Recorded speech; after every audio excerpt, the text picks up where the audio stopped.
band in. Woo. Well, alright. Yeah, they want me to fit in, but I can't. I'm too different with it, too advanced to think. You know my intuition.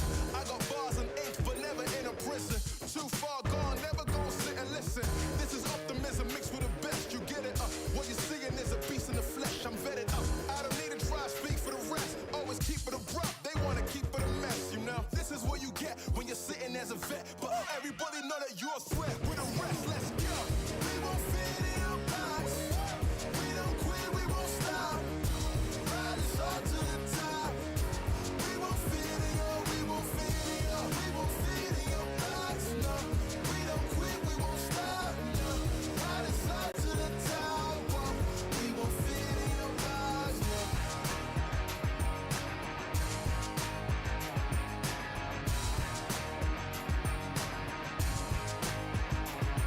Look, I try to tell you we don't fit in your box. Why you try to box me and I got the key to unlock? I know the locksmith, optics, speak of the loss. I'm eating lobster, chopsticks, freaking the boss, you know.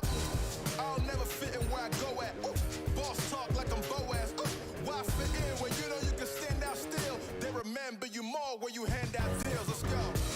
We won't fit in your box. We don't quit, we won't stop. Ride us all to the top. We won't fit in your, we won't fit in your, we won't fit in your box. No, we don't quit, we won't stop. No, ride us all to the top. Whoa. We won't fit in your box. No. Don't box me in. I do my own thing. Spirit is right within. I got my own way. Violent is not within. Look at the way that I do my ops again. Oh, better let me loose. You know that I got the juice. Everything I got to do. Words that I speak out my mouth, I gotta move. Oh, oh, we can't fit in your box. You're too cold and you know.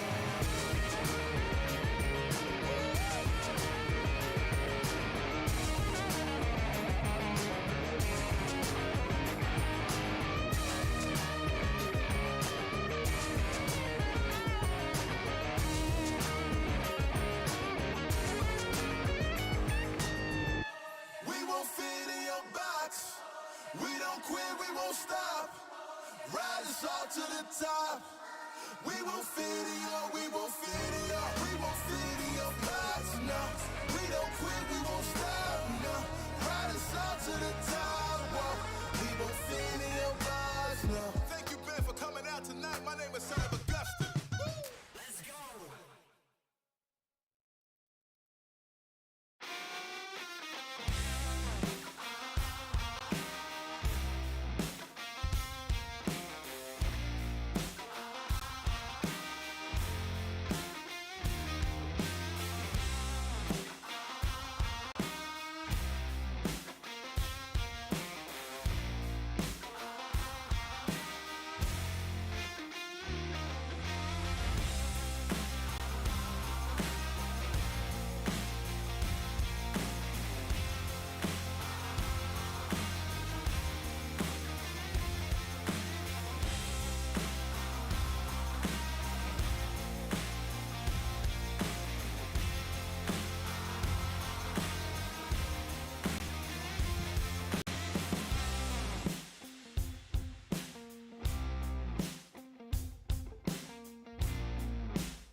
Bring the band in. Woo! Well, all right. Yeah, they want me to fit in, but I can't. I'm too different with it. Too advanced to think. You know my intuition. I got bars and ink, but never in a prison. Too far gone, never gonna sit and listen. This is optimism mixed with the best. You get it? What you're seeing is a beast in the flesh. I'm vetted up. I don't need to try to speak for the rest. Always keep it abrupt. They want to keep it a mess, you know. This is what you get when you're sitting as a vet. But everybody know that you're a threat. With the rest, let's go. We won't fit in your box. We don't quit, we won't stop. Ride us all to the top. We won't fit in your, we won't fit in your, we won't fit in your box. No, we don't quit, we won't stop. No, ride us all to the top. Whoa. We won't fit in your box. No.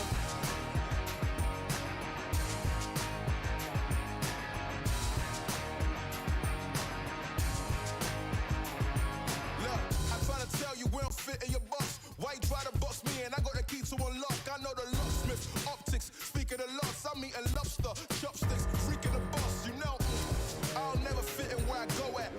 Boss talk like I'm Boaz. Why fit in when you know you can stand out still? They remember you more when you hand out deals. Let's go. We won't fit in your box. We don't quit, we won't stop. Ride us all to the top. We won't fit in your, we won't fit in your, we won't fit in your box.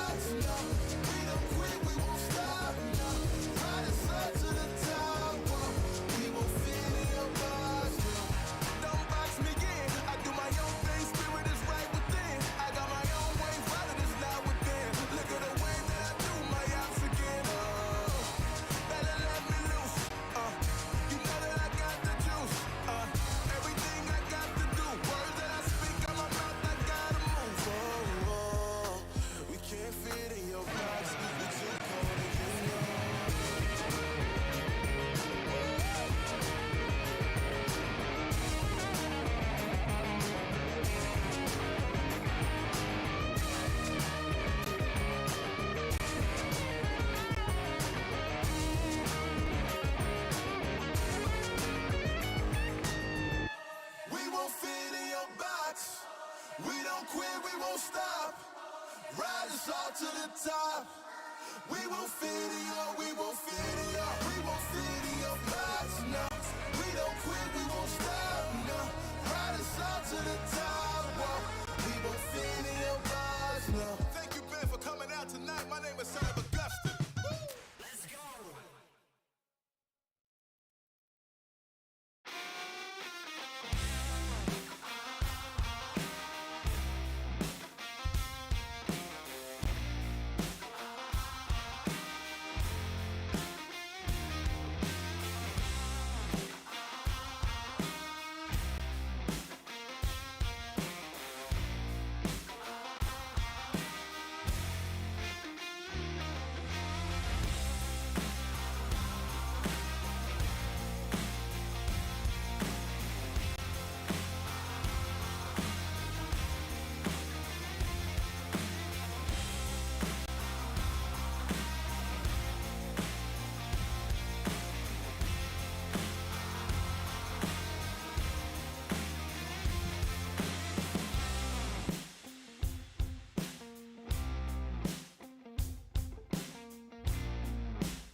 on, man, I can't go back now. Watch it all go black, yeah. Seen too much, can't forget about all that. We really all bad. You don't wanna see the things that I see, man. You should know that. And it's all facts. On top, we winning. That's how I'm living. Ain't no option, I gotta go get 'em.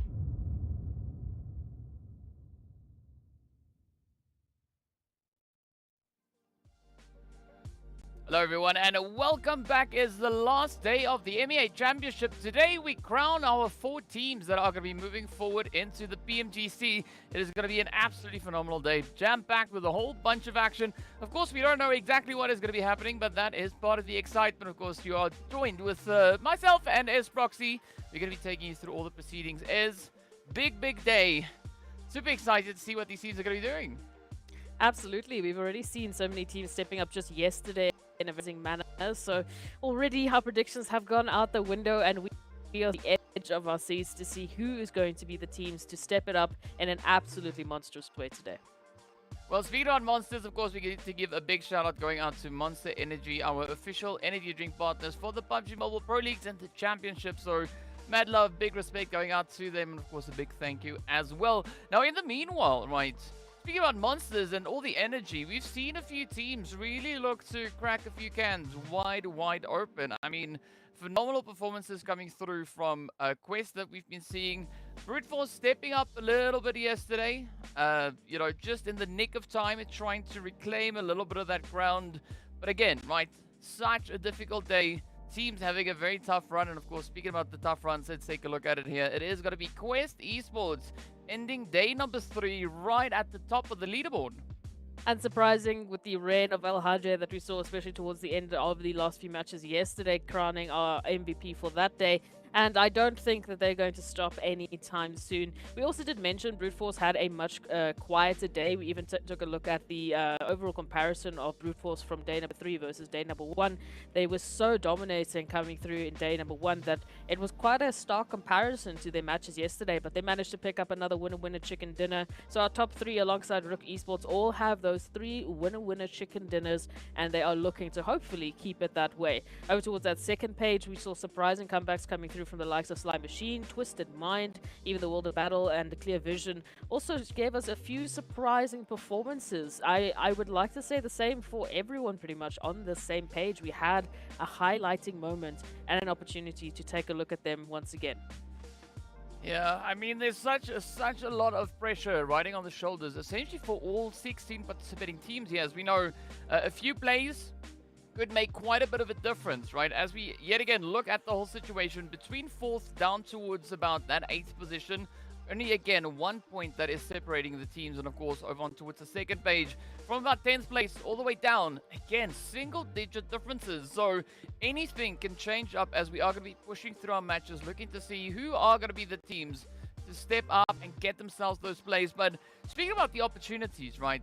Quest, we've mentioned them. They came through with a back-to-back winner chicken dinner. I believe that was back on day number, well, back on day number yesterday, right? So they've just been grinding it out so exceptionally hard, but that's not been the case all the way through. No, so I mean, we saw the resurgence of Quest coming through on day number 1, you know, trying to put themselves alongside the likes of Brute Force. Day 2 was much more of a quiet affair for Quest Esports, but coming back on day number 3, on the day where the pressure was arguably some of the highest, barring of course our final day, they stepped up in such an emphatic way. We can see this comparison here between Quest on day number 2 versus Quest at number yesterday, as DK likes to say, really just bringing in such a dominating performance. I mean, to have an average of 6.5 eliminations per map on a stage like the MEA Championships is just unheard of. And in all honesty, I mean, those damage numbers, we know where at least 5,000 of that came from just yesterday. That was thanks to, of course, the likes of Al-Hajj. So an incredible showing, and hopefully we could see them once again showcase a few more tricks up their sleeves. Maybe there's something else they've been keeping from us.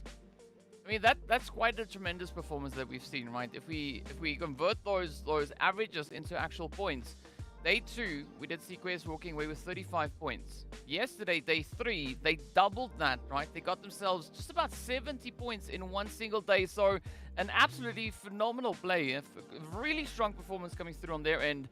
But I think the big question is going to be today, who will be the next team to step it up? Who's going to be the next one to play that level of gameplay? Of course, well, we could have a few potential indicators as who could be those takers.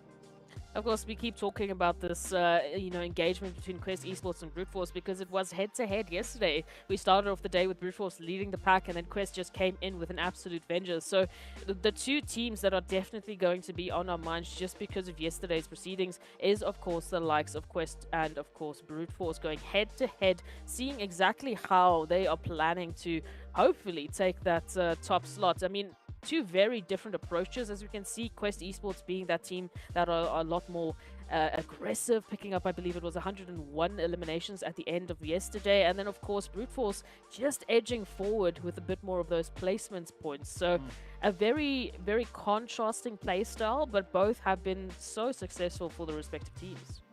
Yeah, I mean, they've both been able to just maintain an absolute absurd level of consistency. So I'm curious to see who's going to look to push through with that. But I think another team that I really want to see potentially maybe bring in a bit of a pop off, I think it's going to be the side of XENON, right? As we know, coming into yesterday's matches, they were sat all the way up in that top 4. Now today, as we saw on the leaderboards, it looks slightly different. They've now dropped all the way down to 8th place. But again, not a big gap, only 11 points. So there's still great opportunity for a team like XENON, who has stepped into this MEA for the first time, to have the opportunity to try and get themselves into the top 4 slots.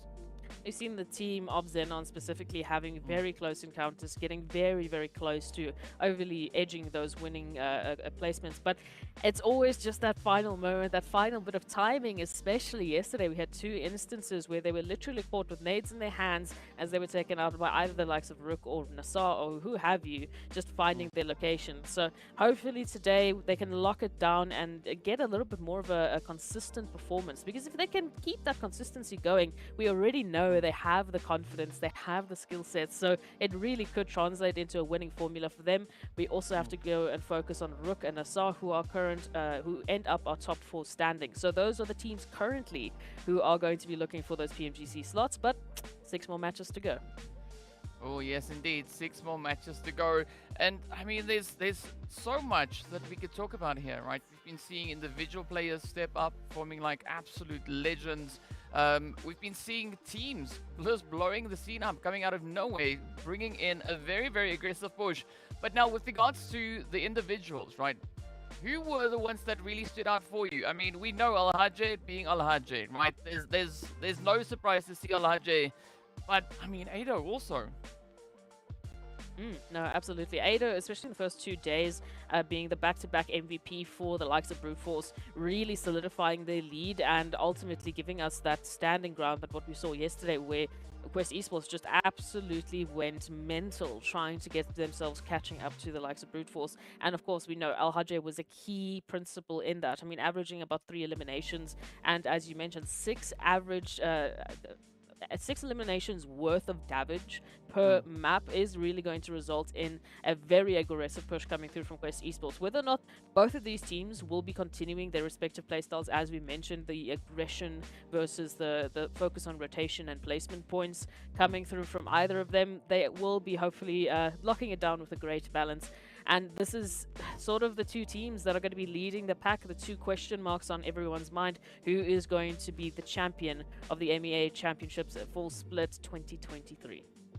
It's going to be a pretty, pretty tough one. But of course, speaking of which, let's take a look at the schedule that we are going to be working with here today. Of course, we are going to be playing exactly the same map rotations as we've been playing on day 1, day 2, and day 3. So no surprise to see that consistency prevail. But the big kicker here is, right, we know that we've got Erangel, as you've said, being half of the matches that we play.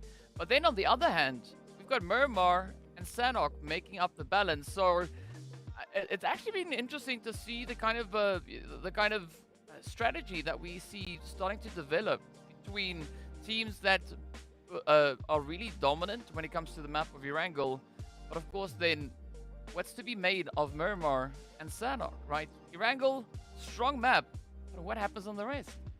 What's also just a very interesting conclusion to draw between the two. So as we mentioned, Erangel being exactly half of the matches that is being played here on the MEA Championships. And we know those matches specifically have been fantastic for the likes of Brute Force and NASR, who currently are within our top 4 placements as the second and the fourth team specifically. But then on the other side, we talk about Miramar and Sanhok, and lo and behold, our first and third place team, that being Quest and RUKH Esports, are the two teams that dominate the Sanhok and Miramar matches respectively, which also make up half of the other matches that we are looking at. So we've been placing so much focus on, okay, who is going to be that lead on Erangel, because surely they are going to be the ones leading the charge, but it is not so easily cut and dry, because as we can see, Brute Force and NASR absolutely dominating it. We've got a little bit of a sneak in from RUKH Esports as well, but then the focus also has to be placed on XENON and R8, who have a very good average on this map specifically, and whether or not that average is going to be good enough for them to catapult themselves still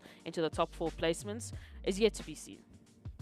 Yeah, and I think that is going to be an interesting one to look at indeed, because again, right, the opportunity is there, as we know. 3 matches of Erangel, is that going to be enough for teams to try and continue to build their foundation with? Because we're now in the last day, right? So the opportunity to try and still make up for a few deficits, that your time slowly, well, not slowly, it has essentially run out, right? It is now down to the last few matches to prove whatever it is that you can. But talking about consistency though, RUKH Esports, they've been able to maintain a very consistent performance across all 3 maps. We see them just featuring here within the top 5 for Erangel. On Sanhok, they are very, very close to being in the top 5. They missed that by just a few points. But then looking over on towards Miramar, RUKH, they hold within the top 2s. Again, contesting with Quest, as you've said, looking to see who could be those potential teams to step up and make a run for the top of the leaderboard. So I guess today it's all going to come down to who's going to be looking to bring in the hardest push, right? Is it going to be the Erangel dominating teams, or is it going to be the Miramar Sanhok dominating teams? Because essentially at the end of the day, it's a 50-50 toss-up, right? You could go either which way. And of course, looking at the point difference on the standings, is only 3 points separating Quest from Brute Force. And as you mentioned, I mean, with an average of 54 points and above on every single map in total, what they've been able to achieve so far, RUKH has definitely been one of the most consistent teams. So if they could step it up just a notch, just turn it up one more level, maybe that's enough for them to take a hold of either Brute Force's current position, whether or not they can take a hold of Quest Esports' position. Once again, yet to be seen, because we don't know how that head-to-head between our top 2 teams is going to go down, or if someone else has a plan that they're looking to hopefully take and execute today. NASR Esports as well, a team that we've been seeing time and time again have these textbook perfect executions. I mean, I love the way that they have been in engaging those initial fights, and then immediately just focusing on those numbers advantage, and they're very prolific with that. Their communication, their synergy has been on a different level in the last day or so. So hopefully once again they bring that through into today. Well, speaking of which, of course, here we take a quick look at those NASR stats, and I think today's going to be a big day, because they are going to have to defend their honor for the top 4, right? And we've seen changes come through, and it all can just shift in one single day. But so NASR, they're going to really have to try and find which map is going to be the one for them to make all that magic happen on, because if you look at their performance that we've seen in general on Miramar, you know, they are a little bit further down the board, definitely based on the other remaining matches that we have, right, between Erangel and then of course looking at Sanhok. Those 2 games, or maps rather, would be the opportunity. I mean, NASR within the top 2 on Erangel, as you've mentioned, but of course then taking a look over onto what they've done on Sanhok, again, they are holding within the top 5. So I think there will be ample opportunity for NASR to try and just solidify their base, because again, right, losing the access into the top 4 on the very last day, that would be absolutely devastating for a team. But we've actually seen a few other different approaches being played here as well, right? As we know, we have 2 other teams that have already qualified for PMGC, that being NIGMA Galaxy as well as FALCONS White, right? NIGMA Galaxy still playing a very you know, I would say tough game against the opposing teams, right? You can see them, you know, trying to keep the momentum flowing. FALCONS White taking a completely different approach. We see them sat all the way down in 11th place. Yes, every now and again they step up just to remind the teams as to what is going on, but you know, there's such a different play coming through from either side. And it's been a very weird experience, especially for fans of Falcon Whites, to witness them in this tournament. It's also, there has been a lot of questions as to, what are they doing, why are they playing this way. It could be all part of a strategy. Again, we know that those slots were also announced, so we know exactly, depending on if you're the first, second, third, or fourth team taking a slot today, which groups you will be actually landing in, who you will actually be taking up. And Enigma Galaxy have the opportunity, knowing which slot they're in specifically, who they might be looking to face off against. So they could really throw a wrench in the works and be a spanner for the rest of the teams to sort of get themselves their preferred competition, if you want to take it that way. But that requires an immense amount of skill at this level of a competition. And for Falcons White, potentially, this is an opportunity for them to really get a handle on some of their new team synergy, maybe couple of new strategies that they could employ to get themselves ready for the next phase. Well, who knows, right? It could be so many different factors, and of course, while we're on that, we'd love to hear what your thoughts are, the viewers back home. So be sure to let us know what you think. Who could be the team to step up? What do you think of the strategy coming through between Enigma Galaxy and Falcons White? Of course, hit us up on social media. You can reach us on YouTube, Facebook, as well as TikTok. But be sure to include the hashtag PMPL MEA Champ. Seeing that, well, that's where we are, right? And we want to see what your thoughts are on that. So a lot of opportunities are going to be available yet again here today. I'm going to be looking especially towards, I would say, the top 8 to see who will be decided within the top 4, right? As we know, I don't think Quest and Brute Force are going to have to stress all too much. They are holding on to quite a bit of a substantial lead. But now it's going to be down to the rest of the teams. As we've said, there's only 1 point separating a lot of these teams, and this is going to require that extra bit of focus, because if you make one mistake, one oopsie, you only have so many opportunities to try and rectify that, and everybody here are pretty much geared for game day, right? This is the big one.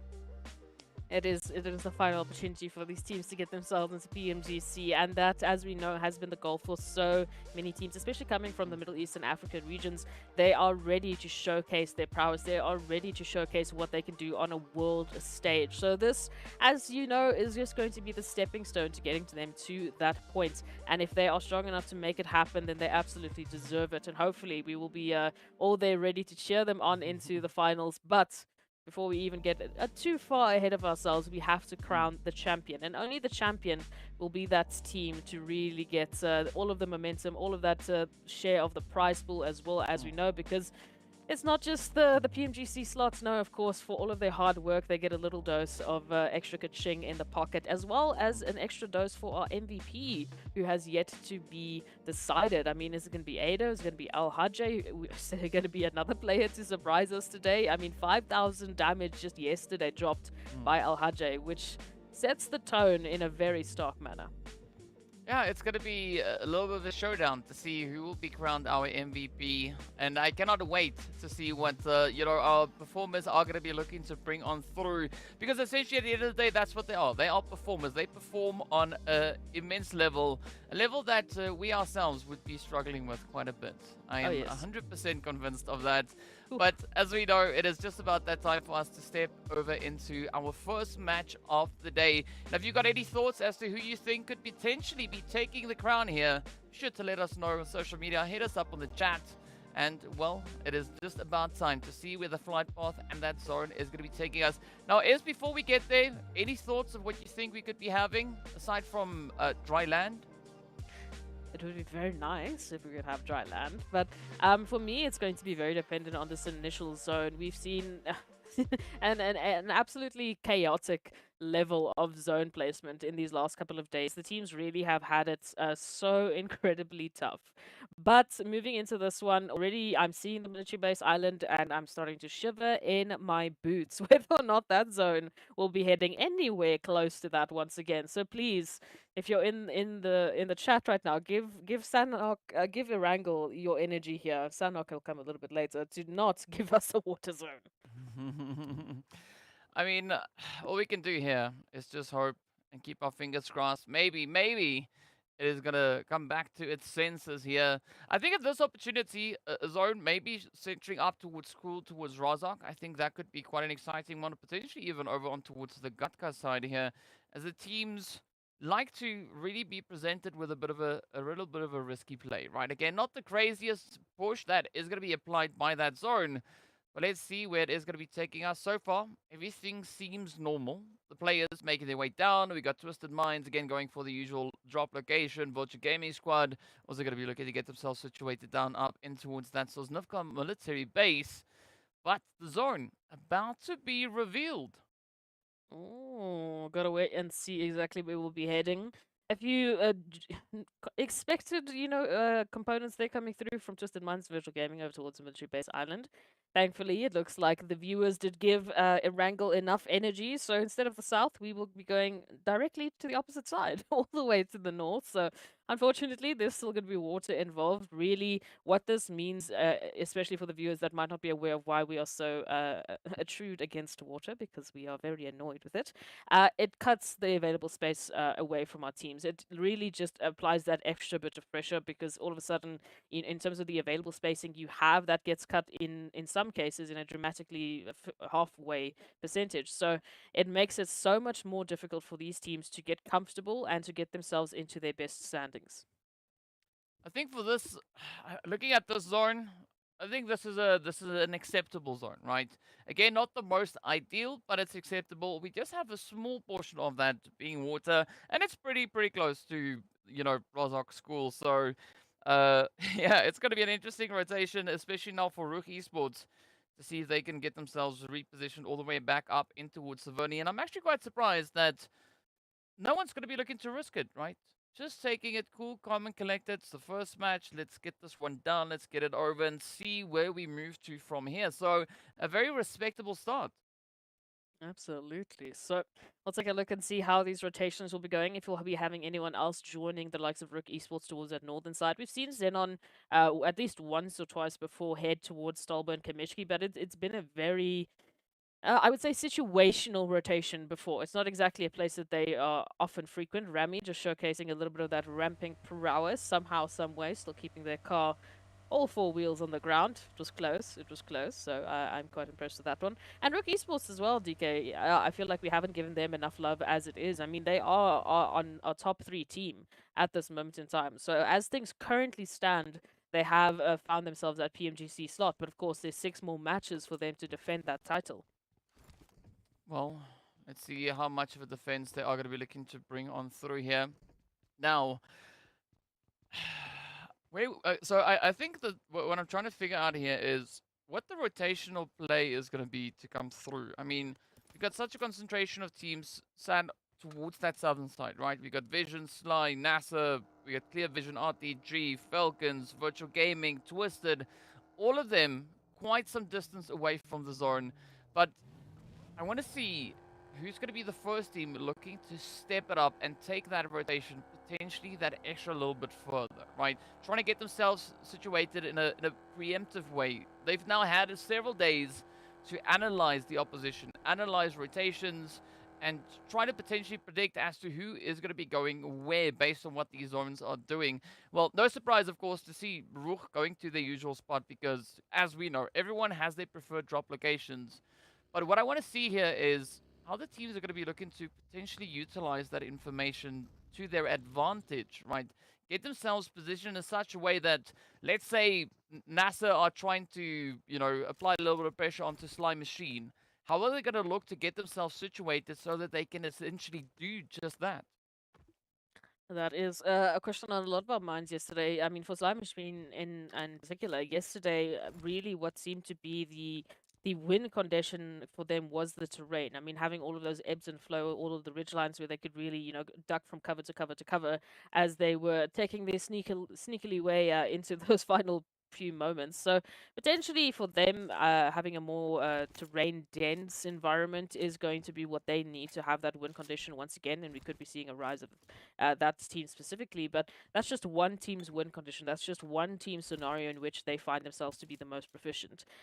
What I would like to say is that for teams like Quest, for teams like Brute Force, they of some of the few teams that create win conditions. They don't wait for the team to bring them, the optimal location, to bring them the optimal rotation. They ensure that they are always one of the first few teams to rotate, or the last few teams to rotate, depending on where they feel comfortable. And then it doesn't matter where we end on being, relegated to. They just they dominate. They absolutely just go ham because, again, that individual prowess, that confidence, so many factors that play into how exactly they have brought this playstyle in. The rest of the teams, well, they need to do something similar. They need to be the ones to force the competitors to play their game style and to play against them, rather than ducking down and alluding to someone else's strategies. Well, let's see who's going to be alluding to what, as there are ample opportunities for few potential upsets to be played here. We are also looking at RTG on a steady approach towards clear. And there we have, of course, Galaga and Groza getting stopped in their tracks. Ooh, that one has got to sting quite a bit. But a good defense coming through here from the side of clear. I mean, a very aggressive showing. I think RTG essentially just getting caught slightly off guard. And now it's going to be down to the final two to see how they could potentially look to save themselves. Because, again, a little bit of an opening towards that, southern edge of zone. But just up ahead, we can see so many other teams are currently holding onto their angles here. RTG being put on quite a bit of a back foot. And speaking of back foot, it's going to be NASR and Brute Force now looking to contest here for the Asnaya Bridge. Oh, I like that. I mean, Brute Force, no strangers to this rotation, specifically every single map they're going towards just Naya Poliana. NASR now being one of the few teams to actually challenge them. And again, this is a massive way to set that dominance moving matchup like this. If you can take out the number 2 team right now in the overall rankings, that just gives you ample opportunity to take that position away for them moving into the rest of the matchup. As we know currently with NASR and Brute Force specifically, they are not a lot of points separating their position. We're looking at about 40 plus points, so any opportunity they can give themselves at this moment in time to really get as close as possible as taking away Brute Force's position will definitely award them going into the next matches, especially considering this is one of Brute Force's best maps. Yeah, well, it is their best map currently within this championship. The one that they've been able to dominate with a 2-winner chicken dinners and nearly 100 points so far. So it's all going to come down to what the approach is going to be, how they're going to be looking to play through this one. But as you can see, the contention will continue as we wait for the zone. RUKH, they are going to be smiling all the way through, as they will not have to essentially move a muscle. They can now play this exactly the way they want, because this zone is playing perfectly in favor of RUKH Esports. I mean, Savoni's shooting range, they know this territory like the back of their hands. And I'm excited to see how they're going to be looking to just utilize all that knowledge and, of course, anticipate the rotations coming through.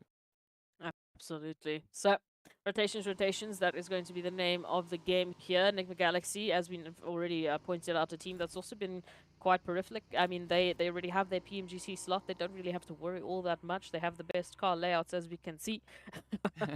But now they need to bring this to the table. I mean, there's 6 more matches, 6 more opportunities for them to climb the overall leaderboard at the very least for, a share of that wonderful prize pool. And, of course, just to put a thorn in the side of the other teams, maybe even get themselves mentally ready for PMGC.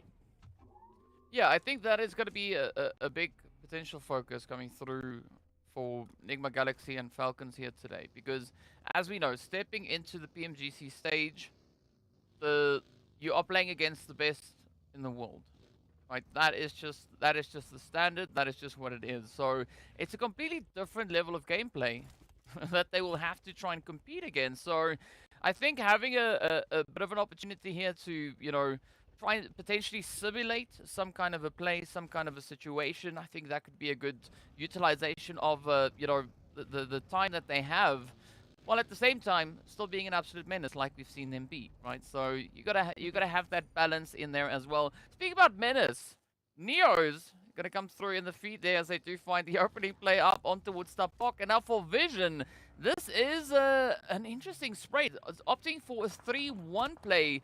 I think essentially Tapok was maybe trying to do a little bit of scouting here. Oh, position here. Vision Esports, as we know, currently in 9th place, looking at our 2nd best team. Oh, and Tapok, I mean, with the damage dealt there, it might Vision Esports just from as they said, down a 3v4 scenario. It's a great rotation for them currently, of course. We know they're well within the zone, have quite a bit of spacing to work with. But we've got a few more teams that need to join the fray. One of those teams might even be NIGMA Galaxy.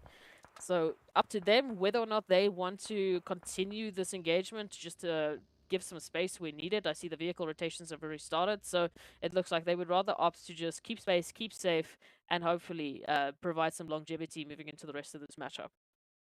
And well, let's see if that is going to be the play now. Falcons also yet to get themselves situated up in towards the zone as they do come through with the approach all the way from that far edge. But here we have it, the zone also about to be revealed, and well, the Falcons not going to have to move much further. Again, a very similar play to what we saw happening yesterday, right? With R8 very close to the same kind of position when we saw them in one of our Erangels yesterday up towards that crash site. But it does seem like Quest have instead decided to settle within the region as opposed to R8. I really do have to just place a little bit of focus right now on Brute Force and their current momentum. Picking up another 2 players here from the likes, or actually another 3 players here from the likes of NIGMA Galaxy now, does result in a much better outlook from Brute Force. It does look like they're feeling a lot more confident. They're going and they're starting engagements. They're, sort of just laying claim to the space available to them, making it really loud, a really loud statement that they are here to play, they are here to win, which is very reminiscent in what we saw from Brute Force from day 1 and 2, respectively. So it does look like whatever was happening yesterday, they have shook that off, whether it was a mental issue or what have you. They have completely readied themselves for this final day of play. And just look at the sheer domination they're bringing in now, turning their attention here to RTG towards that coastal line. Looks like they also will be opting for a northern reach right behind RUKH Esports. Well, let's see whether or not they'll be able to maintain that consistency as we do say goodbye to Riva getting shipped out. Now, a little bit further down, it is going to be Sly Machine and Virtual Gaming Squad also looking to get into a bit of an altercation. Attacker now getting the sprays up right into the side of Mosta, but not a full-on push coming through from Sly. Instead, it looks like they are just trying to gatekeep, trying to defend the edge of zone at the expense of Virtual, but so far, Virtual Gaming Squad not going to be backing down. They want to get themselves situated. They want to make that push on forward. And, well, it is a very fair trade on either side so far. Amjeet now just trying to get themselves properly and decently patched up as an attacker lets the molly loose, but Amjeet manages to dodge it. Yafos yet to pull up and bring in a bit of that extra force they need. I'll have to be quick about it as we know. Oh, and a few more Mene's now moving on in, finding the likes of Attacker and really just putting a stop to the likes of Sly Machine down to only 2 as they are desperately trying to get those heals up as soon as possible. Similar situation for Amjad, and thankfully does manage to find Perez at least before an immediate turnaround comes through. And here we go, Brute Force and NASR. Oh, our first and second best teams on Erangel finding one another. Well, they want to establish who is the best between the two of them, and so far things are leaning ever so slightly in favor of the Broody Fruities. Meanwhile, it's still going to be the Sly Attackers, our silent assassins, looking for a bit of an opportunity. As you can see, Amjeet now getting finished off. Fares not being able to gain the ground that they were hoping to find, but a good defense here from the side of Sly. It's all going to come down to whether or not Attacker can find these last few angles. But again, right, utility getting popped, and that is it. Virtual go right on down, the first team back, and unfortunately, not a single point, but instead the blue zone going to be applying all the pressure to them. That's painful there for Sly Machine. They did very well to hold on to that engagement, but unfortunately, again, it was a little bit too slow for the likes of this rotation. Taking that engagement so far out of zone, so far out of that goal way is going to and unfortunately relegate them down to a couple of losses. So it's likely they will be going down to 1 member here as someone is still alive, at least hopefully ready and running into that next phase. But we'll have to wait and see what they can do in that situation. Meanwhile, we turn our attention here towards that zone shooting range starting to light on up as members are trying to get a hold of the center position of the zone. R8 being one of the first teams to do so. And let's see if they can make this the start of a comeback on the overall standings. But again, looking at the zone, this is going to be one of those exceptionally challenging regions to play from. You can either take the approach coming through from the southern side, as we can see GEEKAY and Brute Force, and of course then XENON trying to play through. But looking at that northern side as well, there are so many advantages, a bit of a give and take on either end. I think it's all going to come down to which teams find themselves positioned where, and for the time being, It's going to be GEEKAY and Brute Force fighting for possession of the edge of zone. We also have a slight addition there of Twisted Mind. Now patiently waiting for their cue to get involved in the action here, but Santa not going to be even waiting for any cues to be signed or given. Instead, they will be just looking to light it up as they find the sprays. And now Evo Station, Dami and Co really going to have to try and navigate all the pressure being applied here. Oh, we love this. Already Erangel turning out to be an absolute field way. Now, as you can see, Brute Force here, very, very emphatic win coming through from them. They are looking very dominating up at that 5 eliminations, but up against the likes of a few other teams that would love to take this Erangel for themselves. Twisted Minds, oh my goodness, flying into the action, quite literally, nearly going to the window as well, but Gates stepping up as the Guardian, unfortunately falling almost immediately as Twisted Minds ascend from the heavens to just deal some pain. Beautiful pacing coming through here from Twisted, but that is going to be mine, stopping Dummy in their tracks. Brute Force, again, looking to expand their reach as best they can, and they do find the follow-up play right into the side there of Crypto. But now, things are looking to start looking to be, rather, quite grim for the side there of Twisted, as we are running into a bit of a brain buffer here. But let's see whether or not AZ will be able to get that res secured up towards Evo Station. Brute Force just laying a next level position here. I mean, they're already on 6 eliminations, 1 behind RUKH Esports, but both teams are clearing up either side of the zone. We love to see this. The teams are bringing in a very dominating just energy overall. And I think that's what's going to be shocking me the most is we're starting off so strong, but who can actually maintain that energy moving into the rest of the matches? It will come down to what the end of this wrangle is going to look like and how that mentality might potentially stagger or just build and build upon.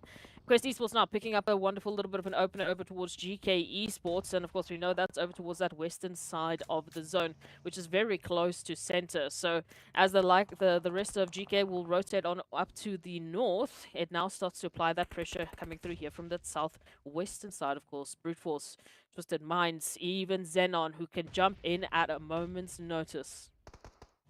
Well, Brute Force very unrelenting at this point, as you can see. XENON, I mean, they are so tempted to get involved in this altercation, but they don't want to risk it just yet.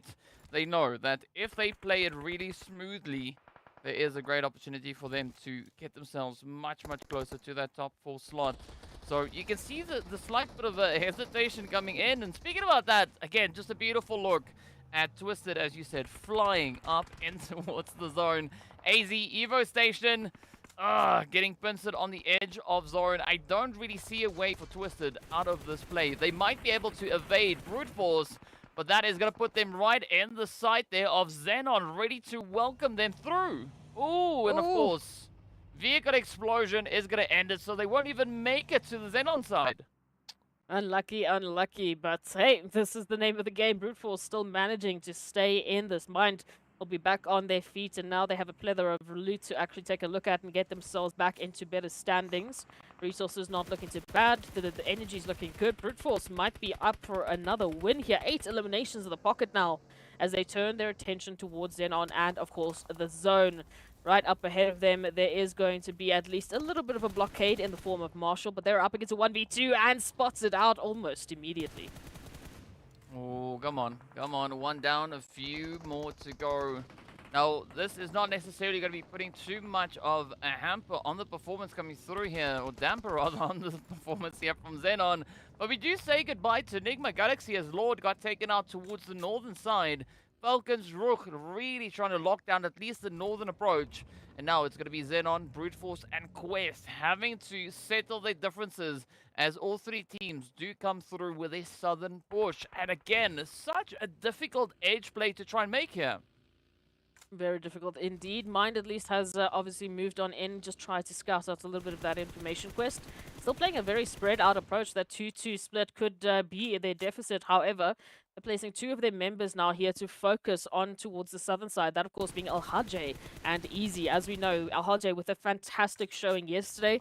Whether or not they can replicate it in these sort of scenarios, I have to wait and see. XENON feeling the brunt of the action as Brute Force tries to just move on in closer and closer. A very tactical approach from Brute Force. They're not sending it because they know there is a lot more information they're looking for into this next phase. I love this position coming through for Mind. It's Mind and RUKH essentially now side by side. Almost cheek to cheek. That's going to be a little bit risky, but let's see whether or not XENON will be able to somehow miraculously get themselves out of this very sticky situation. I mean, Senke, Lazy Lion, they're going to be trying everything they can think of to get around all the danger that is just looming over the crest here. And of course, the zone is going to be adding to that as it now just pulls even further back towards that eastern side. So, Quest, this is an opportunity to get a few of those eliminations on board, seeing that they've only been able to find themselves one, but it does seem like they are going to be prioritizing a little bit more of that zone positioning here. Very interesting. And once again, we were talking about that contrast between Quest and Brute Force. Quest having in the last few days being so much more aggressive, whereas Brute Force had prioritized those rotations and placements. And now it is like a stark, 180 from both of these teams. Brute Force just going for action after action, going for eliminations wherever it may lead them. Now, unfortunately, though, they find 2 members, potentially even 3, there we go, down to the floor as XENON is starting to turn up the heat, looking to take them out and send away this thorn in their side that has continuously just been applying the pressure. But Quest Esports might be coming in for a save. Oh, this could be the opportunity, and I think Brute Force are going to be thanking their lucky stars as XENON is dealt with, and not the kind of play that XENON was hoping for. But you got to say, though, XENON bringing in an absolute beautiful response. I mean, the best way to fight aggression is with even more aggression of your own, and they were holding up pretty good pacing. If it wasn't there from the side of Quest, things might have gone quite downhill now for Brute Force, but a great opportunity. As you can see, Neo's trying to get the res back up into Ado, and this is exactly the kind of situation that Brute Force now needs to try and bounce back, but Neo's going to watch it. Oh, trying to do push-ups, but it's not going to pay off. Instead, they will get traded down, and this is now an absolute disruption for the side of Brute Force. RUKH Esports still holding on to a very strong position up towards the north, but again, same situation happening to them. They get reduced to dust, and off they go. And this is now all of these amazing members that we were talking about as the leaders of Erangel, even NASR, now feeling the brunt of all of the pain the surrounding teams are dishing out. They do not want to let our Erangel leaders have a moment's notice, a moment's opportunity to take this game away from them. This really does bode very well for the likes of Quest Esports. Right now, they have the entire southern portion of the zone to their own. Up towards the north, we can see all of the remaining teams currently taking one another out. So for Quest, it's an opportunity to lay low and just get a free couple of pick'ems. We can take a look at that once again. The step up from RUKH, it looked for a moment to be the saving grace of Brute Force, but all that they were looking at was to steal those final few eliminations for their own. I mean, Quest, as we've been discussing before, they've been able to assert their dominance on both Miramar and Sanhok. Erangel, the next map, the only map left for Quest to assert themselves. And based on the way that they are positioned here, the way that they are playing this game, this could be another map in which they decide to just show the lobby what they've got. But it's still going to require quite a bit of work. As you can see, a very wide spread now coming through from Quest. 3-1 as RUKH looks to gather a little bit of information, now bringing it all back to the rest of the team. And I think from here, looking at Quest, they could definitely mount quite a bit of an assault down to the rest of the lobby. I mean, absolutely. Just looking at the angle that they have to work with. Unfortunately, that zone is going to favor the northern side, so they will now have to make that rotation down from the mountaintop. They'll have to give up their wonderful elevation here and get up close and personal to the rest of our teams. Opting potentially to go towards FALCONS as a full team would definitely make it a lot more of an easier approach compared towards that eastern side, which we know is very stacked with teams currently in the compounds holding cover, lying in wait to defend their positions. So right now for Quest, it's about information gathering. That's why we could see Easy just moving on to that western side, just trying to get a look at an understanding here of the surrounding areas, even trying to send a few utilities to bait out some positions here, as it's very tough for them at this moment in time to try and delegate which pathing would be the safest approach. This is just such an insane play coming through as we see the zone again now pulling slightly over towards FALCONS. And you said from Quest it would be a good approach to just mount a full-on push towards the side of FALCONS if they are going to be looking to contest for any kind of possession there. But speaking of which, in the meanwhile, Quest going to be looking to get themselves positioned right on the edge here of shooting range. But this is where Muhammad could definitely look to play quite a bit of an upset. We got Arthur Muhammad keeping a nice steady position here for the World of Battle, but we are yet to see those eliminations come through for them. I mean, both players not exactly having the opportunity they need to get those sprays. Meanwhile, B6 trying to play quite a bit of an angle onto Quest. Look, I'm not too opposed to the play that Quest is doing here. They sent the first two in as the scouting parties, getting the information, and somehow, some way, they managed to avoid that initial crossfire there with P6. Now turning attention, taking down P6, turning their attention towards the world of battle. They are just systematically just uprooting everyone within this position and taking hold and making claim that this is the Quest Esports territory here. So now a little bit of danger spelling for NASR as well. But there will be a little bit of a time here as Quest Esports need to regain HP. NASR, if there was ever an opportunity, it would be right now, just to bring the action back to Quest. Yeah, 100%. And I think the difficulty here for Quest was trying to take too many fights on too many different angles. A very bold play indeed to try and make here. But as you can see, Teak also trying to get themselves quickly repositioned. But NASR not going to have any of that opportunity pass them by, as the spray will continue to find its way on in. Teak now also looking to step on up. Teak not caring who they hit as long as they hit something. And with that, it's going to be Fahi done, dropped on down. Falcons and NASR now contesting for the winner chicken. Then a Spec v Teak, to see who will be the one to lock it in. Teak, a nice little bit of hard cover all the way out on the edge. But if we look at the zone, NASR, they have the advantage, but I don't think it's even going to come down to possession. Falcons, they're going to try and just apply themselves to this last stretch. Last few resources now being utilized. They need whatever advantage they have to get down into this one. And another point we need to note, DK, for Spec, they have no mids. They have no ability to get the HP really back up into it, other than a few bandages we can see that they're trying to apply here. So in terms of resources, in terms of utility, Teak is up just by 1. This is going to have to come down to a true shot raining in from Spec to finally get that last hit in and potentially steal away this winner chicken dinner. Oh, Teak now going through with a very big a big strand here. Almost a 200 IQ angle. But the advantage still leaning towards Teak, as you've said, right? Spec doesn't have a single drop of med, so whatever damage they take, it's just going to start to compound. There will not be on any opportunity for them to try and rectify that. And a quick reposition on the side of Teak could be exactly what they need now to get their angles to play down onto Spec. Again, waiting for Spec to pop their head out so you can see exactly where they need to push. You're going to see Teak trying to weigh up the options here. Are they going to try and maybe make a push for the tree? Are they going to stay behind this rock? Well, we'll find out very, very soon. As we know, the blue zone is going to be closing in, and that will take us to the next stage. And again, coming through with that is going to be even more pressure, as we've now hit stage number 9. The blue is going to close on through. NASR, they have a slight bit of an advantage, and that could potentially be what puts Teak in such a tough position here. Having to move on down. We know the zone is applying the pressure.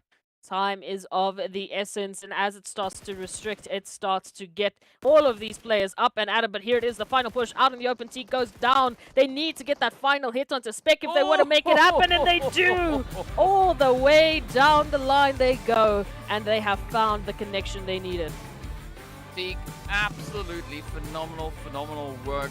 But you got to commend NASR, their Spec working so exceptionally hard to just lock it down. But Teak just taking it to another level. So a big congratulations going out to Falcons. And again, I think a very well-deserved winner chicken dinner. But what a challenging start to the day here. I mean, we had Brute Force step it up. We had Quest step it up. We had XENON stepping it up. We had everybody stepping up, making it so dang contentious. And then at the end of the day, we see a team get themselves the winner chicken dinner. A team that, you know, has been just hanging back a little bit, and then today they're like, you know what, let's just do it. Let's just get the job done. Absolutely. I mean, in those final moments, we saw that push coming through from Quest Esports. As I said, I would have loved it if they rather went and opted for a push against Falcons and the likes. But it would have potentially just resulted them into that same situation as what we saw coming through from P6.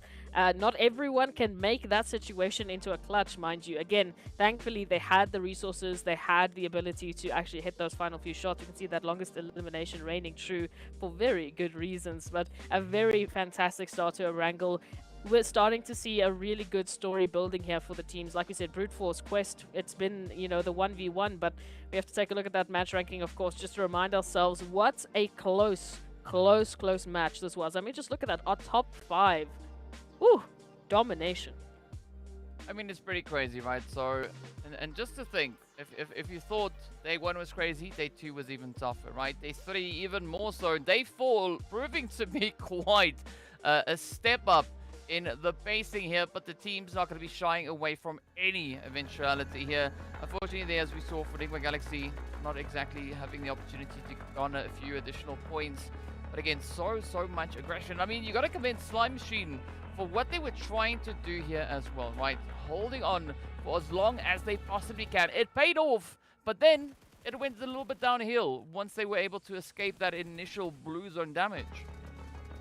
It was a very weird start to the matchup. But again, just to go back, we had thought that this was the rise once again of Brute Force. Quest Esports moving in at the last possible second, taking out both the likes of XENON and Brute Force just so tactically. But when we look at this final moment, again, it was a 50-50 decision. If Quest had decided to go towards that western side, would it really have opted into being a better situation for them? Turning around, finding P6, Teak just in this final few moments, still managing to find those few angles needed. NASR even just applying the defense here. It could have tipped over at any point in time to any of those surrounding teams and been a completely different end of story. It definitely could have been, and you know, I also just want to commend XENON for their efforts in this last match. As we mentioned before, they started in 8th place, now trying to slowly gain that ground again, get themselves much closer to try and contest for the 4th position. So it's all going to boil down to what the remaining 5 matches will hold for our teams here. And of course, on that, we are going to be taking a very quick break, so be sure to stay tuned and we'll be right back after.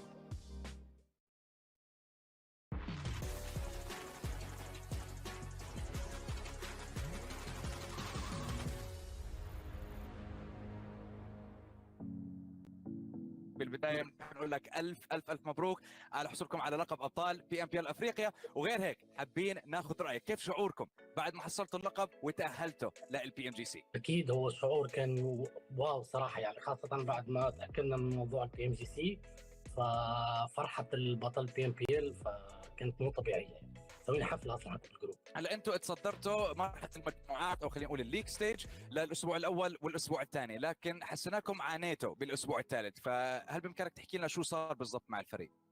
هو بالاسبوع الثالث يمكن يعني اداء التيمات يعني تطور اكثر، صاروا يعرفون لعبنا فحاولنا نغير ونجرب كذا شغله للفاينل يعني. وبخصوص الأمية، المرة الماضية شفناكم بديتوا بداية خطيرة جدا، باك تو باك وينر تشيكن دينر، لكن في باقي المباريات وفي باقي البطولة ما قدرتوا توصلوا للتوب 5 بنهاية البطولة، فهل تقدر تحكي لنا شو صار مع الفريق برضه بالبطولة؟ بالنسبة للMEA السابقة فغيرنا النظام كل لعب، فحاولنا نواكب يعني مع أنظمة جديدة، حاولنا نجرب بس بعدين ما نفعش معانا، يعني رجعنا للستايل القديم. طب فورتي، هلا بما انكم تاهلتوا للPMGC، شو حيكون هدفكم لPMPL MEA؟ طبعا هل فكركم عندكم الامكانيه والقدره للمنافسه على المركز الاول في البطوله العالميه؟ هو احنا بالPMGC حاطين يعني اهداف معينه، فاولهم التاهل للفاينل اكيد، وان شاء الله بالفاينل نقدم اداء لازم توب 3 لسه. هل في اي شيء حابب تحكيه لجمهور الفالكونز والجمهور العربي؟ اكيد بالنسبه للجمهور الفالكون كان معانا في الPMWI، في الMEA، في الPMPL، في كل مكان كان موجود معانا، فدعمهم قوي وان شاء الله يواصلوا. وبالنسبه للجمهور العربي شوفونا بالMEA يوم 11/14.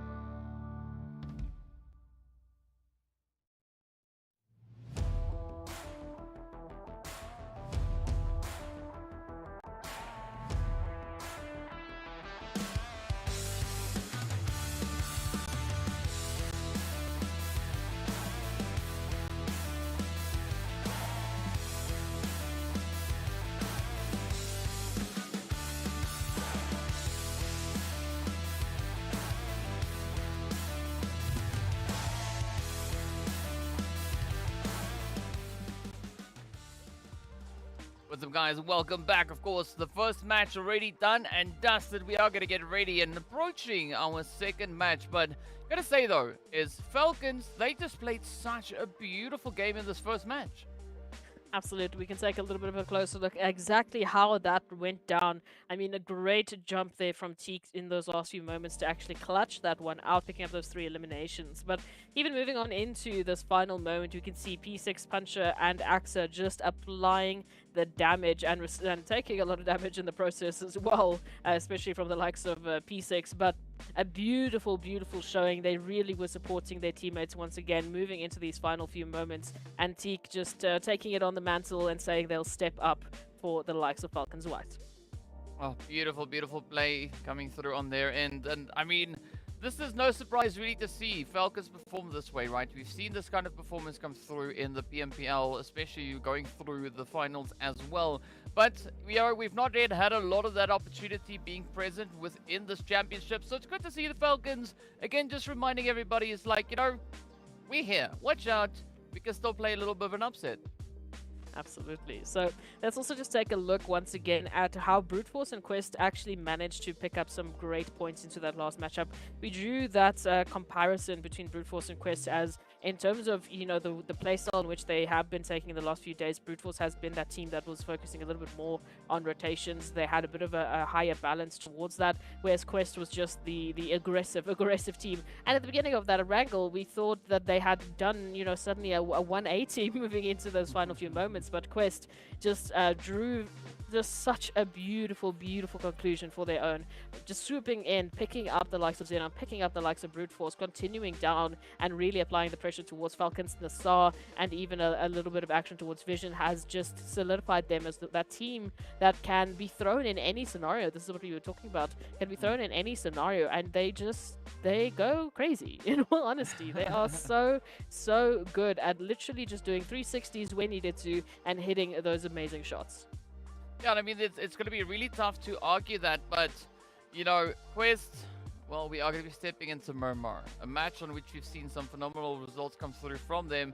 But we also got to say RUKH Esports, right? They've also been able to secure themselves 2 winner chicken dinners when it comes to this map. So I'm excited to see who's going to be the one to step it up. But strangely enough, the team that we see with the highest total placement points being accrued on Miramar in the matches that we've had, it's Twisted Minds. They are sitting on 23 placement points that they've been able to secure here. It is, and I mean, they situated all the way down in 5th with regards to the overall points that they've been able to lock in here. So it's such an odd place to be, but, we are going to be looking forward to it. I think another team that we are also expecting a bit of a step up from could be RTG, especially on Miramar, right?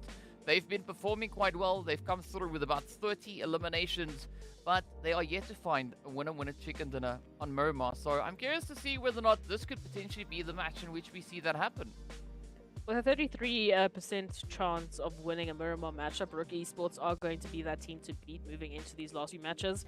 Again, this is all based on previous statistics. As we've already seen so far, moving into just the first map, the teams have decided to make us throw our statistics out the window. So whether or not any of that will reign true will be up to the start of this Miramar matchup. RUKH definitely has a target on their back to prove that they are the kings of Miramar.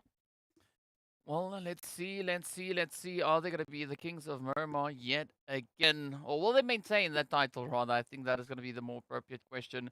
But I'm now just taking a look at the points here for RTG, right? As I said, they could do with a winner chicken dinner. Now, if you add a winner chicken dinner to the board here for RTG, that could be enough to close the gap considerably with regards to the top 4. As we can see, they are trailing by only 20 points. So it is still going to be a heavily contestable position to play here, even all the way down to Vision, who are just sitting with 30 points deficit. So there's quite a bit of a gap, right? Yes, not exactly the gap that I think the teams would like to have, but it is still changeable. They still have the opportunity to play those required games and get themselves either on the edge of the top 4 or just within it.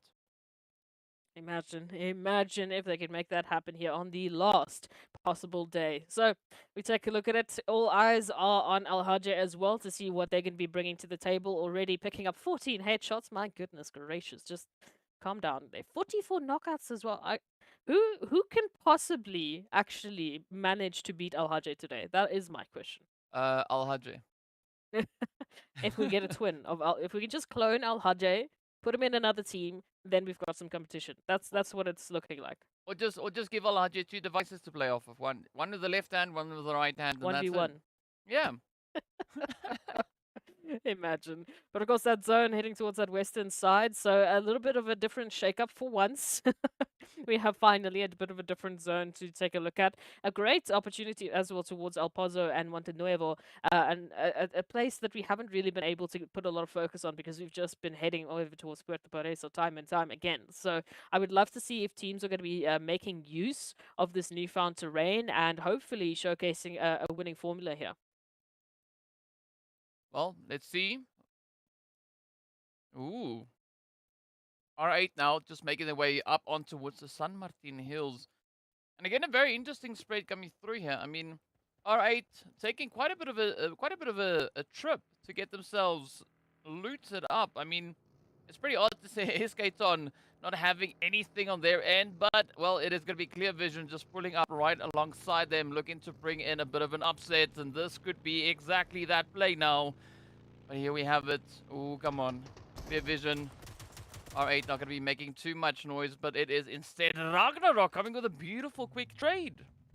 All right, so let's apply a little bit of that pressure over towards Clear Vision here. Very interesting position once again that we're seeing just with these rotations towards that northern side. So San Martin feeling a little bit of the pressure once again, having a new set of visitors to worry about. Twisted Minds moving on in from the northern side as well. For now, I do like that we are just seeing Clear Vision rather just opting for a bit of a rotation back. They've got one shot in the back. They want to get out of here as soon as possible. And ooh, RUKH will just narrowly miss that opportunity to get a follow-up. So we should be seeing Clear Vision hopefully just to get themselves back up on their feet before moving on in. Having the zone gives them so much more time to relax, to get some loot up before moving through. Quest Esports, of course, over towards Al Azahar. So a bit of a further rotation for them. Not as far, of course, as the likes of RUKH Esports. As we know, DK, they are all the way up towards that north. Yeah, but RUKH, they enjoy the blue juice, right? So they're not going to be feeling all too phased. Another team that also enjoys a little bit of blue juice is, of course, the Falcons, but they are already positioned up in towards Valle del Mar, so there's not going to be any worry on their end. The Fruity Fruities here, in the meanwhile, they can sit back and enjoy El Pozo for everything that it could be presenting to them. But I'm curious to see if we're going to have anyone potentially looking to contest all the way over on towards the side, right? All the way up on towards Pozo. I mean, it is going to be it is going to have to be rather a very deliberate play to rotate in the direction there of El Pozo, because I mean the rest of the lobby we don't necessarily see them moving towards that direction. But based on what we have, at least for the time being, I don't see that really being the situation or being the case.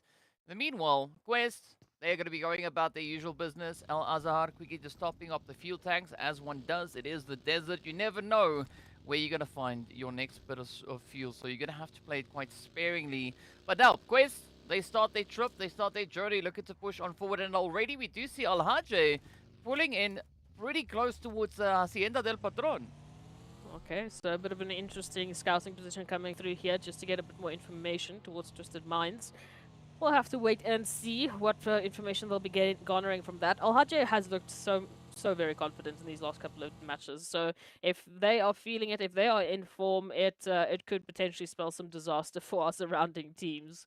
But we will wait and see. Of course, we know there are plenty more amazing individuals here within this stage that can bring just as dominating of a performance. So let's wait and see who that next individual will be to hopefully give us a little bit more of competition for that MVP slot at the end of today. Slime Machine back on the likes of Miramar, just rotating on out from Los Leones, trying to get themselves better situated within the zone. Sly, they have a weird roller coaster of an experience and trend over towards Miramar. Some matches they are just so scary. They again, we keep talking about them as the silent assassins or the ninjas. They have this power to just continuously make their presence disappear and then just come back when they feel like taking some eliminations. So whether or not they'll be doing exactly that on Miramar, especially heading towards the more western regions of that terrain, we know Chimacera can be quite a crazy set of locations to deal with. So if we continue going that direction, maybe this is what Slime Machine has been waiting for. Well, we'll see whether or not they are going to be finding themselves any bit of happiness on towards that western side. Speaking of the west, there's one team you got to watch out for, especially when it gets to where this region is currently holding. And of course, that team goes by the name of XENON. Currently situated all the way up in towards Monte Nuevo. Doesn't seem like they have been feeling any need to start rotating up just yet. But speaking about rotations, we are going to be seeing Vision, GEEKAY, and the World of Battle now just finding themselves in a bit of a play. Vision quite far off, but GEEKAY looking to get a little bit more aggressive. I don't think necessarily purposefully, right? They were just starting to rotate out of Picardo, and now it's going to be the World of Battle just popping off a few hits. So GEEKAY going to have to try and change their initial approach, as they won't necessarily be able to get to their rotation location just yet. Still plenty of options, though, still within the zone. So we'll see. Maybe they bring through a bit of a surprising performance. Like I said, for me, I wanted to know, if we have a few teams that are going to switch things up a little bit, especially coming through on this last day, really throw their competition for a loop. And even if they're forced into doing so, if they can thrive in those positions, then why not? Maybe they can bring a whole different level of performance. GEEKAY as well, another team we are hoping to step on up to the plate. Now staring down the barrel over towards the World of Battle. Well, a very patient play then. GEEKAY not going to be looking to, let an opportunity slip from their fingers. But they might not have much of a choice, seeing that we've got Virtual Gaming, XENON, as well as Vision and NASR all now looking to add their contribution.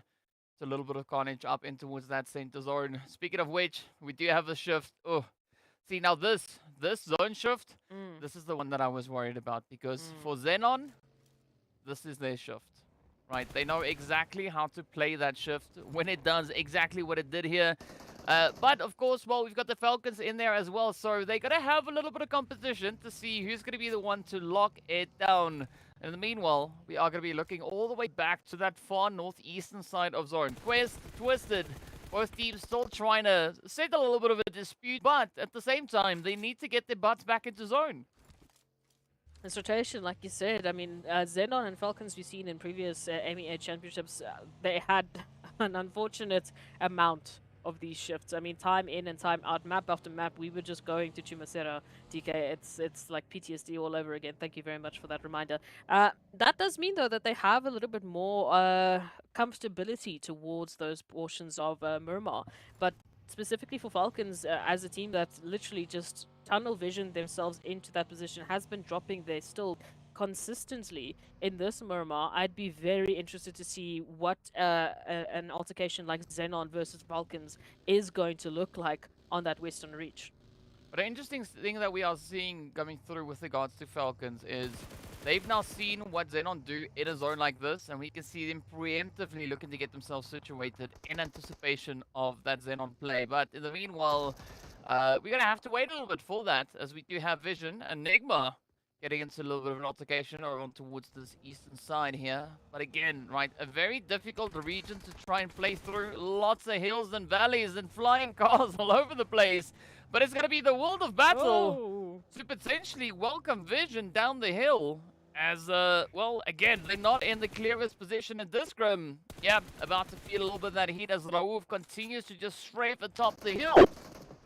I mean, if it gets you down the hill, even if you're rolling, it kind of works, right? But this scrim, just looking at any and every potential elimination, unfortunately, putting themselves in a crossfire here from the World of Battle, will result in them being sent back into the lobby. I mean, for the likes of Vision now, at least finding the one knock on towards Arthur might give them an edge into this whole situation, but they will be doing so with a duo, having to go up against potentially still the likes of the entirety of the World of Battle. So this will be quite a difficult fight for them to take, but maybe now or never, especially with NIGMA Galaxy rolling on in to look for a third-party opportunity. Well, let's see if that third-party opportunity will present itself. In the meanwhile, I'm going to be focusing my eyes towards that western side, because as we've seen in a zone like this, whoever controls the west, they are just capable of doing tremendous things here. So it is going to be a little bit of a tough play for our eastern teams. But fortunately, is not going to persist to the west. It is instead going to be pulling a little bit further back on towards La Driera.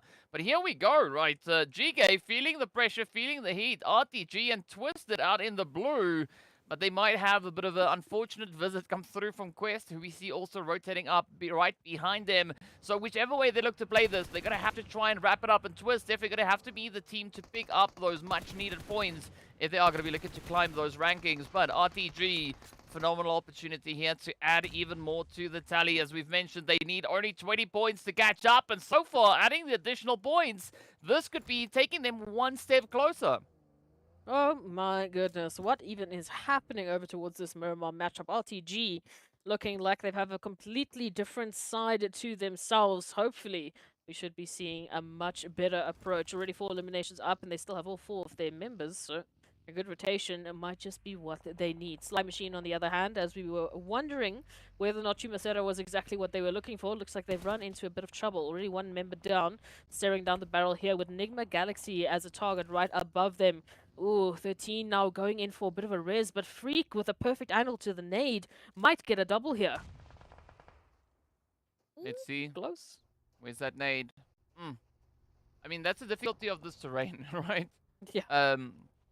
The nade might fly straight, but when it connects, it's all downhill. And ooh, this is a beautiful opportunity for Lord. They do find the play up onto 13. Fashe is going to have nowhere left to hide. Maybe hiding in the lobby. I think that could be a good spot. As you can see, Fashe now suffering the casualty thanks to a little bit of that gravity doing its thing.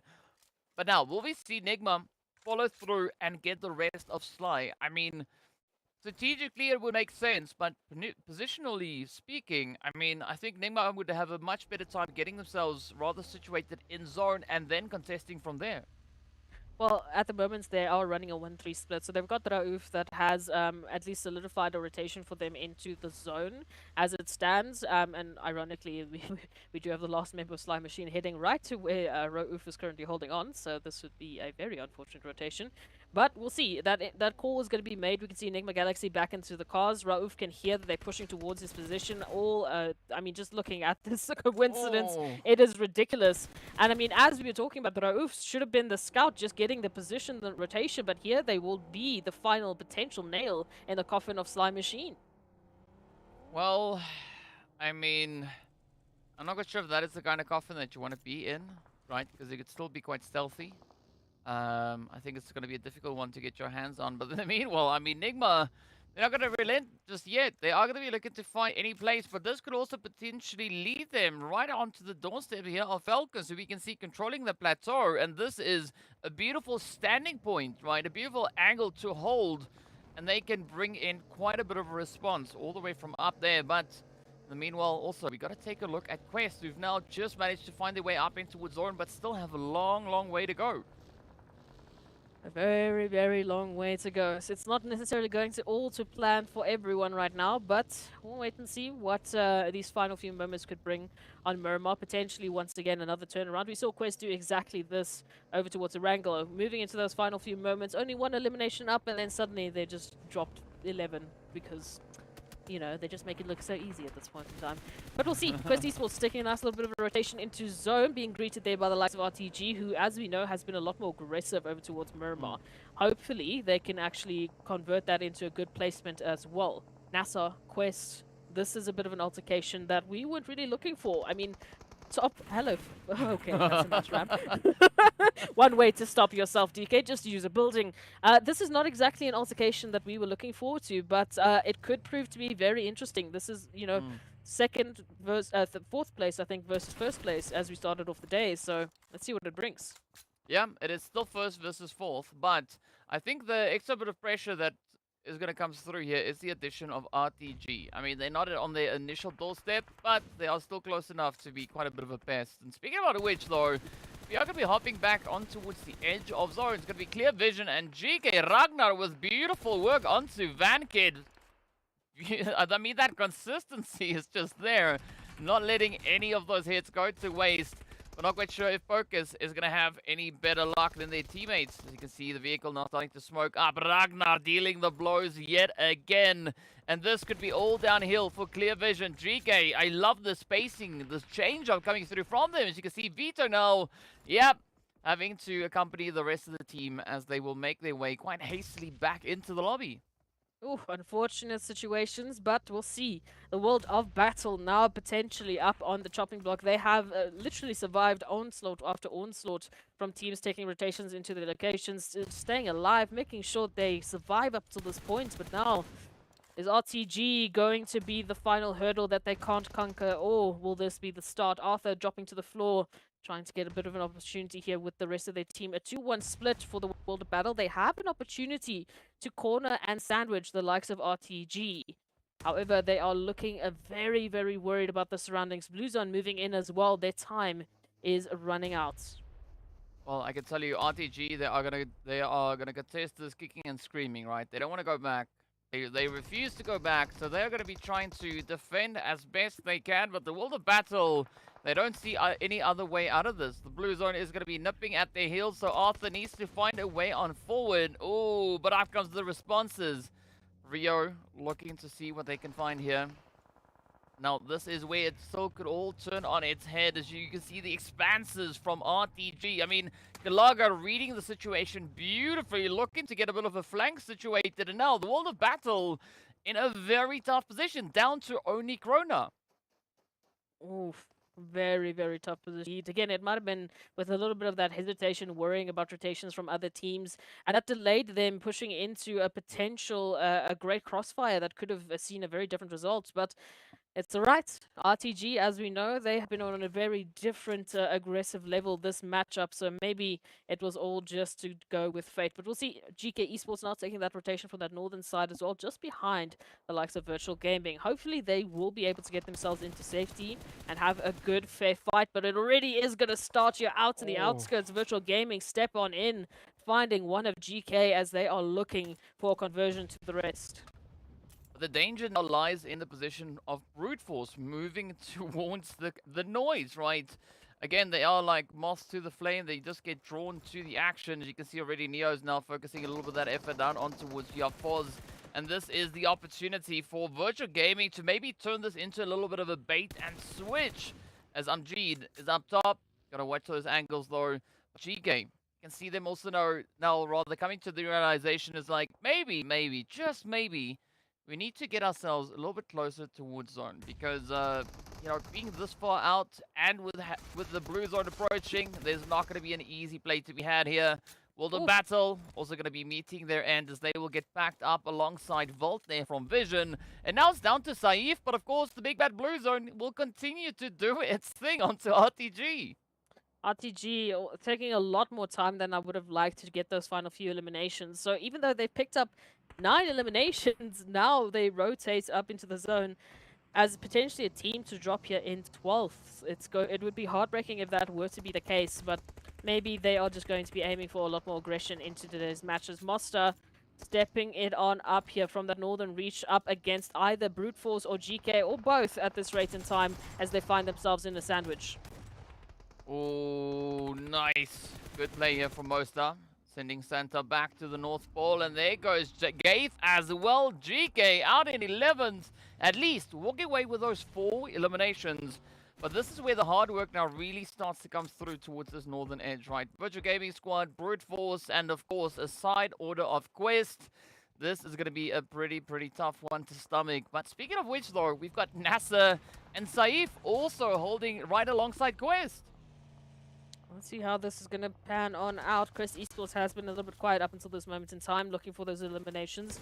Virtual Gaming not with an easy rotation. Now up against a Brute Force, just trying to get a bit of hard cover with those vehicles because they are out and exposed. In a moment's notice, that nade could make the connection and we could be saying goodbye to Virtual Gaming. Will it make it? Ooh, enough damage to get that re-knock, but Mosta, somehow, someway, still alive. I mean, a very good attempt, though, coming through there from Peapod. In the meanwhile, it is going to be NASR and Quest fighting for possession of the Southwest. Oh, you can see Fahidan just having a little bit of a barbecue there, enjoying the flames. before getting back down to business. But I'm curious to see how Kante and Fahidan are going to look to push through this beautiful defense. But yes, a pre-spray coming through from NASR. They know there's someone nearby. Let's just start spraying and then run up the staircase. And now it's going to be down to easy, and it's going to be everything but Virtual Gaming Squad, though, Mosta with a beautiful answer back onto Ado. I just don't understand how they're still alive. I mean, we saw Brute Force actually descending from that hilltop to get the confirmations, and somehow one little smoke still keeping Virtual Gaming in this one. Once again, Amjad going to be revived, back up on their feet. Hopefully this time they have an opportunity to get meds popped off. It looks like they are in a much better standing. However, they are still facing off against the potential full force here of a Brute Force towards this reach. Rotation into the zone is not going to be easy by any measure. Within a moment's notice, we could also be seeing XENON and NASR jump into this. And there we go, Mosta. Oh, after all that survivability, they go down once again for real. Yeah, but Brute Force not gonna have any of this happen to them, right? They won't land any repeat offenders. Try to sneak through, a little bit of a surprise. But now Brute Force can focus down onto the side there of the XENON, potentially maybe even find themselves a little bit of that Virtual Gaming Squad action. Meanwhile, it's gonna be the FALCONS and NIGMA now having a little bit of a disagreement over a compound. But whoever gains power here is gonna be smiling, as we know. The FALCONS, they are opting for a 3-1 split. We do have P6 all the way back in a little bit of safety in the zone. But now, let's see whether or not Koops and the rest of the team here from NIGMA can actually come through with a strong response. As it's now only Koops left to contest against the rest. And up comes NASR. This could be exactly what Koops now needs. Oh, it is going to be a 1v4 situation here. FALCONS just behind them as well. Teak and Puncher looking to get involved. Koops, I mean, run around as far as you can. There is no place to hide. We will say goodbye. And immediately there is an opportunity for FALCONS to continue this altercation. But even for FALCONS, they're like, no, this is too much heat. We'll be backing on off, rather opting for that southern reach. Well, speaking about the reach, up comes Brute Force as they look to push in. Amjad, beautiful positioning, but mind. Well, it says, don't mind me as they push on in and wraps it up, alleviating even more of the pressure. But Brute Force, not exactly out of the woods. They still have to get themselves patched up and back into safety. Now it's going to be NASR looking to try their hand at a little bit of the aggression. Here we go, starts with a beautiful strafe. Neos feeling that pressure, starting to build. Up comes Xenox. Looking for their own opportunity, trying to play a little bit of vehicle upset, but fortunately for Brute Force, there is a rock in the way. Big obstacles is going to be saving the day, at least for now. But NASR, they are determined. They want to get the spray. Going to be fishing through the smoke for every hit marker, and they will succeed as they take down the Broody Fruities, and off they go. 4 eliminations out in 6th place. Wow, okay. I mean, this is really proving to be a very competitive final day. Brute Force out for the count, Quest out for the count. The only team really still in the conversation from our initial top 4 of the day is NASR.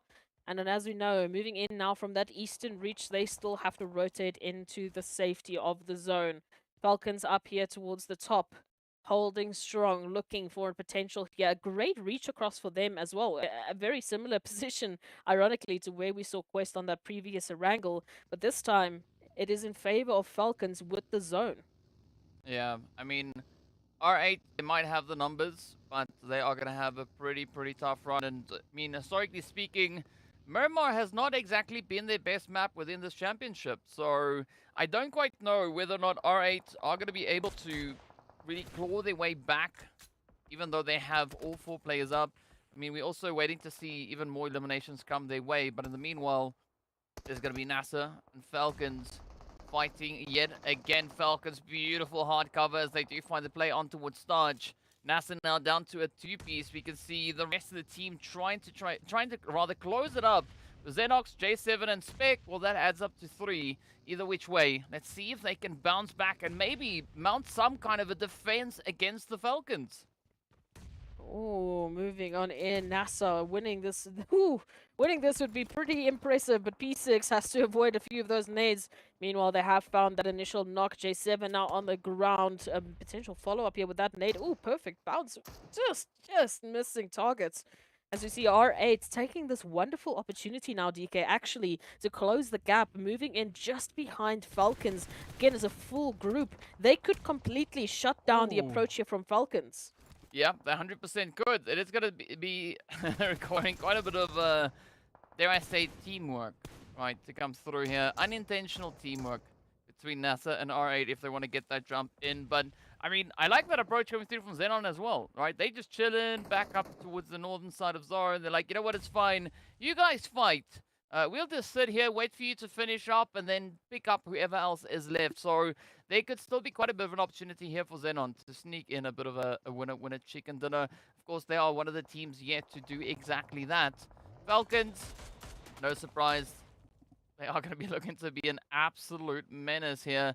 But such difficult play. And I mean, Falcons, they're not letting anything happen to them. They somehow manage to defend a double team assault coming onto their position.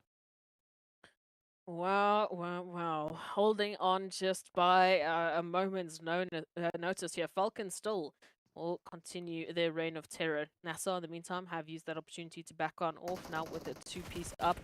XENON, as you mentioned, sitting pretty over towards that northern side with a 3-piece, but Spec now going to be caught on out in the open. A beautiful spray through the smoke, and Xenox now the last members up and Adam trying to defend a NASR and their fantastic progress so far. 9 eliminations up. They would not want it to end here, but it might not be up to them. Xenox, where do you go? Do you go to XENON? Do you go to Falcons? Do you go to R8? There's no position safe. Yeah, well, you gotta take your pick, right? And just hope that you made the right decision. In the meanwhile, the Falcons also now looking to play their hand at a little bit of a repositioning here. And I mean, this could be a great bit of leverage coming through now onto the side of R8. R8, they have the numbers, but they don't have any kind of a position to make much of a stand from. So let's see how this one is going to unravel. Xenox rather, going to be being a nice chill position there as well, playing a little bit hide and seek. Ooh, but they've been found. So it's now just a game of seek, right? The hidey part has left. Now, also, XENON. Oh, getting absolutely battered as Ragnarok reaches across the way. Carry Boy trying to fend off the push, but it is not going to be an easy one to accomplish. Not at all. Very difficult position. Puncher King swinging left, right, and center, finding Xenox. Finally, at least opening up a little bit of spacing. Meanwhile, R8 have cleaned up XENON. So we take a look at the R8 versus Falcons showdown here for the winner chicken dinner. It is going to be a 3v3 as a one knock comes through here from the side of R8. And Falcons up with R8, they're up with 3. A potential more. But Falcons already so aggressive. Hopefully there's something miraculous in that care package to get them across the line. Well, I mean, if Falcons get this is going to be a back-to-back winner chicken dinner as they now start to even the board here. They've already found Ragnarok. Down they go. It's up to the rest of the crew. As you can see, Esketan, Ida trying to just strafe their way on through. Kra also trying to hold up on the back end, but up comes a beautiful flank then from Puncher, who is going to be looking to milk the heck out of this situation. But will we see R8 being able to defend? Ida also just trying everything they can find on the edge, but they will get spotted and traded on up just about. Nothing guaranteed just yet, but what a turnaround. I mean, Falcons now down to 1. It is a 1v3 contention, and R8 stopping Falcons from getting a back-to-back winner chicken dinner. Look, they could feel the energy in the air. They were like, listen, Falcons, we know what you can do. We know, you're already in that good position, but no. Not today, not today. R8 stepping up in a fantastic fashion there in the last few moments of that Miramar matchup to be able to still steal away that winner chicken dinner, but they had to fight tooth and nail to make that one happen. I mean, such an exciting gameplay indeed. And mad respect going out to R8, as we said before, right? This Miramar, well, Miramar's in this championship, not necessarily being their best game so far, but as we know, they've proven themselves coming through from, PMPL Arabia, so it's good to see them regaining a little bit of that confidence and just flexing their capabilities here. And of course, looking at this, we do also then have good old Rosa from RTG being the player with the most eliminations. Wow, all right. A bit of a surprising performance here across the board. Not a single team really having a dominating performance on the overall match report in terms of our individuals, but it was a very good showing nonetheless, and a very interesting story that was starting to build. Again, as we said, Quest Esports Brute Force, they were out for the count. We said goodbye to NASR very early on as well. Everyone other than our top 4 teams just seem to be trying to finish off those winner-winner chicken dinners as much as they can. That could be a bit of an approach that teams could be looking to take here, but as we can see, of course, consistency is going to be key, as we do have NASR walking away with 9 eliminations alongside RTG and FALCONS wide. It seems like that was the approach of the day, right? Like, you know what, Miramar, let's go for 9. Everybody confirm, agree, yes, 100%. Boom, here we have it. And, well, they just were able to accomplish their goal. But unfortunately for 2 teams, right, they are going to be sent back with a few bubbles, as it will be the players here from Clear Vision and RUKH Esports. Fortunately for them, the donut shop has enough to, you know, just help alleviate a little bit of that play, a little bit of that pressure. Well, a 3-way tie in terms of eliminations, 9 apiece each. Yeah, it was going to be a very heavy-handed Miramar matchup. We saw a lot more aggression coming through from the teams. There were a few instances where we would see a little bit more hesitation, just because the speed at which we were running in this Miramar matchup was unprecedented. I mean, we were just gunning for the finish quicker than where most of the teams would have liked. Even looking into this, I mean, just 13 teams already at this point, and then we still just start dropping like flies. Very aggressive Miramar, but it is what we tend to expect coming through in the finals. Everyone just, all cards on the table. They are going to be looking for the win. They are going to be looking for as many points as they possibly can. Yeah, and rightly so. That is the name of the game. It is the final day, the last opportunity for teams to make as much of an impact as they possibly can. And I mean, moving into the zone, it was exceptionally challenging. I mean, there was no one particular good position to take. Essentially an uphill battle. And as we got into that last stretch, it became a little bit of a downhill play. But mad respect, still going out to the side there of R8, just overpowering the side of P6. And well, with that, they got themselves that well-deserved winner chicken dinner. Now, right? We've now been taking a look at our first 2 matches. That also then means one thing. Game number 3 is going to be up next. So on that, we are going to be taking a quick break while we prep for Erangel. And I try to fix my buffer. But yeah, see you guys back in a short few moments. It's time to upgrade your PUBG mobile outfits.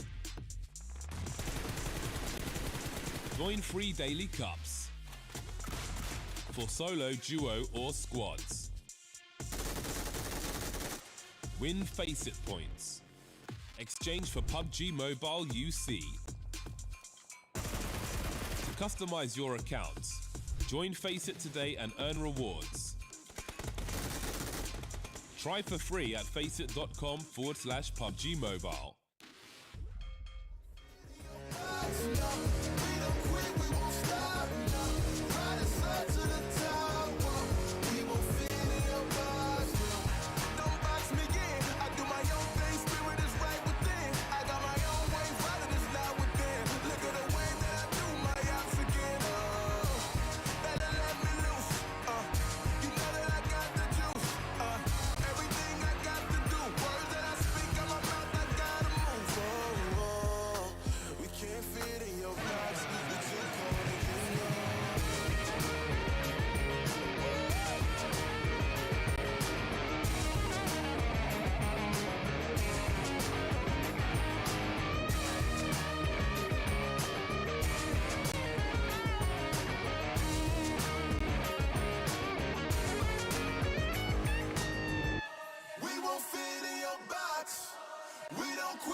To the top, we won't fit in your, we won't fit in your, we won't fit in your box, no.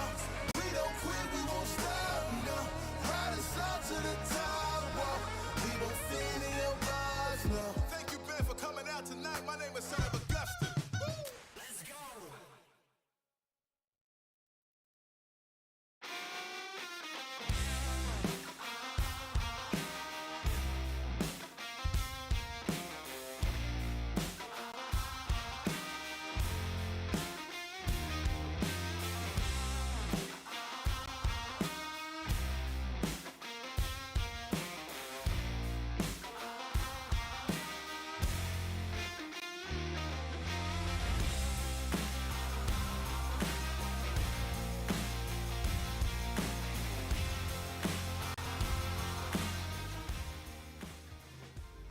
Hello guys and welcome back. We're getting ready to move into match number next. Of course, we are going to be heading right back into Erangel yet again to see if we can have a little bit of a back-to-back play. I mean, looking at what we had happen just here, FALCONS getting so close to getting yet another winner chicken dinner back-to-back play, but R8 said no, you can only have one.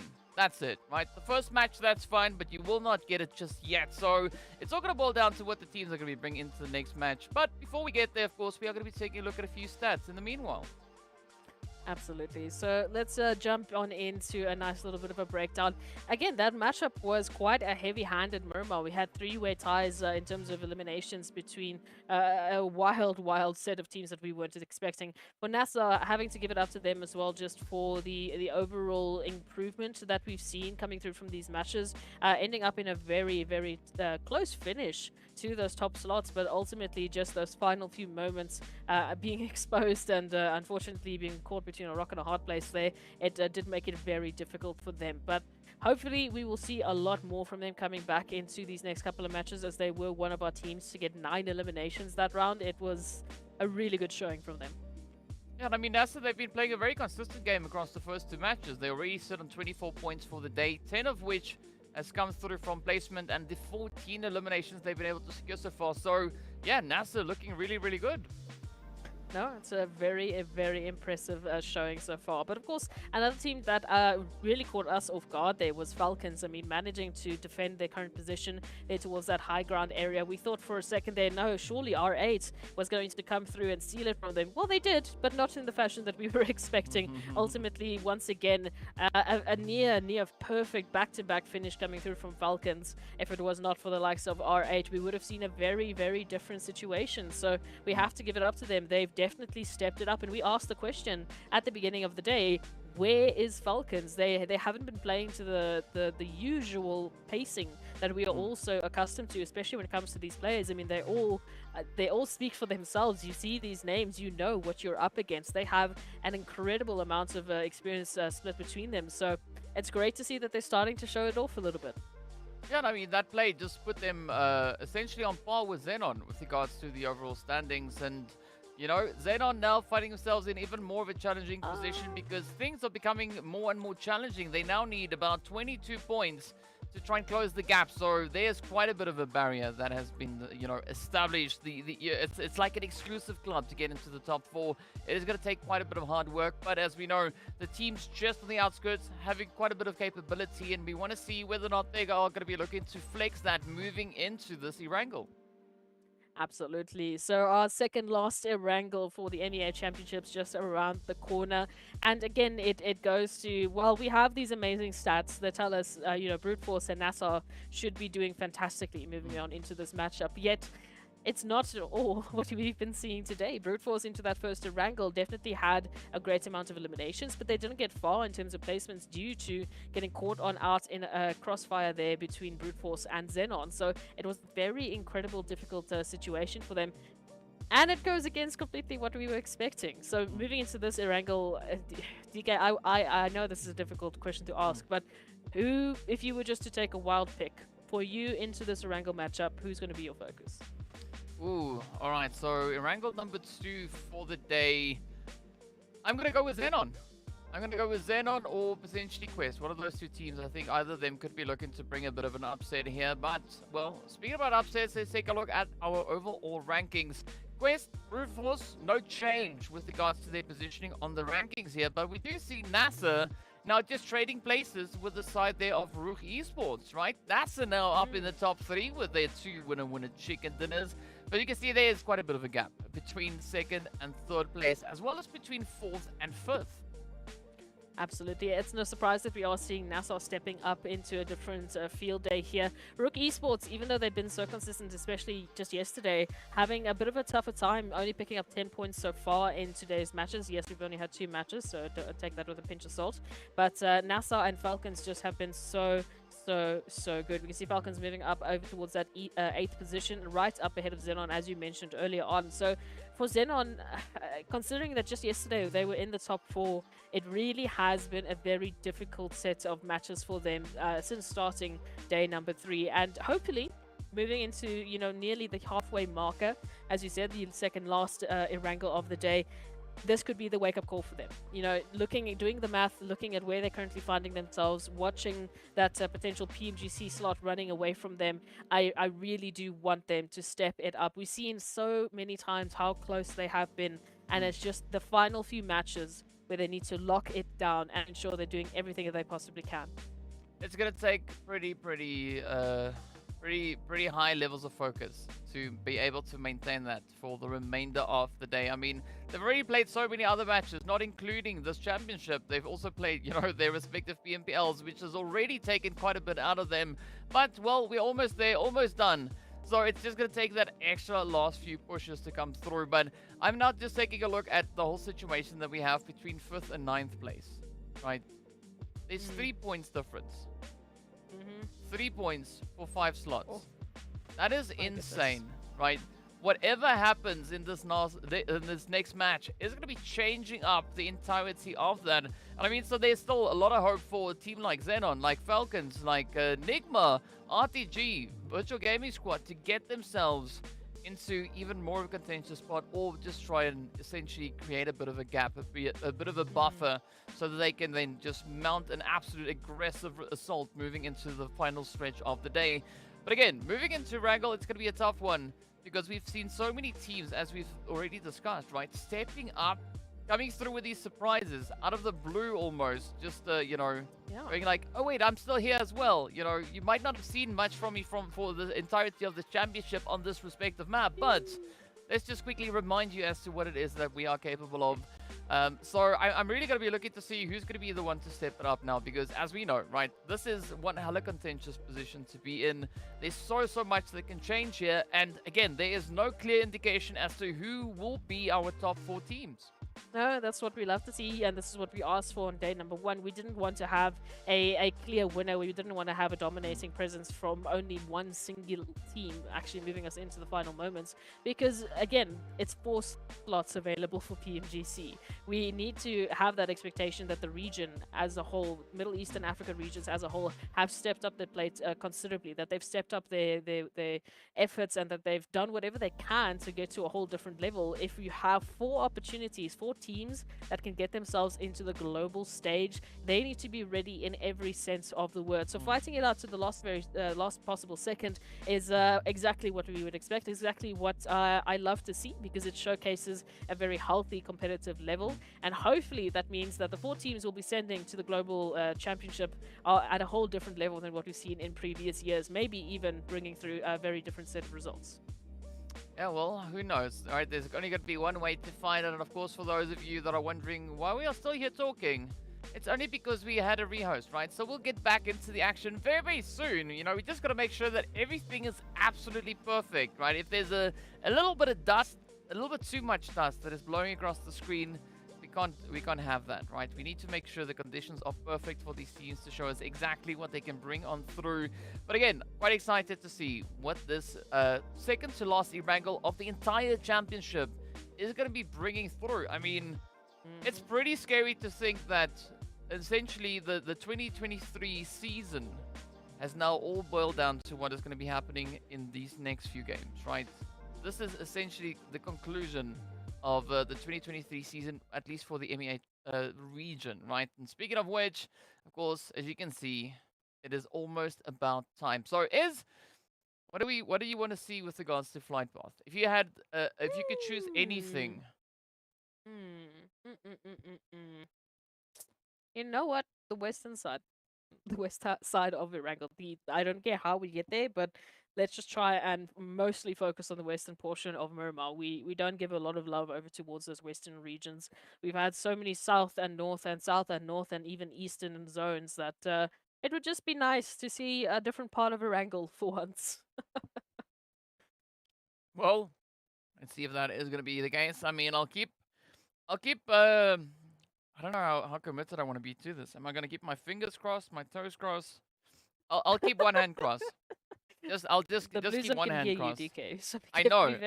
What you that's why I'm trying to decide. Like I even made sure that I put my feet flat on the ground. Right. There's nothing other than just my left hand keeping fingers crossed. So let's see whether or not that is going to be the case here, as we do take a beautiful scenic view at the amazing Erangel.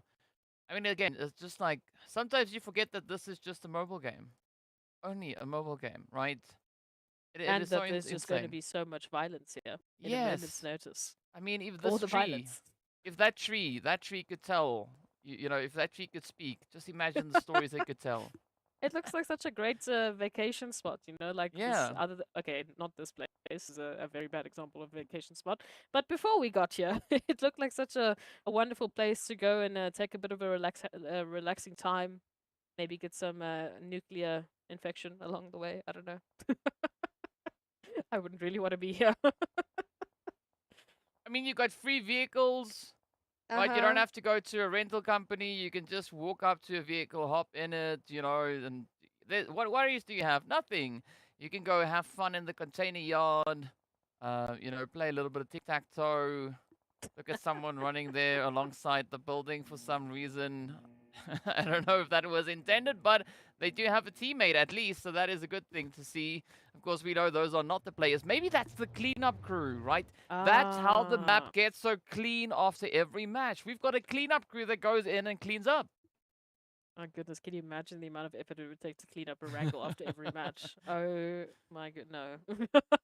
That's a job I don't want. I'll put it now. But hey, at least on the very, very slight chance, we did at least start on the western side. Not necessarily going to end there, but we get to see a nice little bit of an overview there of Quarry, Primorsk, and ultimately we're going to be ending up towards the reaches of Kamishki and Stolber. Finally, our second last Erangel has approached the field. And this is now where many questions start to unfold. We can see the rankings there on the top left-hand side.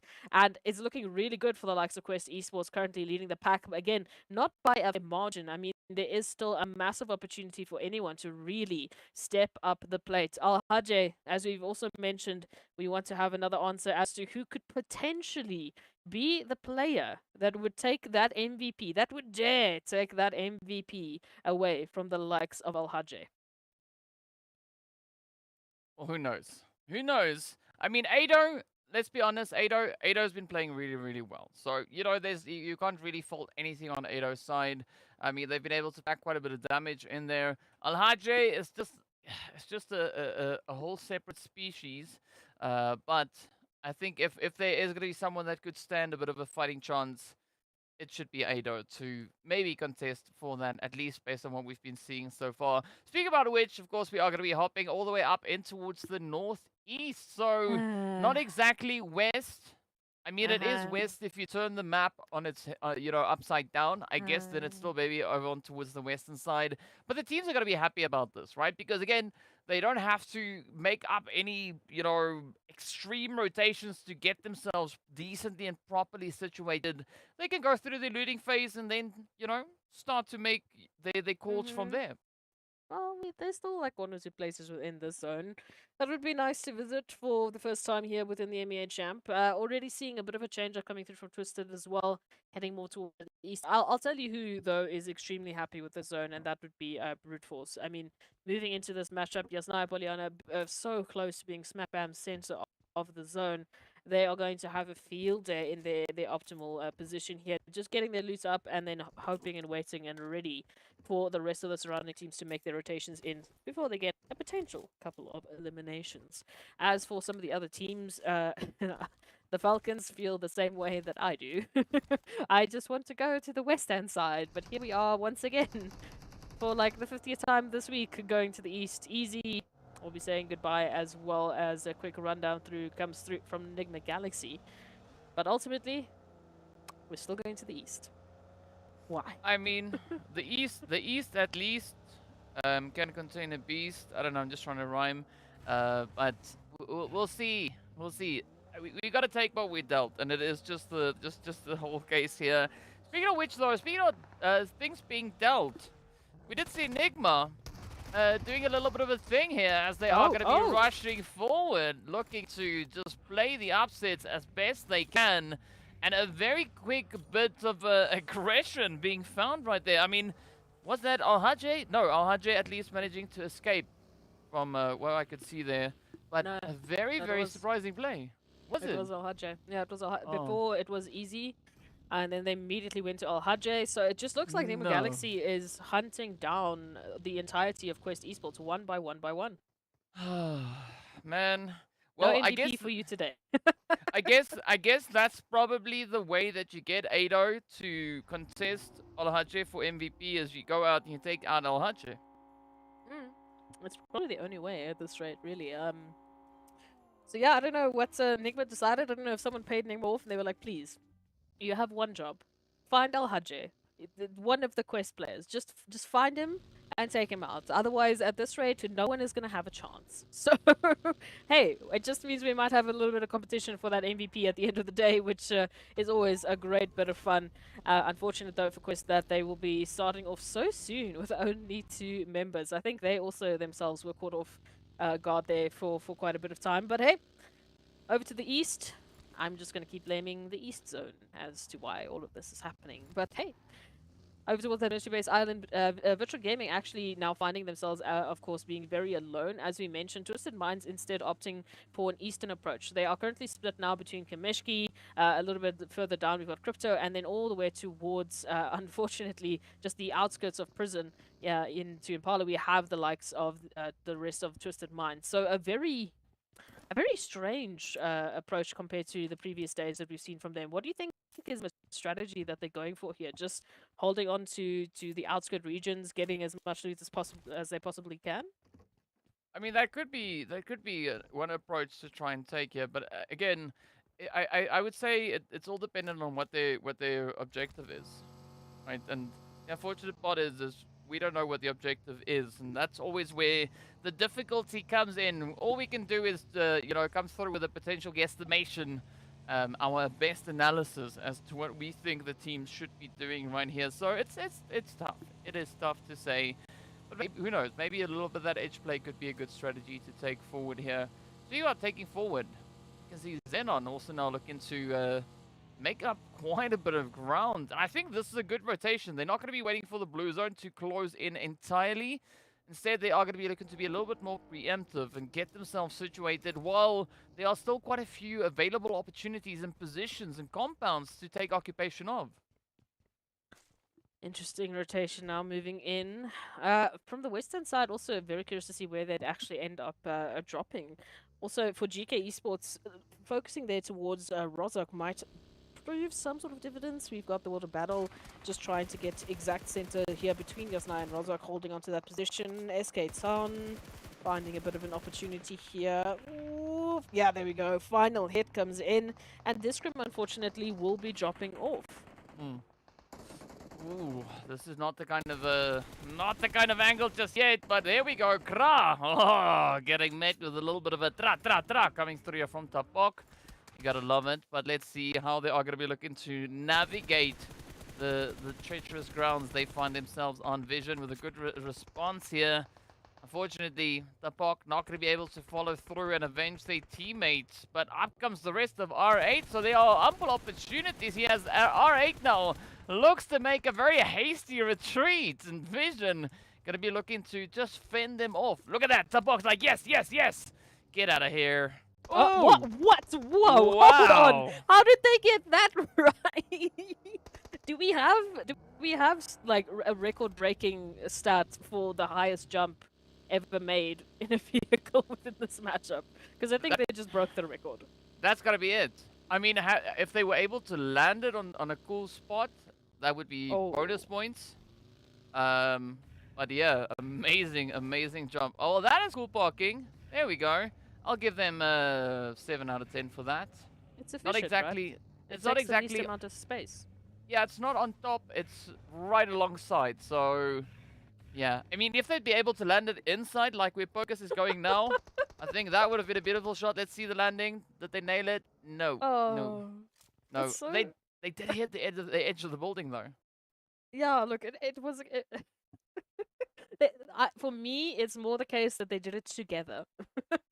That we had both of them just trying to reach the heavens with their vehicles. Oh, we love a little bit of comedy moving into this one. Going to be centering up a little bit more towards the likes of the World of Battle and just providing a bit of an opportunity to take a look at the school and surrounding areas once again. So these classes will be getting created very soon as well. Twisted coming through from Stolber. They've managed to at least regroup coming through from Lefovka. So it will be a much better approach for them as well. Hopefully with a lot of loot in the process. And RUKH all the way from Severny. So a very interesting split. It is a very interesting split indeed. Sorry, I'm just not quite over the whole clear vision thing.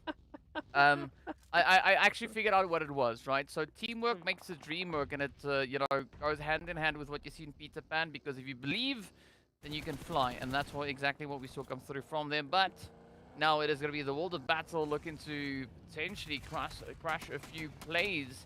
You can see Vankid pulling up quite hastily, but they are going to have to hold true as the World of Battle look to rush on forward.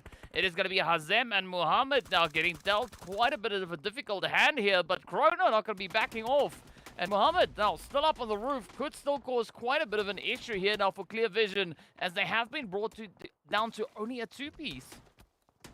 Muhammad just narrowly escaping a couple of those shots, raining on in. Krona still feeling the heat, and no one really in a position to get that res popped on off. And unfortunately, ooh, Clear Vision, it looks like trying to reach the heavens has given them the momentum they needed to move on in for the finish. Now just the reses that need to be popped on in before the likes of Arthur could make an approach. Of course, we know they would love to get that res, but just looking at the space available, it's not going to be possible. Even Brute Force from Prepod now moving to get a bit more information, potentially just putting the nail in the coffin here of Clear Vision. Well, this could be a golden opportunity for Brute Force. Let's see if they can get those angles secured. We do say goodbye to Vankid, as NASR is going to be closing up from that southern side, just reaching across the way.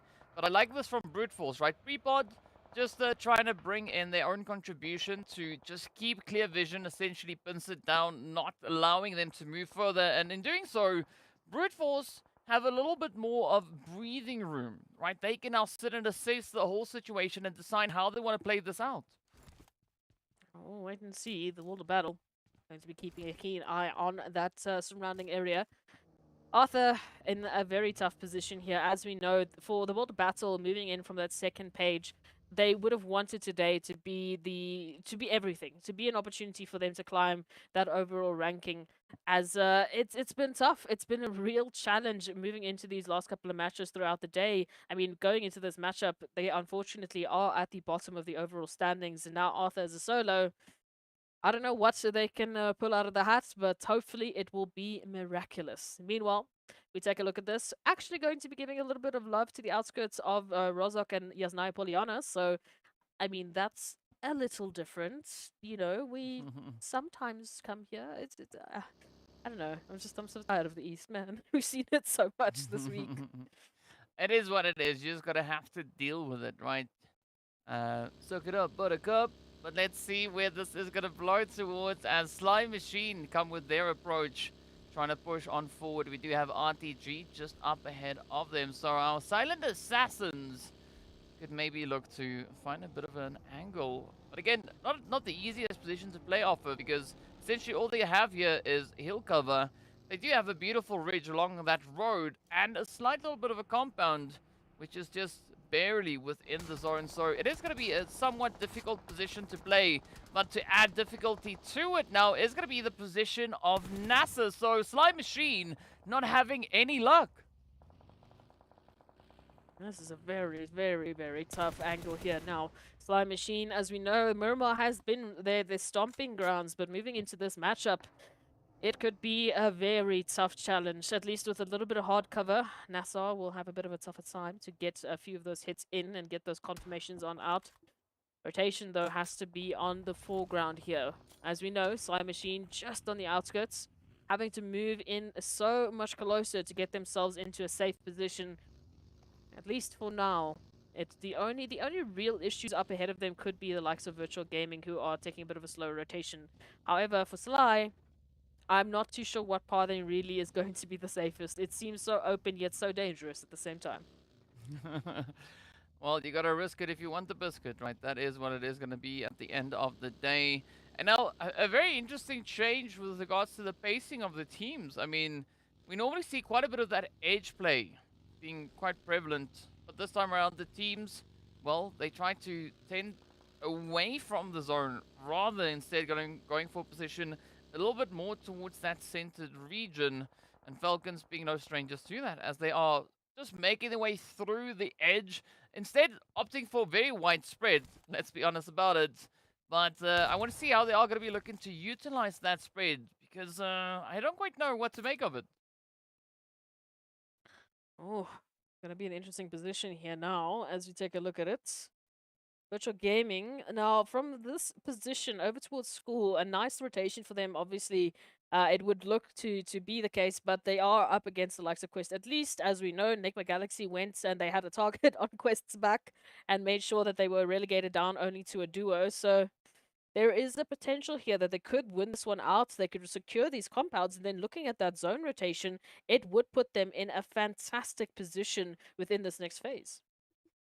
Well, let's see whether or not they can get that fantastic position secured. There's something odd going on. We'll see how these teams are going to be looking to work their way through. Virtual Gaming Squad, they are going to be looking to find an apartment here as they do pull on up. Quest already well situated, but also prepping themselves for a bit of a disengage. You can see Kante and Fahidan, the last two hopefuls, trying to find a little bit of a safe haven, and Amjid now just being an absolute nuisance. Oh, Fahidan getting dropped right as they enter the door. Beautiful spray. I mean, the accuracy on that, so phenomenal.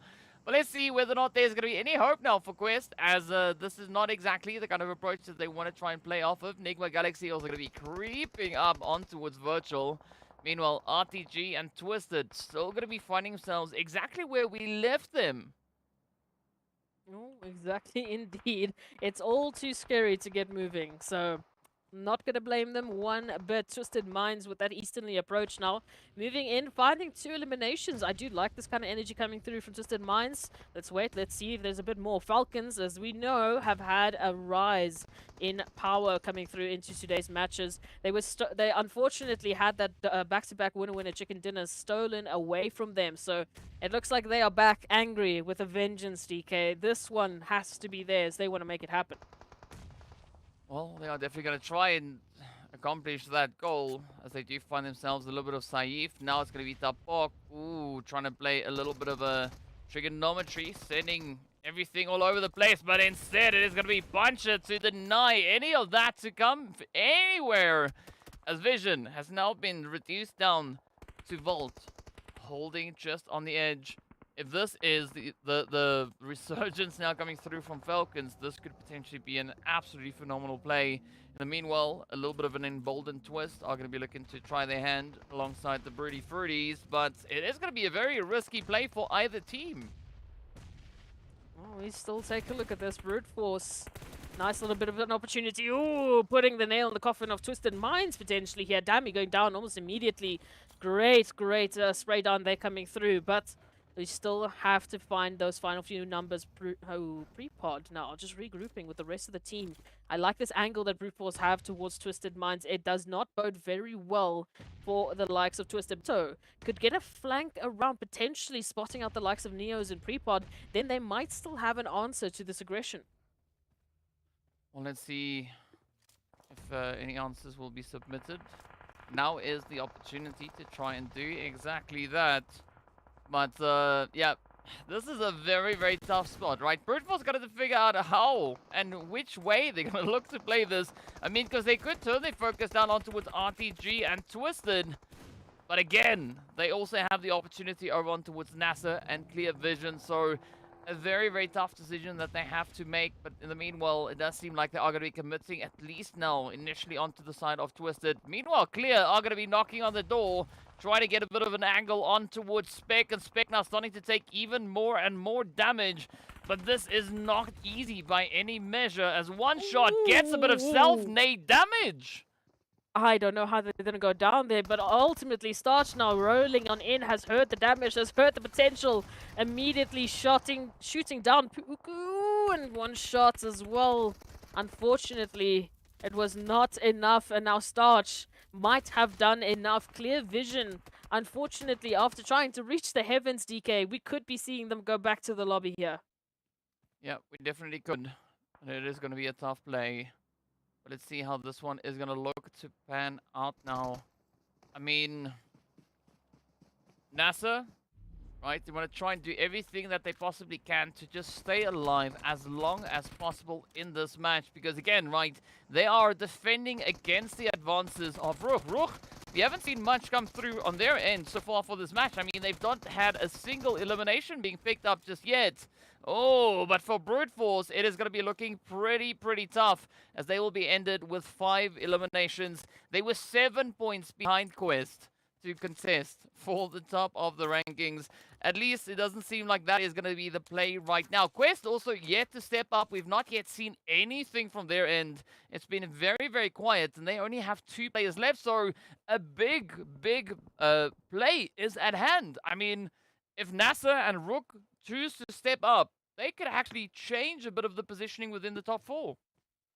I mean, especially looking at that previous matchup for Quest, it wasn't quite what they would have wanted to compared to that first matchup. And now moving into this one, they immediately got relegated down to 2 members. So especially for RUKH, NASR, as you've mentioned, this could be a way for them to shake up that top 4 placements and potentially get a little bit of chaos into the PMGC. Slots and Volts getting caught on out as Rauf steps on up to lead his team in more ways than one, finding a great amount of eliminations. Now it is NIGMA Galaxy moving in from this western side. Again, question in my mind whether or not they will be heading more towards the northern reach of GEEKAY or towards the side of XENON.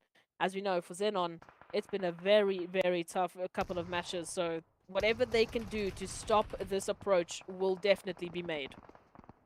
Oh, come on.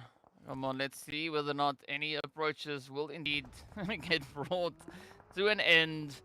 I mean, this is such a tough play, right? XENON, NIGMA, GEEKAY, RUKH, I mean, insane. Rauf trying to survive, but Marshall denies that as he comes through with the S12K, and up comes Lord now looking to bring it through a bit of their own vengeance, and it's going to be an absolute showdown. A shoddy shoot-off.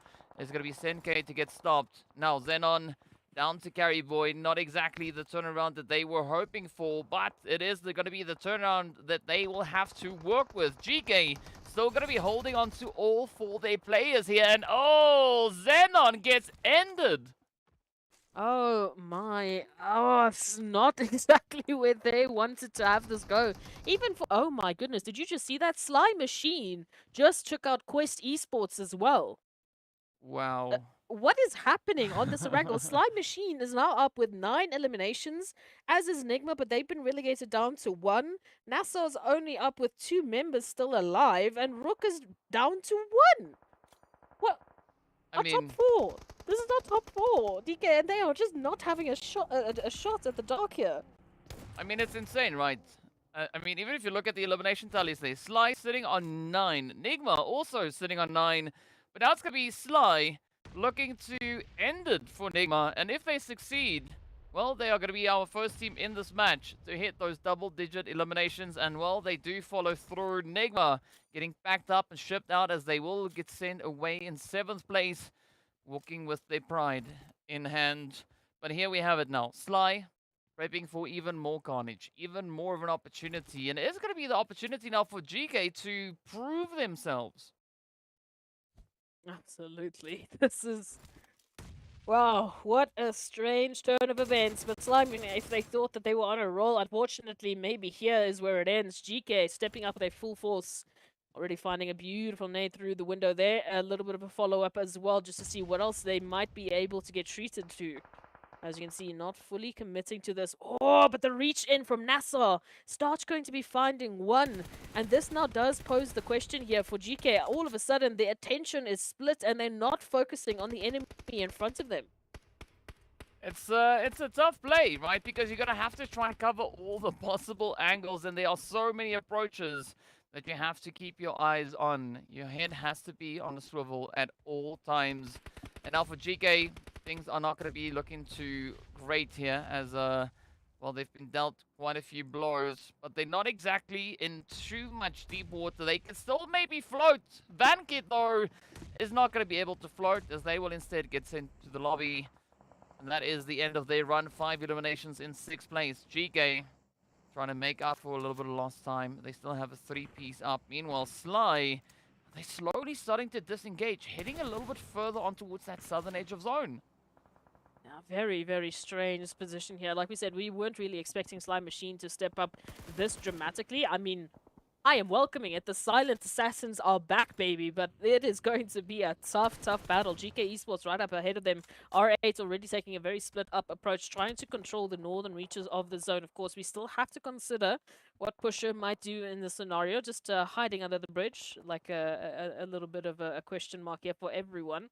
We do have R8 at least dedicating one member to holding onto that position. So they have information about Pusher.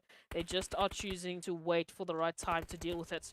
Meanwhile, the question really poses itself between these 3 teams. Sly Machine, GEEKAY, and of course NASR. Who will be able to survive in this engagement before moving to the north? I think it's going to come down to R8. Similar to what we saw happen in Miramar. I think R8 are going to look to play the upset here. Right, they've been making moves. As you can see, we got Kra situated over on towards the western side, XENON and RUKH holding over on towards the east. And I mean, Sly, GEEKAY, and NASR, they are so focused on each other that they are not paying enough attention up towards those northern sides. So, yeah, I think this is R8's opportunity. Well, let's wait and see. As we know, they first have to deal with Pusher coming through here from the bridge line. No surprises. I think they would have spotted them actually dropping off that bridge line. I have to wait and see. It doesn't look like Ragnarok will be focusing towards that area, but they do have a teammate there. Just stationed and poised. As Slime Machine starts to try and look for any cracks in the defense here of GEEKAY Esports. They do have the numbers advantage, but the more resources they spend, the more time they waste here, the more they give NASR an opportunity to take both of these teams out. As we can see, that zone really favoring Starch and the rest just waiting for either Slime Machine or GEEKAY to make an approach. Well, let's see how this one is gonna go for the time being. I mean, Sly, GEEKAY, we kind of get why they're being a little bit hesitant. They don't necessarily want to give up, you know, the advantage here. But, I mean, the silent attackers, they've been doing an absolute phenomenal bit of work. 11 eliminations, and they still have all 4 players up. But now it's all going to come down to positioning. As you can see, NASR trying to get a bit of a preemptive setup here. Trying to see if they can gatekeep Sly, potentially even GEEKAY. But it is such a tall order, such a tough position to play through. And I'm still convinced that R8 are going to be looking to play one heck of an upset. But now, we do see Starch getting dropped from across the way, making a little bit too much noise. Now turns to Spec, again finding themselves in a very unfortunate position. We do, however, say goodbye to Pusher, as RUKH now also lose their players. And this is the final 4 teams now left to contest. And Sly, GEEKAY still essentially focused in on each other. Absolutely. Tunnel vision might be the end of them. As you can see, the reach across coming through from R8. Ragnar finding 13. And, oh, Chris 7, beautiful nade to get that confirmation. GEEKAY feeling the brunt of it. This is it, right? This is it. This is showtime. You can see R8. They have the numbers now. They have the positioning. Sly, NASR essentially focusing in on each other. I would not be too surprised if R8 managed to get a back-to-back winner chicken dinner. I mean, getting a chicken dinner right here, with the amount of eliminations they've been able to secure, they might be the new team contesting for the top 4. Just based on one single performance. But it has been a very consistent performance, right? Game 2, Game 3, things are just looking so amazing for the R8 squad. And I mean, this could be one heck of a comeback story.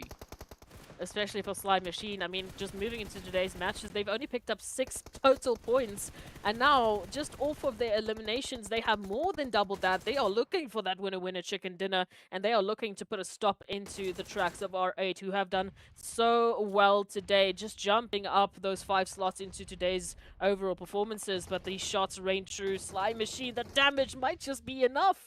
Oh, come on. Steezy. Steezy is the last hope now for Slice. You can see Ragnarok getting ready for the inevitable, trying to push on forward. But it could all still turn. It could all still change. That Molly, though, it is absolutely on point. It is going to be forcing Steezy to the one side. It is R8 now prepping for a back-to-back winner-winner chicken dinner. And this is just about the finishing blow to seal the fate. R8 stepping up on the very last day. Wow, what a play. I mean, back-to-back. They got themselves, just in that first match, right? They picked up 8 eliminations alongside the winner-winner chicken dinner, or 6 eliminations, right? Now, stepping into this match, they take it one step further. They garner even more eliminations and yet another insane winner-winner chicken dinner. We do have to give it up there. R8 Esports have brought in a very different approach to today's matches. I think after that, they are our top performing team of the day officially. So let's go take a look at that. The top damage dealers into that matchup. No surprise to see Slime Machine making an approach. And at one stage, we were just drawing the conclusion there and the comparison between Sly and NIGMA Galaxy as the teams that was reigning in with the most eliminations. But those final few moments proved to be all that R8 needed to just step it up once again. 10 eliminations. So they are just getting better and better, map to map, back-to-back wins, and it doesn't seem like they're going to be stopping anytime soon. Yeah, map to map, back to back, so you can say Mac to Mac. Yes, 100% I agree with you. That is a very accurate statement, and I mean, just look at this though. R8, 10 eliminations, 20 points, that's it. Beautiful play, but you have to commend the performance coming through from Slime Machine, right? As you pointed out, they were able to secure in this one match so many more points than they were able to bring in for the entirety of the previous matches. I mean, their placement points alone accounts for their points in game 1 and 2. Absolutely. It's an incredible showing. It's so good to see the likes of Slime Machine, our silent assassins, showcasing their skill sets, and this is what I was waiting for from day number 1. So it's alright that it took a couple of days to get here, but at least we finally get to witness it. Whether or not, unfortunately, that's going to be enough for them to climb that overall rankings at this point in time, it is a very tough position to make everything happen in the last day. So either way, they are playing for their own, and they are playing for all of the bragging rights they could possibly get. I gotta say though, R8, they're giving me a headache. A good kind of headache, and on that one I need to go look for some aspirin. So while I go look for some aspirin, let's hop into a quick break and we'll be right back with match number 4.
I'm sorry, but you just can't help bobbing your head to those beats. It's just one of those Every things, right? time.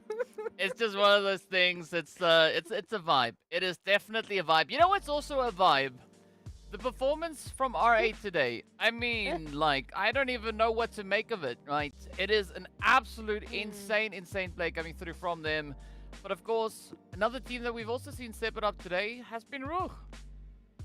Yeah, I mean, just drawing the comparison here, obviously R8, as we know, has been phenomenal today. I mean, they picked up 39 points just today. And the reason we want to draw this comparison, right, is because in that last match, now officially R8 have jumped 4 slots up to currently being the 6th top team right now. They're sitting on 125 points, whereas RUKH Esports are sitting on 144, as we know, as the 4th best team, the guardian of that PMGC slot. So if R8 are going to continue with this insane performance, especially the fact that they can get, you know, 20 points in a single match, we could be saying goodbye to RUKH as our top 4 team.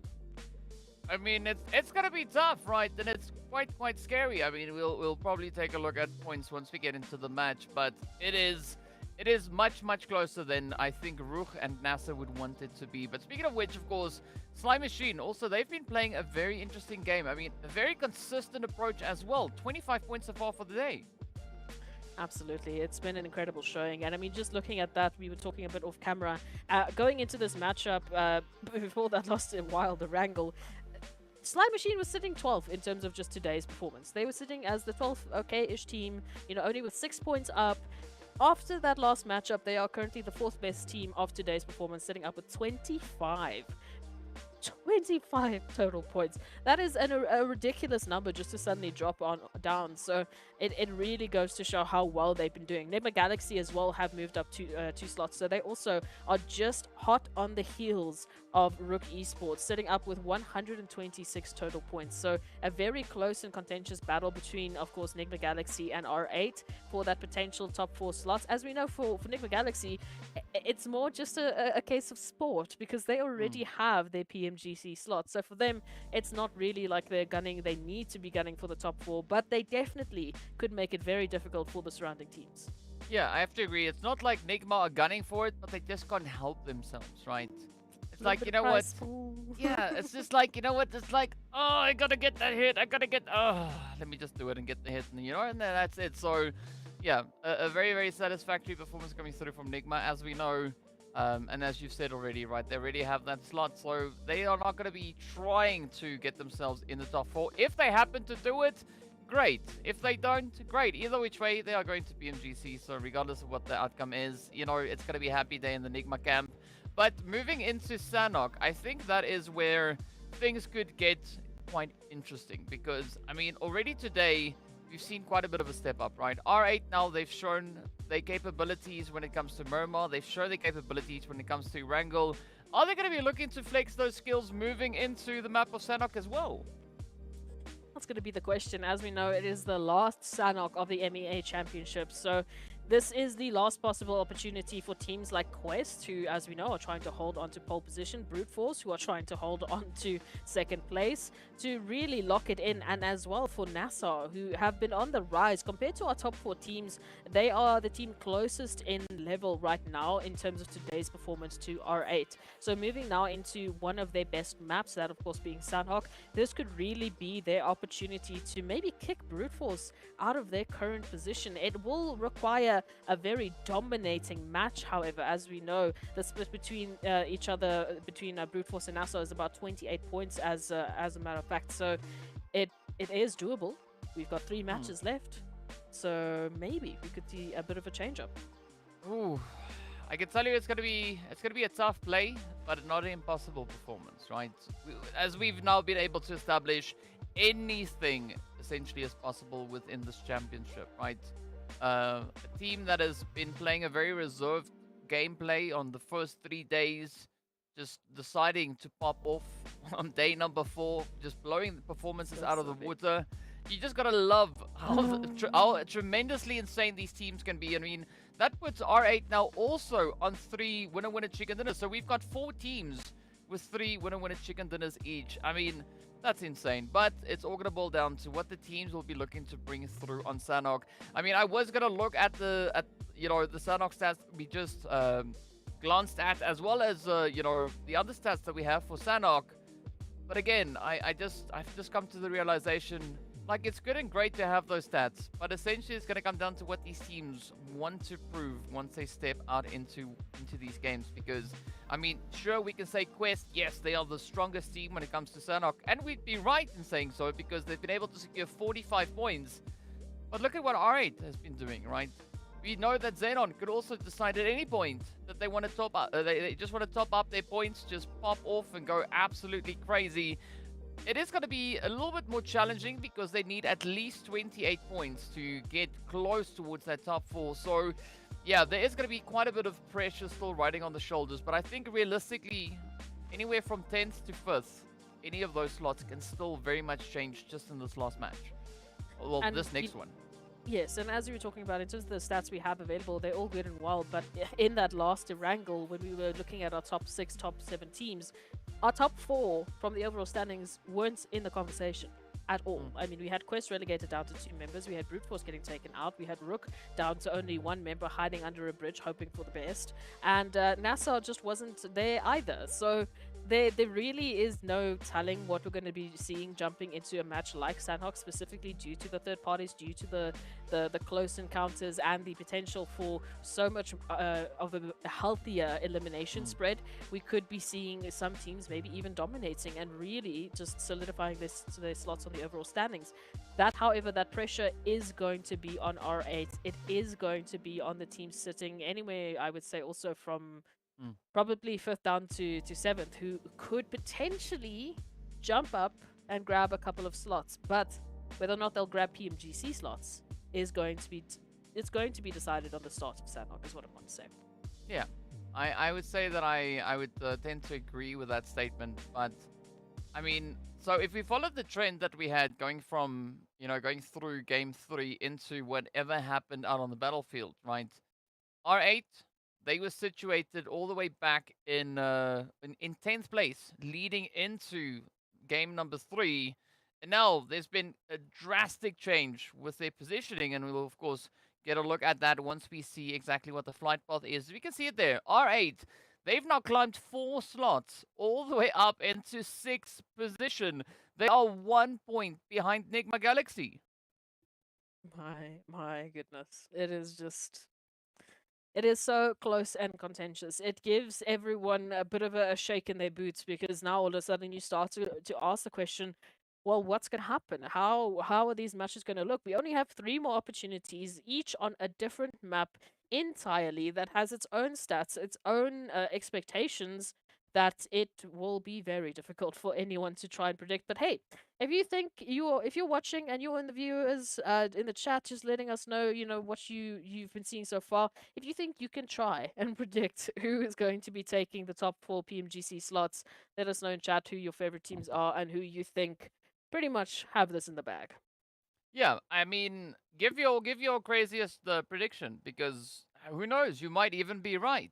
So, yeah, excited to see those predictions come through in the chat. In the meanwhile, we are going to be looking at a little bit of a heat being applied there to the side of Clear Vision, as they will be starting the match off with, well, essentially 1 less player, but it's all going to come down to whether or not those follow-throughs will find their way in. The same thing happening here with Quest.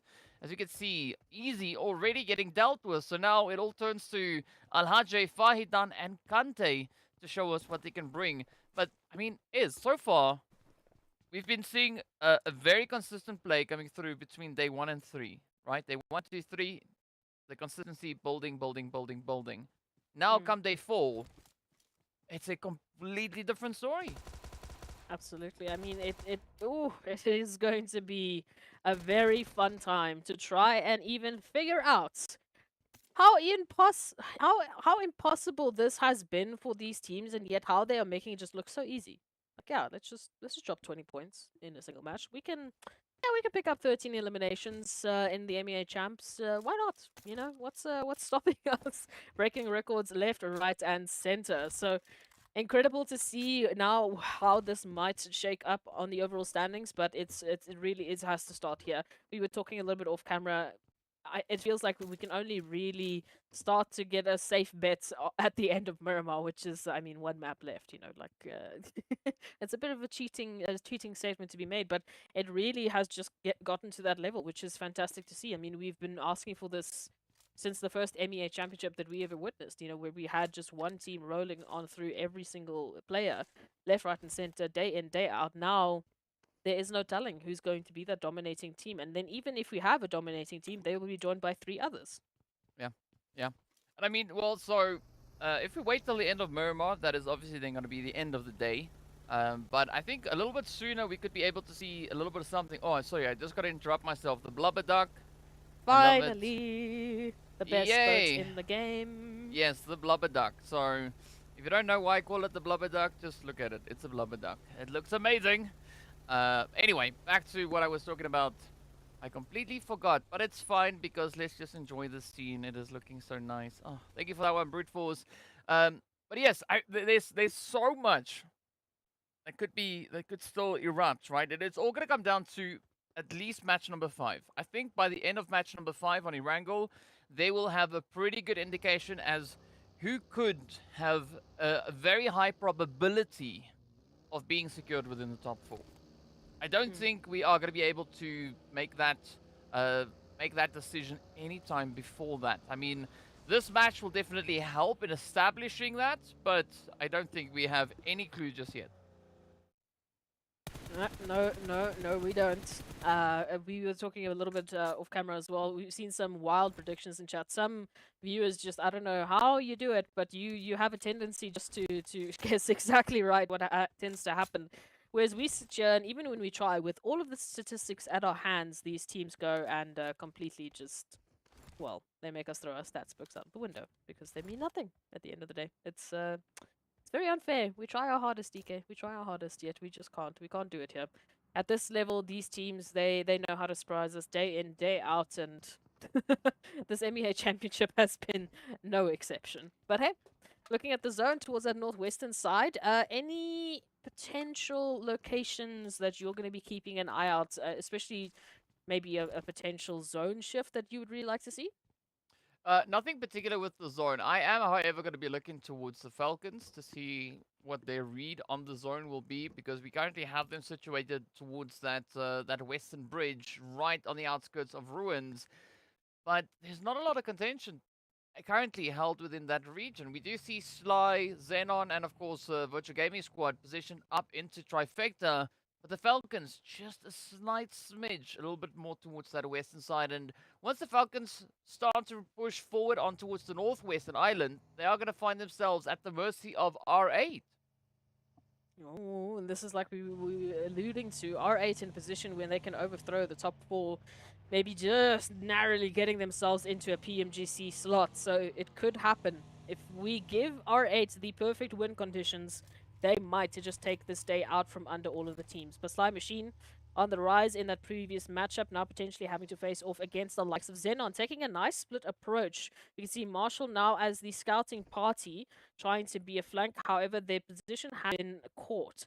Whether Sly Machine will utilize that information and make the first move is going to be up to them. I tend to think they are just going to wait, lying in wait for that opportunity. Great opener, double. Now, as we see XENON immediately reduced down to 2. I mean, this is a very, very unfortunate play here for the side of XENON. It's almost like the top 4 is just being dangled in front of their noses on a stick, and the Sly Machine is just like, ha, you like that? How about no? Right, we are going to be looking to play the upset, and now it is all down to Lazy Lion as attacker, and Steezy starts to push on forward. Ooh, but that hit could potentially be stolen, as we still have GEEKAY on the opposite end, and they can hear all the noise being made. But so far, Lazy Lion not going to be looking to back down just yet. They are going to be looking to mount as much of an aggression here as they can, and a potential save coming through from Virtual Gaming Squad. I can't even believe what I'm watching anymore. But here we go. A Sly Machine, just a big step up from them. Now, unfortunately, can they do it for a second round in a row? No time to breathe, no time to relax. Virtual Gaming up on the rise. Let's take a look at that. That zone rotation is going to once again provide us a few more potential competitors. GEEKAY reaching in, finding one, at least for the time being, taking the decision away here from Virtual Gaming and a lot of attention. Lazy Lion out to the open. Oh, Hope nearly getting that confirmation out immediately. Well, I don't think that that Lazy Lion has been in a situation similar to this many times before, but it is what it is. The inevitable has happened. XENON are out of here, and unfortunately rather, I mean, not having a single point to show for it, as they just got battered and bruised, and that was it. Now, Virtual Gaming Squad, they're going to be sitting here with 2 eliminations already secured. We got Twisted also sitting on 2, Sly with 4. But this is what we have now cooking up in Trifecta. I mean, GEEKAY, this is a golden opportunity for them to also now try and get a bit of a push in on the Virtual Gaming Squad. Well, let's see what happens here. Hulk obviously down. Return for Virtual Gaming, and the nades are just so good. Ragnar finding an opportunity over towards Mostar, which, as we know, has been a clutch player for Virtual Gaming in the past, but they don't have the luxury of just full-on rushing the likes of Virtual Gaming. Unfortunately, their attention will be split here between Twisted Minds, and of course, we still have to consider Sly Machine in the area still a threat. Well, it's been a minute since we've seen all this fighting up in Trifecta. So let's see who's going to be the one to follow through. Santa with a beautiful nade. This could be exactly what they need to get the jump in onto Amjid. Amjid trying to preemptively lay down a few of the mollies. But this now opens up the opportunity onto Fares and Hulk. Santa could definitely look to play every possible position. But it's going to be Amjid now forced outside. The hits are there. It is S12K to the face. 1 down, a few more to go. And this could be a beautiful resurgence coming through from GEEKAY. Definitely. I mean, really bringing in a lot more aggression, which is what we love to see.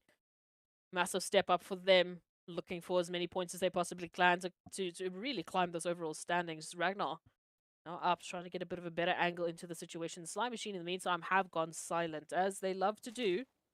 Leave it up to Virtual Gaming and GEEKAY to take one another out, and then they can come through for the cleanup. But this is going to be all down to timing. Very difficult situation here as the split comes through. A couple of bullets, no connections just yet. GEEKAY. Ultimately, for them, they would love to be the ones to make this aggressive push. They have all 4 of their members up, so they have the advantage.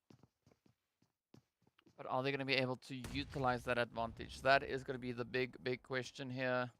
I mean, GEEKAY, they've been trying a few different approaches.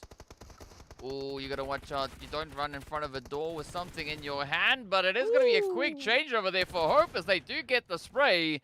That is Fares out of here. Virtual Gaming Squad getting sent back with 2 elims. Now Sly Machine having a little bit of reality set in. They're like, you know what? Maybe, just maybe, we need to try and get into a different position here. And now also Twisted, they going to be looking to step up to the plate as well. Oh, this is going to be a fun one, the World of Battle. I mean, just third party after third party after third party. What is typical? What is more typical of Sanhok? Just try and name a better duo than Sanhok and third parties. I can tell you now, you won't find one.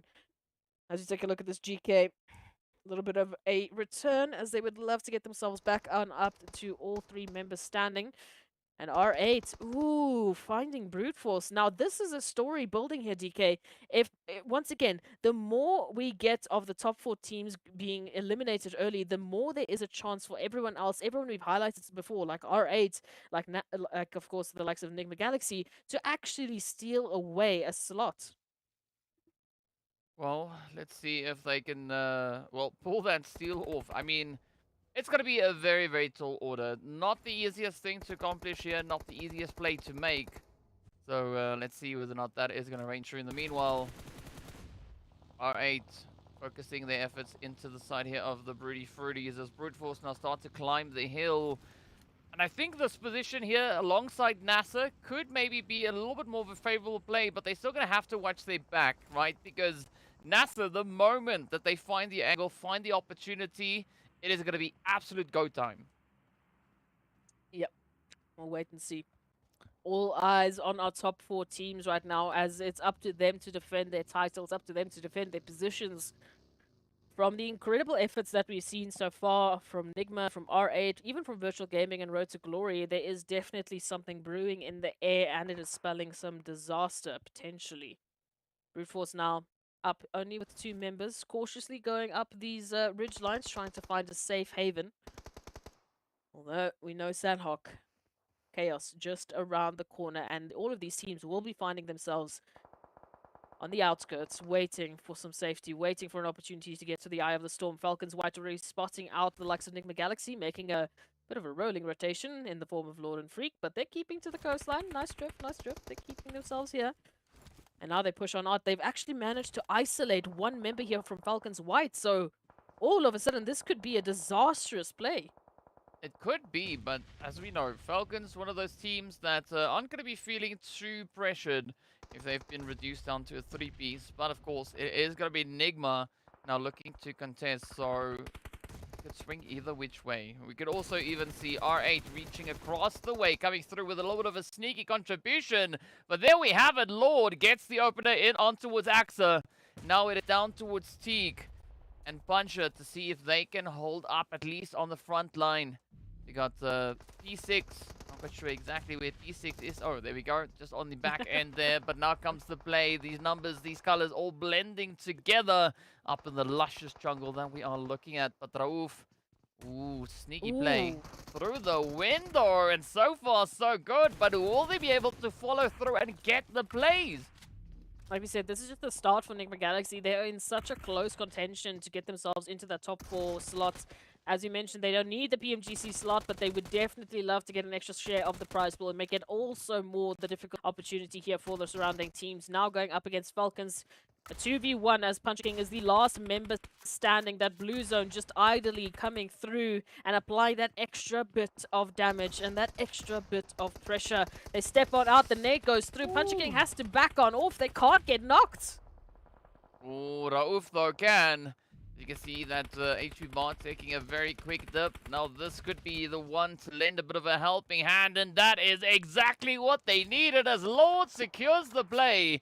NIGMA with a very successful push onto the side there of Falcons. They did not lose a single player. Now, of course, well, they can continue with the momentum, turn their focus onto the side of the world of battle, but in the meanwhile, it is going to be Quest now just alleviating the side of Twisted Minds. We love to see it. All action. Everywhere you turn, there is another team looking to surprise us. Quest Esports this time around, at least, well, nothing's really changed. They're still just down to 2 members, and it's both, once again, Al-Hajj and Easy, I believe, that took a knock there. So, not quite sure how that happened, but we can look and see how they can turn this one into a winning formula. Very difficult rotation, a lot of water in this next phase, so it is going to cut down the potential placements to only a mere handful. Oh, look at this Freak now jumping in, trying to get into the bridge line, just narrowly escaping an opportunity to do something more. But Vision with the reach across will at least make sure that, well, Rauf gets taken out by the World of Battle. It's no opportunity here for NIGMA Galaxy.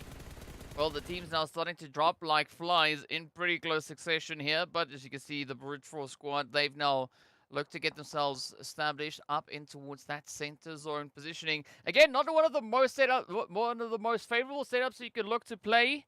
As, well, there are still quite a few teams that could play an easy angle down onto them. Well, of course, I'm going to be looking at NASR to do that. R8. Just squeezing their way on through. Now trying their efforts down onto Krona and the rest of the world of battle. But the zone does give a bit of a shift now. And this is where Brute Force are going to be feeling a lot of the heat. Specifically coming through from GEEKAY, Sly, the world of battle, as well as RUKH Esports. It's going to be a very interesting rotation. I do like the position that we're going to see from NASR, especially as RTG. Coming through from that coastal line, they could spell some disaster for the likes of Vision and Quest. But again, this is going to be heavily dependent on how RUKH is going to take a rotation in. As we know, just behind that sideline there from RTG, they could make this incredibly difficult. Same could be said for GEEKAY, same could be said there for Sly Machine, and of course, we cannot leave the world of battle out of the conversation. R8, once again, pushing up to the northern side. They would love to take this position away from NASR, and it would be a very interesting split because NASR only have 3 members up. Well, let's see if they can make magic happen with only 3. R8 definitely going to be looking to replicate those efforts from game 2 and 3. This could be a beautiful opportunity, but you got to watch out for that nade from Spec. In the meanwhile, it's going to be J7 to get picked up. 1 down, 2 more to go. R8. Ooh, beautiful approach. They do find a little bit of damage up into the side of Spec. So now it is a 2v4, at least in favor now of R8. But again, right, they might have to play it a little bit more cautiously, because as we can see, the rest of the lobby is over on towards that eastern side, and they have nearly a good line of sight up this hill. Yeah, alright, we've seen this now in the previous matchup as well, as they were trying to take on the likes of Falcons. They weren't nearly this aggressive, however, so now you can see the confidence reigning in for R8 as they continually push on into NASR, continually push them out of position as they try and take a hold of this northern reach, or this northwestern reach of the zone, before focusing on the rest of the surrounding teams. NASR, of course, relegated down now to only 2 members still up and Adam. The focus still split here between the surrounding teams, rotating on in. Ida, beautiful spray down over towards Mohammed. The World of Battle starting to drop a few members, just trying to get themselves into safety. Oof. Well, let's see how this play is going to unravel, right? Pre-pod, not the best spot to find yourself in. The World of Battle looking to play a very, very tough position now, as they still need to get themselves situated, but of course being forced to the edge, trying to get their reses secured, and with Corona now back on their feet, Arthur can start focusing back onto R8. There's definitely that opportunity here, but R8, just looking at this elevation, they've got the numbers, they've got the guns, they've got the resources, they've got pretty much everything just going for them. The only thing that is still a bit of a question mark is how that zone will shift on out.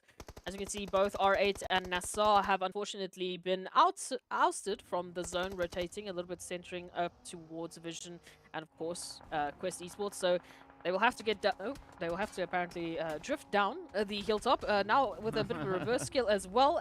Yeah, this driving is not helping the situation, but somehow at least Ida managed to get down that hilltop. RUKH will be unfortunately staying behind, and this is not the rotation R8 were looking for. Oh, but it's the rotation that they have, and with that now the vehicles are going to be popped on through. Pre-pot sneaking in a very quickie trade. And it is now reliant on Ida to see if they can potentially pull through. Also, in the meanwhile, RTG taking their approach on towards RUKH. Also, who's now fighting with GEEKAY, having a little bit of a pool party out on the edge there. But again, no one having any clear indication of how this is going to unfold. And the World of Battle now trying to take a piece of action all over the place. GEEKAY Esports doing well with their 9 eliminations. Even the World of Battle up with 5. It's been a very tough showing here for the teams, as we would love to see on Sanhok. A bit of opportunity for teams to get some eliminations. Not the likes of RTG, though, going out in 9th with only 1 to their name. But Fahi Dunn from Quest steps on in, starting to get into the conversation. It is Quest Esports. Oh, look at this. GEEKAY isolating the last member of RUKH Esports to try and ensure they have no shots of getting any more points here into the Sanhok match. Well, let's see. Let's see. We're down to the final 6. Pre-pod not letting it go just yet. Trying quite relentlessly to see if they can maybe do something with Ida. But Ida still having to get themselves situated. And I think a big saving grace here for Pre-pod is this warehouse that they find themselves in, allowing them beautiful maneuverability, good angles to try and utilize. But again, you're going to have to be very, very watchful. Oh, as Ida secures the finishing blow, that is Brute Force out in 6th place. Now it is going to be Vision and NASR looking to pick up the pace as they do find their sights targeted down onto each other. But NASR super low on these HP bars. Brute Force, R8, so we are just, and even Quest, all having such a tough time into the Sanhok matchup. Once again, we start to talk about the storyline building here for the top 4 not having the most dominating matches. Whether or not the few points that they are able to accrue are going to be enough for them to keep their positioning is yet to be seen. Quest, Kante just trying their absolute best to stay in the conversation. Only 3 eliminations up. That Molly is the final hit. Now it's all down to the last few stretches. Vision look like they could maybe still bag it up, as it's now Santa left to the side of GEEKAY. But Vision know that they have control. They know that they have the hard cover they need. But do they have the angles to ensure their victory? Because, I mean, it's all going to come down to what Starch and Santa will be bringing through. As you can see, Starch already coming through with a beautiful spray. Now, Santa could help alleviate a little bit of that pressure, as they are going to be hoping to make something happen here. But the Blue Zone is going to force their hand Starch in a very, very similar position. Vision, all they need to do is just wait. Just sit back, relax, and then pick up Starch to secure themselves the winner chicken dinner. But Starch ain't gonna go down without a fight. As you can see, Discrim now getting traded, and a slight divide and conquer approach coming through. NASR could still steal the show, but Tapok hanging back, waiting to see if the blue is gonna be giving them a bit of a save here. Oh, this is the final push. Starch now feeling all the pressure riding on their shoulders. This could be exactly what NASR needs to secure their positioning within these standings. But are they going to be able to follow through? A quick cheeky nade getting let loose, but so far, Starch not having any luck. Starch, if they could pull this one off, this would be the consistency we have never seen before. This would be the steal of a lifetime, and a jump comes through as the puck goes to the floor. Somehow, some way, they managed to make it happen. NASR has been the most consistent team from our top 4 thus so far, and now I can't even believe they stole that winner chicken dinner. It is such a beautiful, beautiful, beautiful clutch. I mean, if you'd asked me beforehand, between these two, who's going to take it? Definitely, I would have been like convinced that it was going to be the side of Vision. They had the numbers, they had the hard cover, they had everything leaning in their favor. But Starch, I mean, they just decided, you know what? Let's risk it. Let's see if we can get our hands on that winner chicken dinner. And they did an absolutely amazing job. Absolutely. We can take a look at that match report. My goodness gracious, so much to break down into this final few moments. Again, a massive shout out to GEEKAY Esports for stepping up. A very good showing from them. It does seem that they just get that energy towards the second half of the day, similar to what we saw from Twisted Minds, and it nearly did go a very different way. Also, Slime Machine starting off with that altercation against the likes of XENON, and then obviously Virtual Gaming jumping in. But it was just a strange situation. For R8 specifically, that one rotation, up until that point, it was looking like it was once again going to be an R8 match, and then one single travel down the hilltop meant absolute disaster for the entire team, and they were relegated down to 1, and in a blink of an eye, we said goodbye to them and their chances of getting another potential win. Well, as we said, right, it is going to boil down to the very last match of the day to see exactly who are going to be our top performing teams, right? Those teams granted the opportunity to get themselves the BMGC slots. But looking at the damage here, you can see GEEKAY, they've been doing a tremendous amount of work, coming through with 12 eliminations. And I mean, we have to remember 8 of those eliminations were from Satan, just bringing in a wild performance. It's so incredible work. 2.2 thousand damage in one single Sanhok matchup. It's not really too much of a surprise because it was such a violent Sanhok, but my goodness gracious, what a beautiful showing. And again, coming through in 3rd place with 12 eliminations, awarding them those 17 points. NASR, as we mentioned, the most consistent team that we've seen so far in the previous matches, are consistently getting themselves into a top placement, has proven to showcase that they might be able to take Brute Force down for the count, especially considering Brute Force's performance in this previous matchup. Yeah, I mean, it's been essentially the consistency of the day has boiled down to R8 and NASR, right? Those are the two teams that have been performing like absolute legends. As we know, R8, yes, they've been able to convert a few winner chicken dinners out of it. NASR, they've not yet had that luxury, but they are holding within the top 2, top 3 for the day so far. I mean, FALCONS also sitting there, but a big helping hand has come through from that winner chicken dinner contribution that they've been able to find. I mean, even looking at how things have gone through this match itself, again, it does prove to be somewhat challenging because, again, you're not necessarily guaranteed any potential positions. You're going to have to just grind your butt off to get there. I mean, after this last matchup, basically, even though we've had a back-to-back win from R8, the only point separating NASR and R8 in terms of what they've been able to achieve today is 3 points. you wouldn't think so compared to the matches we've been watching. And NASR have just been so quietly and diligently going through every single map, picking up as many points as they can and staying consistent with it, which is always what we are looking for in a team that is gunning for the top. And with all of what they've done now, the question poses itself, will they be able to take a slot away from Brute Force? Well, we'll find out very, very soon. In the meanwhile, we are going to be hopping into a quick break. So be sure to stay tuned and we'll see you guys back in a short few moments. It's time to upgrade your PUBG mobile outfits. Join free daily cups for solo, duo or squads. Win Faceit points. Exchange for PUBG Mobile UC.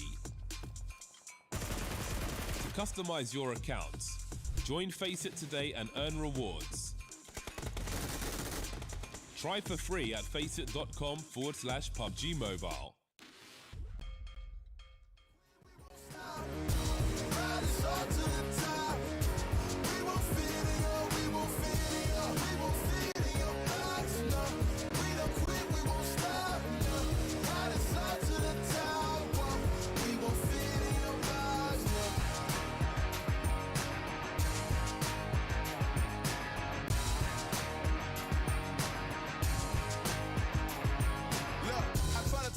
Fit in your box. Why you try to box me in? I got the key to unlock. I know the locksmith, optics. Speak of the lots, I'm eating lobster, chopsticks, freaking the boss. You know, I'll never fit in where I go at. Boss talk like I'm Boaz. Why fit in when you know you can stand out still? They remember you more when you hand out deals. Let's go. We won't fit in your box. We don't quit, we won't stop. Ride us all to the top. We won't fit in your, we won't fit in your, we won't fit in your box. No, we don't quit, we won't stop. No, ride us all to the top. We won't fit in your box. No, don't box me in. I do my own thing, spirit is right within. I got my own way, violent is not within. Look at the way that I do my ops again. Oh, better let me loose. You know that I got the juice. Everything I got to do, words that I speak in my mouth, I gotta move. Oh, we can't fit in your box. We too cold to get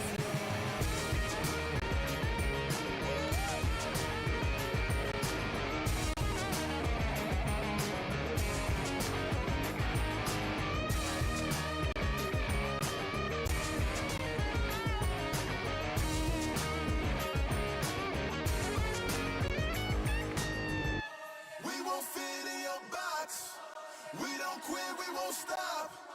Ride us all to the top. We won't fit in your, we won't fit in your, we won't fit in your box. No, we don't quit, we won't stop. No, ride us all to the top. Whoa. We won't fit in your box. No. Thank you, Ben, for coming out tonight. My name is Son of Augustine. Woo. Let's go.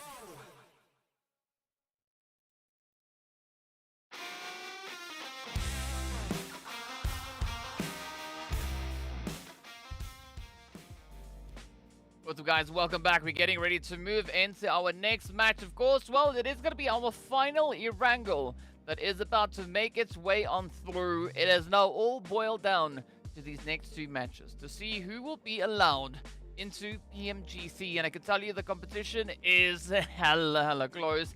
There's not a lot separating our teams. And of course, well, let's take a look at a few stats before we get into the match. Absolutely. So, I mean, jumping into that last matchup, we started talking about the consistency that's coming through from NASR, as they have just been silently dominating. It's the best way that we can explain it. We keep watching matches, we keep praising teams like FALCONS and R8 and even Slime Machine, but it has been NASR that has been putting in the work. You can see just in terms of the average eliminations this team has been able to bring in, the damage that they've been dealing out as well. It has been so incredibly consistent and in bringing a very good showing for NASR. Only 3 points, as we mentioned, behind R8 in terms of their today's overall performance. And as we know, they jumped into today sitting in 3rd place just behind Brute Force, who has not had the easiest day. So if there is a potential, I would say maybe NASR could potentially still steal it away from Brute Force if they can lock it down in these next two matches.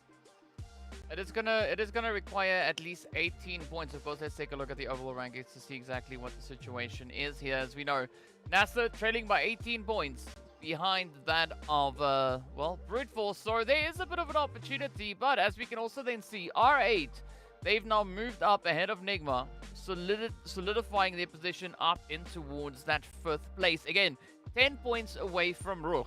It is all going to come down to the wire. It is all going to come down to these last 2 matches to decide who the top 4 will be. And when we talk about crowning our MEA Championship, just look how close it is between Quest Esports and Brute Force. That comparison we were drawing to this morning, they still are bringing through an incredible showing. Again, 189 to 183. It is a map. It is a one-split decision, as what we saw with R8, that could make the difference between saying Quest Esports is the championship in the full split, or maybe it could be Brute Force still. So a lot of work still to be done, and moving into this next matchup, we know that we have a few teams that tend to do much better than others. Whether or not that statistic will reign true on our last Erangel of the day is going to be the question.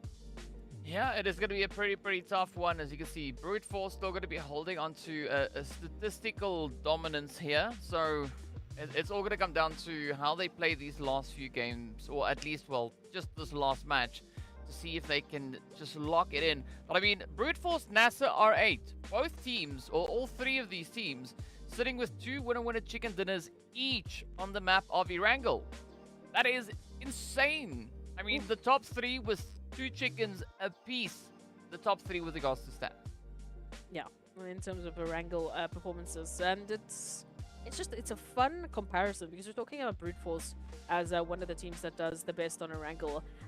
As we know, they're fighting to potentially get themselves to the championship. We're talking then about the other 2 teams being NASR and R8. NASR fighting potentially to take the 2nd place finish. R8 potentially trying to take a PMGC slot away from our top 4. Now, that team obviously being in danger would be RUKH Esports, who currently are sitting above with 146 points, just 10 away is R8, and we have literally seen R8 get just 10 in eliminations alone in a single matchup. So when we talk about possibilities, this is a very real scenario and reality that unfortunately RUKH Esports are going to have to face.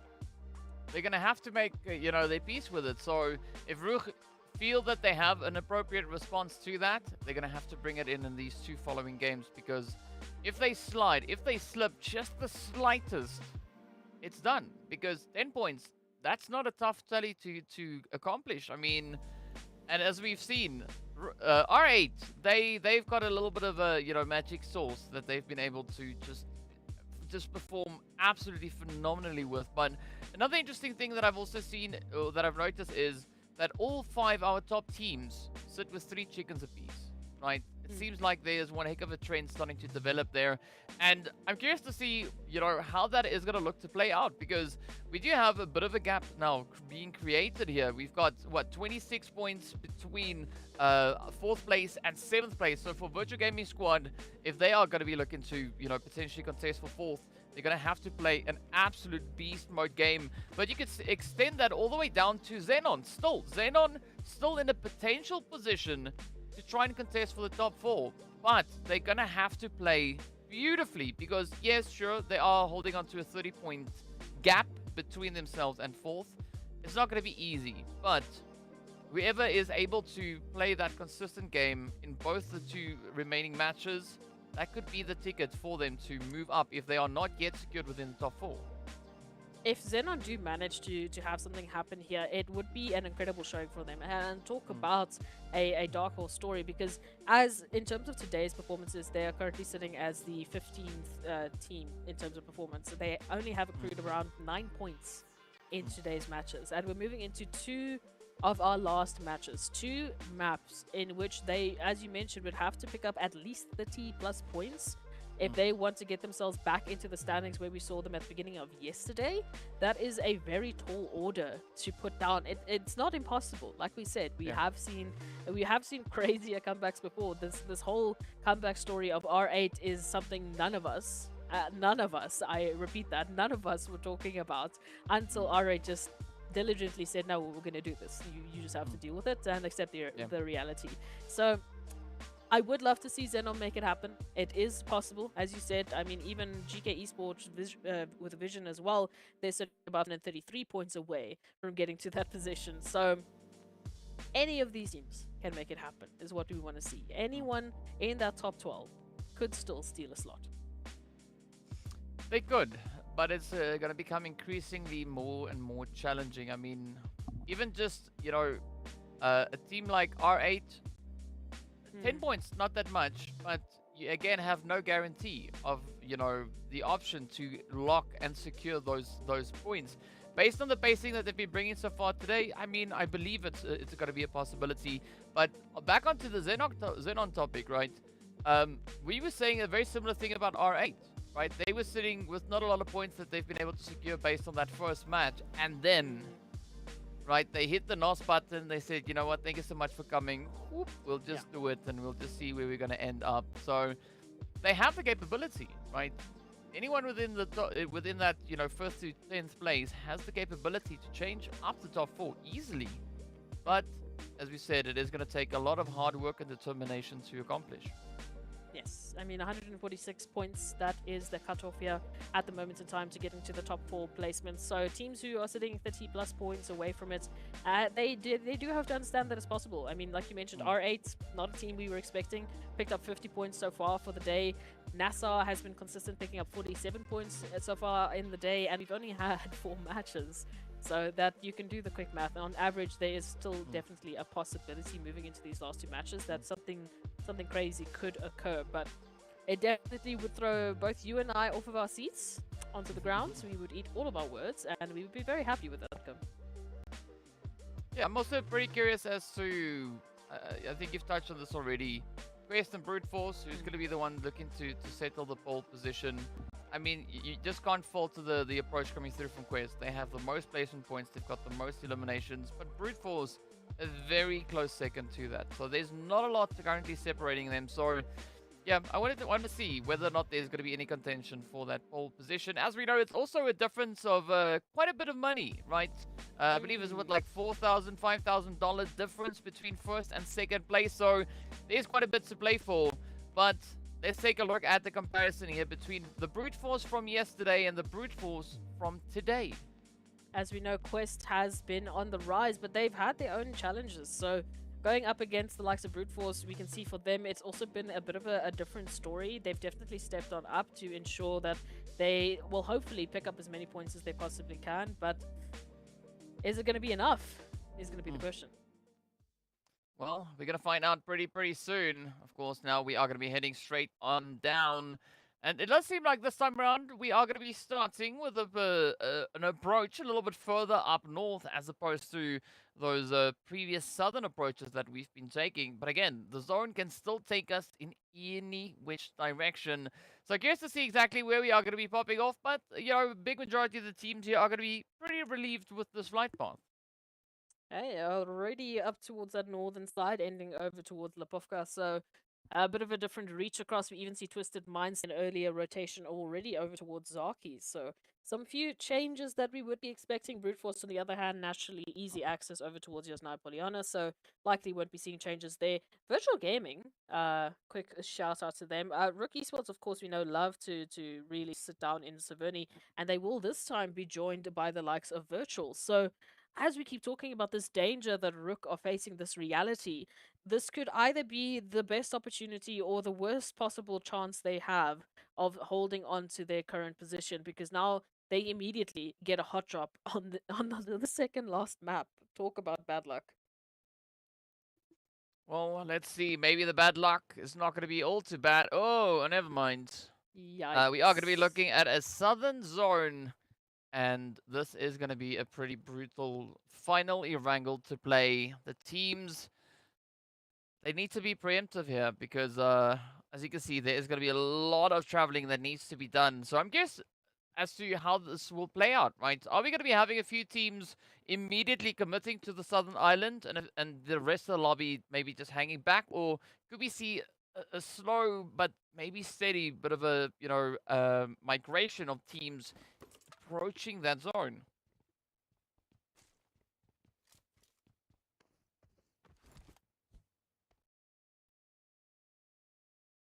Well, either which way, we'll find out pretty soon, as it does Absolutely. appear. There we go. All right. You forgot the mute button. Yeah, I I started off the conversation and then I realized I was talking to myself. Oh, So moving on, as I wanted to say, as we keep posing these questions, keep posing. Well, what about this? What about that? What about this? We start to get into a conundrum of we absolutely don't know. Firstly, what's going to happen, nor do we see a reality where anything is set in stone at this moment in time. I mean, we're into our second last matchup.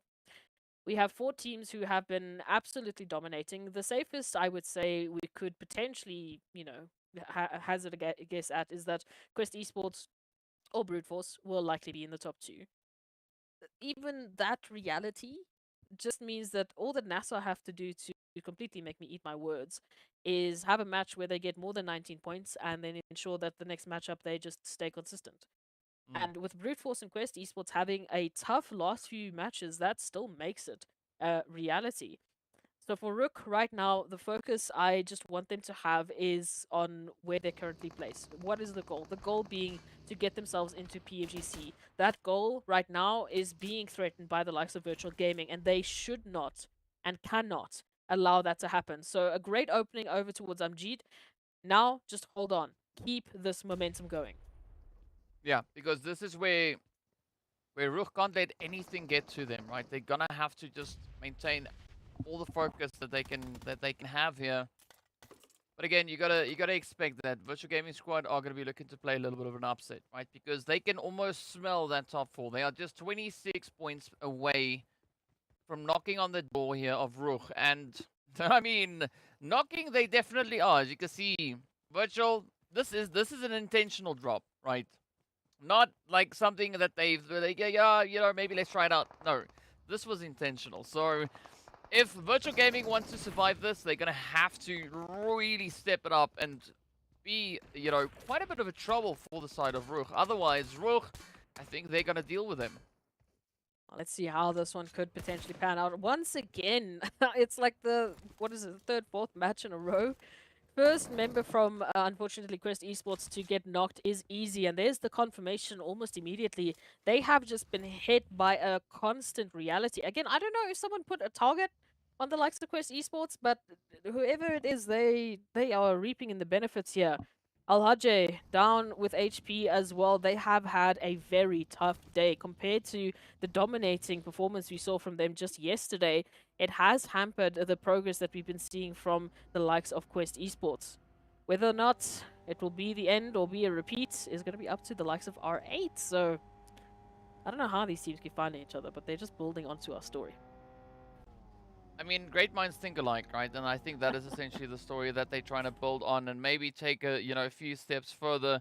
But speaking about taking things a few steps further, we do see GEEKAY now having a few visitors pull up to them as NIGMA does seem to try and make a bit of a presence here. It is going to be Coops now just trying to strafe all around the way. Oh, beautiful nade onto Hope, though. And so far, Lord, absolute pinpoint accurate with those utilities yet again. So if GEEKAY don't watch it, NIGMA are really going to wipe the floor with them right here. Absolutely. NIGMA Galaxy. Nice little bit of a rotation, an opportunity here to climb those standings once again. GEEKAY, as we know, had a beautiful showing in that last matchup. They were so aggressive and they were rewarded for it in those eliminations. Just falling short of that winner-winner chicken dinner. Now, however, it is all on the shoulders of Gaith and Ragnar to make sure that their last Erangel is worth something a bit more. Coops, though, on the hunt. NIGMA Galaxy, they are tired of getting crossfire. They are tired of getting taken out. They want these eliminations.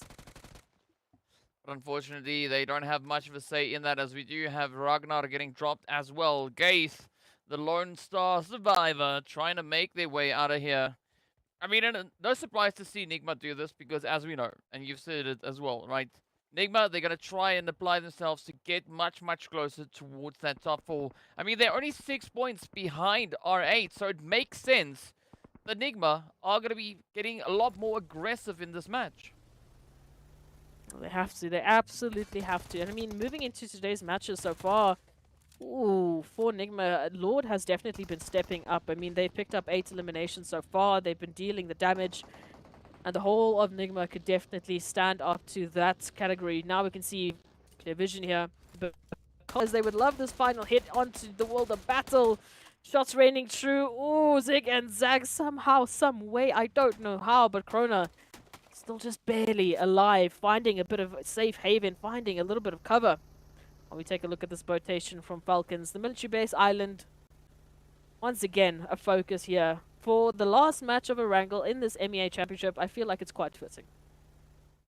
Yeah, I think it is quite fitting indeed. And now, speaking of fitting, everyone is going to try and get themselves situated towards that southern island. But again, we don't have any guarantee that this is where the island is going to go decisively so. So it's all going to depend on what will come through in the next few moments as the blue is going to be approaching. We've got about 20 seconds until we find out where these teams will have to try and get themselves situated. RUKH, Brute Force, they're just going to be chilling. No major rush. They know regardless of what the zone does, they will still be able to get themselves situated as it will only be phase number 2. Meanwhile, Virtual Gaming Squad and XENON locking heads right there up towards the northern edge. But the zone does take us all the way down towards the southern edge. Now, Quest R8, beautifully positioned already. Oh, I love to see this. A very stark reminder of some of the previous zones we've had before. And now all of a sudden, well, the teams are going to have to make a very tough decision in terms of rotations. Falcons, thankfully, with that rotation, will find themselves towards the southern reaches of the coastline. So they are sitting pretty as we take a little bit of a recap look at what the world of battle at the hands of Clear Vision. A wonderfully aggressive push coming through from them, rewarding them in terms of those eliminations. And hopefully it will give them the spacing they need for this last wrangle. Let's see if spacing is going to be available now. Saif still looking for a bit of an opportunity. I mean, for Vision, this is a great setup towards the bridge. They're going to have to really defend it as best they can. But I think at this point in time, setting up for bridge camp, I don't really see the benefit in it because, I mean, there's still quite a bit of a vast ground to cover to get yourself situated all the way over towards the western side of the map. So maybe relinquishing the, the eastern bridge contention, I think that would be the bigger play to make. But, of course, the teams are going to do it whichever way they like. In the meanwhile, NIGMA just helping the side of GEEKAY find their way back as they will get sent off in 16th and unfortunately not a single point to the name. Oof. Very tough standings here. Vision Esports, they've had a very interesting showing so far in terms of the matches today specifically. I mean, they've been one of our consistent, players in terms of being able to pick up 20 points, just ahead or just tied actually with NIGMA Galaxy, which again, we have them who you wouldn't necessarily highlight as those standout players, those standout teams that they have just been diligently working behind the scenes to ensure they're picking up as many points as they possibly can. So I like the hard work that they've been putting in, and I would love to see them at least just be able to climb a few spots on the overall standings. Let's see what will happen here. Get a little bit of that blue zone placement. I mean, I don't know what Vision is trying to do. I understand what NASR is doing because they heard Vision and they're trying to camp it out, trying to see if they can maybe sneak in a few of those cheeky hits.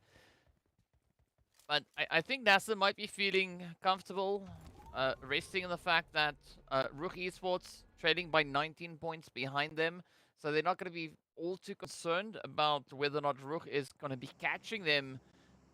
But still, you want to see NASR playing for position within the zone because we know out in the blue, this far removed from the current zone, it is going to become increasingly challenging, and especially now with Brute Force, XENON, all of the teams over on that far eastern side yet to move on in. But, of course, well, we are going to be, in the meantime, hopping over towards something a little bit more closer to center zone, as we've got Twisted, RTG, fighting for possession of the loot crate, and, it is not relenting over on this bridge.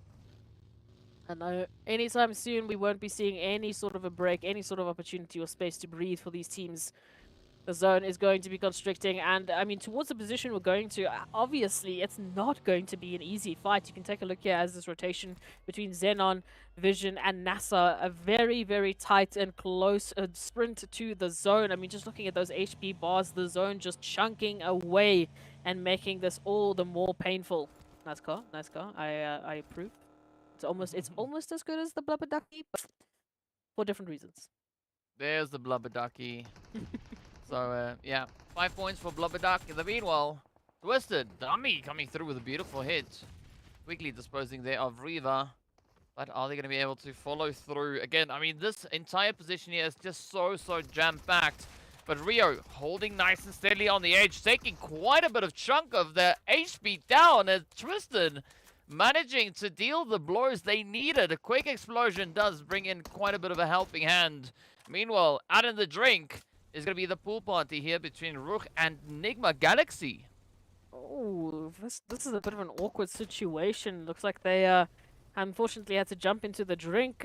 Again, for RUKH, any points are going to be so vital. Only 10 points separating them right now from R8. And if we take a look at the current performance that we have been seeing so far from R8 and RUKH, they definitely have been showcasing that RUKH want to hold on to that slot as much as humanly possible. At least already picking up 2 eliminations. Oh, but speaking about altercations, Vision and Virtual Gaming. Hello, knock knock, who's here? Ooh, there we go. So far, it seems like Virtual Gaming Squad have the upper hand with regards to these angles. It's now down to Saif to see if they can hold on. But up comes the push. The blue is about to tickle them as well. And Fares with the finishing blow. DBS now seal their fate. Vision, only 1 point to their name. So, not the greatest finish coming through for Vision. But, well, we can still wait for the last match to see if anything can happen there for them. In the meanwhile, now, it is going to be a Virtual Gaming Squad having the opportunity to get themselves relocated back into the safety of the zone. NASR, though, just slowly trickling through the blue, looking to get themselves situated. Well, here we go. Zone constricting once again. NIGMA Galaxy, somehow, some way, still alive as they are slowly swimming to that land. Hopefully, they will be able to find a little bit of safety, but we can see Quest Esports might be greeting them as soon as they reach the coastal line. Zone now favoring towards the land, finally. Thank you. Let's get away from the water. And right in the middle of it, of course, we've got a few potential favorites in terms of locations. I say that, though, but the spacing we have and the compounds in terms of the cover, it's not great. It really is not great. So teams will be fighting it out, duking it out in the next few moments just to try and find some safe real estate. And there's not going to be a lot to work with currently within the zone, and it's going to be a pretty crazy play with so many teams situated both on the east and on the west. But in the meanwhile, the fights will continue from the southern side as AXA finds the push up onto Crypto. 1 down, a few more to go. Not quite sure whether or not Dami will be able to survive for very much longer. I think at this point, we could see a little bit of a change up going through then from Twisted. They do have 4 eliminations up, but I think they could be opting for a little bit of that survivability play. Meanwhile, Brute Force also just getting themselves situated, moving into safety, and well, unfortunately, it's not going to be the safest position to pull into. Like I said, for Brute Force, they are trying to get themselves back into pole position, trying to at least get the crown of the MEA champion. Oh, NASR once again back with that consistency. Look at this. It is all down to mind. Quest Esports, if they could see who's going down right now, they would be rejoicing. Ooh. They have an opportunity now to build up that gap to get themselves a solidified first place finish in the MEA Championship. Now with Brute Force back into the lobby. I mean, that is very unfortunate. So Brute Force not going to be able to close the gap just yet. They are still sitting on 6 points behind Quest. So this is the opportunity for Quest either to try and widen that gap or, well, first, in order to do that, they need to get themselves on dry land properly, right? And get a good position to hold on to. Ooh, opportunity presents itself there on towards Raouf. A vehicle sunken into the terrain. Good luck paying for parking on that one. But in the meanwhile, RUKH also still trying to find a bit of a position. I mean, slowly trickling up onto dry land. But how the heck are they going to get themselves back up onto that plateau? Not easily. We can say that for sure. Right now, Dami is going to be holding on. Oh, Al-Hajj, no! He's supposed to be fighting for that potential MVP opportunity, and they will once again be feeling the brunt of the action. They have just been going down match after match. It has been the exact same pattern. First Easy, then Al-Hajj, then the rest of Quest. What is happening? I mean, chaos, maybe? Maybe a little bit of chaos that is going to be coming through. No, it's going to be up to Rami to see if they can hold on. It is going to be Fahidan just now trying to see how they will get their way through this. But RUKH, again, such a difficult spot that they decided to rotate onto, as they do find the play onto Kante though. So things not looking all too bad. But in the meanwhile, it is going to be Al-Hajj and Fahidan now just trying to get the heck out of dodge. And they, again, don't have a lot of options. Not a lot of space to rotate forward. Difficult location here for teams now to make rotations. Oh my goodness. This is my stress levels are on a new record high, DK, because every single one of our teams in the top 4 are having a problem right now, barring NASR, who are just left to their own devices. Quest Esports don't have a chance today. I don't know how this is happening. Again, I don't know who put a target on their back, but Al-Hajj, now the only member still standing, holding the hopes and dreams here for Quest Esports to maintain that championship position. This was going to be the map that they had as an advantage to build that gap, to get themselves some safety moving into the last Miramar matchup of the day. But R8's just here to break the dreams and hopes. Could they do it? Al-Hajj going in to find one, but can't get the second. Yeah, but there was no contest there. Al-Hajj already didn't have any HP to work with. So, you know, might as well go down with a fight. And that is exactly what we saw come through. So, strong attempt there from the side of Quest. Only 2 points up. So, that widens the gap onto about, what, 8 points. But now it is down to the rest of the lobby to see what they can bring forward. And R8, I think the only team currently still within this lobby alongside RUKH Esports, they could definitely look to play quite a bit of an upset. Absolutely. Twist now holding on to the side here of this wonderful, wonderful opportunity to keep RUKH from getting any more points. But Sabisque definitely looking to get a bit of a distraction in. Maybe they want to get the points away from RUKH instead. They definitely are gunning to try and make this top 4 placement for anyone as difficult as humanly possible. But it's actually going to be FALCONS to reach in and get that final hit onto Dami. Now, RUKH, all of a sudden, you know, they would think, well, this might be the saving grace. But no, they are still in the same problem. It's just a different team that is bringing the pain. Well, let's see. Let's see whether or not that sneaky approach from NIGMA could start to pay off. In the meanwhile, it's going to be Fares and the rest of Virtual Gaming Squad looking to play all the way from the edge of that zone. An interesting quick retreat there, or a quick relocation coming through from Virtual. Not quite sure why they've decided to pull back out of zone. Maybe they have, you know, seen something that they want to try and utilize.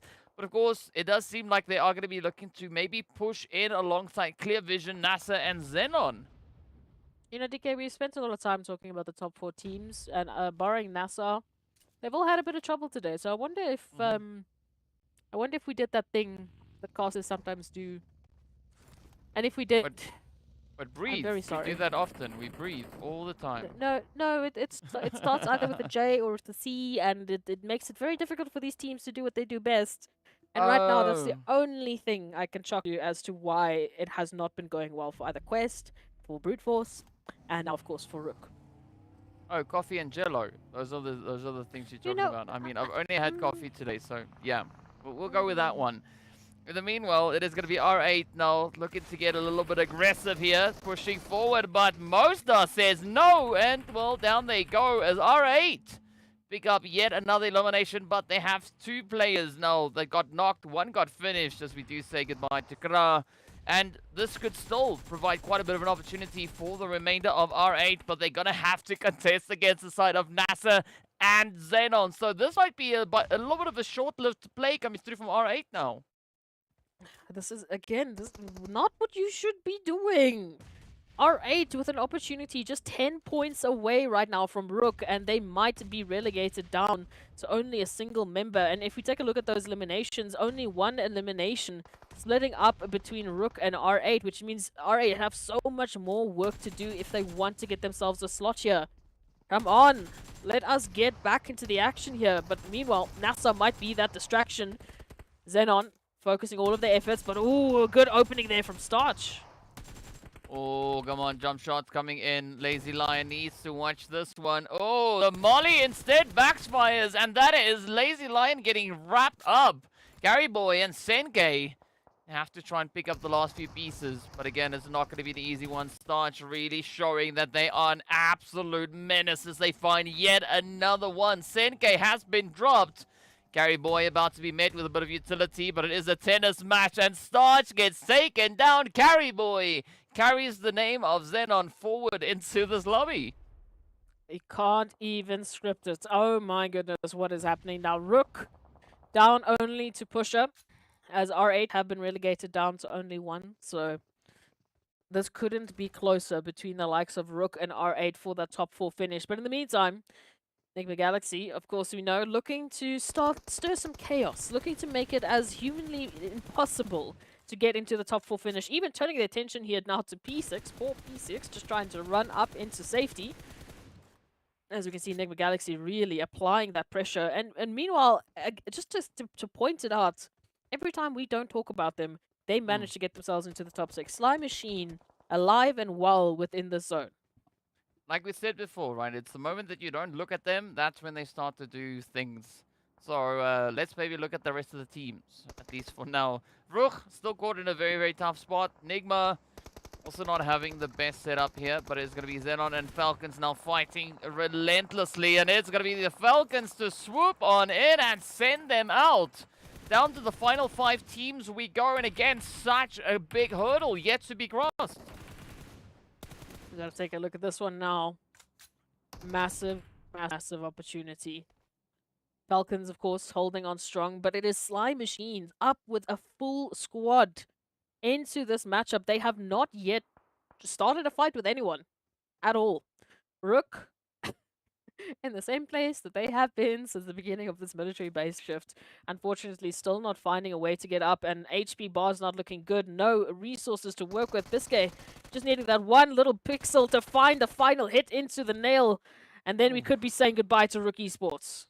Yeah, but this is quite risky for Biscay on the edge. The nade finding the damage. They are both now in a very similar position. Pusher and Biscay both trying to survive. But doesn't seem like Pusher has much HP, much meds left. And now it's all going to come down to the final play. Pusher, they know there's no way to get out of this hole. But, of course, they aren't going to be looking to go down without a fight. One well-placed nade could, at least for the time being, alleviate quite a bit of pressure. But Pusher not necessarily landing the hits. Now, how will RUKH get themselves out of this? Well, defying gravity as they start to climb on through. Still got to watch out for Krupp. So NIGMA not quite done with RUKH just yet. Oh, you cannot script it. This is the, the end, unfortunately, of RUKH Esports. It literally has been the toughest position out of all of this placement here to try and hold on to. And RUKH has been stuck in that position for so long. It's almost impossible to get yourself out of that position. And now we turn our attentions here to R8. Ragnarok, the only member still alive. As we know, moving into this final few moments, RUKH Esports, they have managed to at least pick up a few, and I do say that, a few points. 6 to be exact. R8 up with 4 eliminations. So they need all the placements they can possibly get, and that starts by surviving the onslaught here from Sly Machine. Wow, what a play, what a play. Down goes R8. They will not be picking up yet another winner chicken dinner, at least not right now. Biscay also getting spotted, and down they go. So this is now a very, very tough spot to be in. NIGMA out with 8 eliminations. It is now between Sly and the FALCONS in a very similar position to what we've had before. But let's see how this one is going to unravel. Who will be the one to reign supreme? Is it going to be our silent attackers coming through here, or could it potentially be the FALCONS looking to get yet another play Now, this could be a phenomenal strategy for Sly. They've done quite a bit of work with regards to getting themselves positioned up into this late game, but Falcons, they've just been ripping into the lobby already, sitting with 9 eliminations up. Now looking for the final 2 to add to their tally, even maybe looking to get 4. But here we have it. B6 trying to draw the attention while Puncher sneaks in to play the surprise angle. Beautiful showcase that we've seen from Falcons so far today. Sly Machine, they have nothing to lose but everything to gain in this final few moments. 4 up against the 2 of Falcons. As long as they ensure that they isolate these eliminations and that they get trades wherever possible, be a very clean sweep. You can see the spacing. A very, very, very brave position we can see here from Puncher King. P6 now slowly but surely edging up, trying to back up their teammates. As at a moment's notice, everything can go downhill and everything will be done. Oh, upset being played. The silent assassins step on up. They claim they winner chicken dinner, doing an absolutely stand-up job. And of course, this is their first winner chicken dinner for this entire championship. Absolutely. So congratulations to Sly Machine. We haven't had an opportunity to sing their praises so far, but they finally made it happen here on the last day. Oh, they lost to Erangel as well. So maybe they were just waiting to get their last word in. But hopefully that would have at least awarded them a few jumps on the overall standings. As we know, that does come with an extra bit of kaching. And we would hope to see that they have been rewarded accordingly. Well, speaking about being awarded, we are going to be looking at Fares and Puncher doing the most with the eliminations and the damage as well. But again, just such a challenging game that we saw being played here. I mean, Virtual Gaming Squad, they were also trying to, play a few surprise angles. And, I mean, Fares definitely being able to capitalize on that opportunity. But as we know, at the end of the day, that's not exactly the way it went, right? Puncher, Axa, and the rest of the crew locking in quite a bit of damage. But it's surprising to see nobody from Sly Machine on this match report. As mentioned, seeing them into those final few moments, even though they had all of 4 of their members alive, well, rather let me say, because we could see that they had all 4 of their members alive, they really had not picked a fight with anyone into those final few moments. Rather, it was the likes of Falcons White, as we saw, relegated down to 2 players who picked up elimination after elimination, sitting on with 9. Also, massive shout out to NIGMA Galaxy up until that point being very aggressive as well. R8, the story between them and RUKH continues. 8 to 6 points strategically is not going to necessarily give them that opportunity in this map specifically to overthrow RUKH Esports, but still one more map poised and ready to potentially be the one. Ooh, this is absolutely nerve-wracking. I mean, and we're just watching. We're not even participating in the game here. And I mean, mad respect going to everything that we've already been witness to, as these teams just continue to find ways to play upsets from all potential angles, even the angles that we would never have even thought to imagine. But it's not going to stop anytime soon, right? It is literally going to come down to the wire to see who will be the teams allowed to move on forward. I mean, R8, they tried a bit of a thing coming through this match, looking to see if they can maybe replicate some of their efforts. Unfortunately, they were only granted 4 eliminations, and of course they got taken out just ahead of making it into the top 3. So unfortunate finish on that end, but still such a valiant effort on either end. But of course, as we continue on with our highlights, you can see just how much has been happening all over the place. Looking at the damage markers even coming through, I mean, Falcons, NIGMA, very balanced in their approach, almost head-to-head with regards to the amount of eliminations that they were able to secure in this game. XENON holding true, coming through with 1100 damage alongside the 100, or the 1000 rather, coming in from the side of RUKH. But as a result of the challenging shift coming through with this match, the teams continue to just try and play anything they can. Specifically looking at where the zone went, I mean, the teams were presented with an opportunity to just try and hit as many hits as they possibly could. But of course, as we know, we have one more match to go. The final decisive play is yet to be made. So be sure to stay tuned and we'll be right back with you after the break.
Hello guys and welcome back. We're getting ready for our very last match in the MEA Championship for Fall 2023.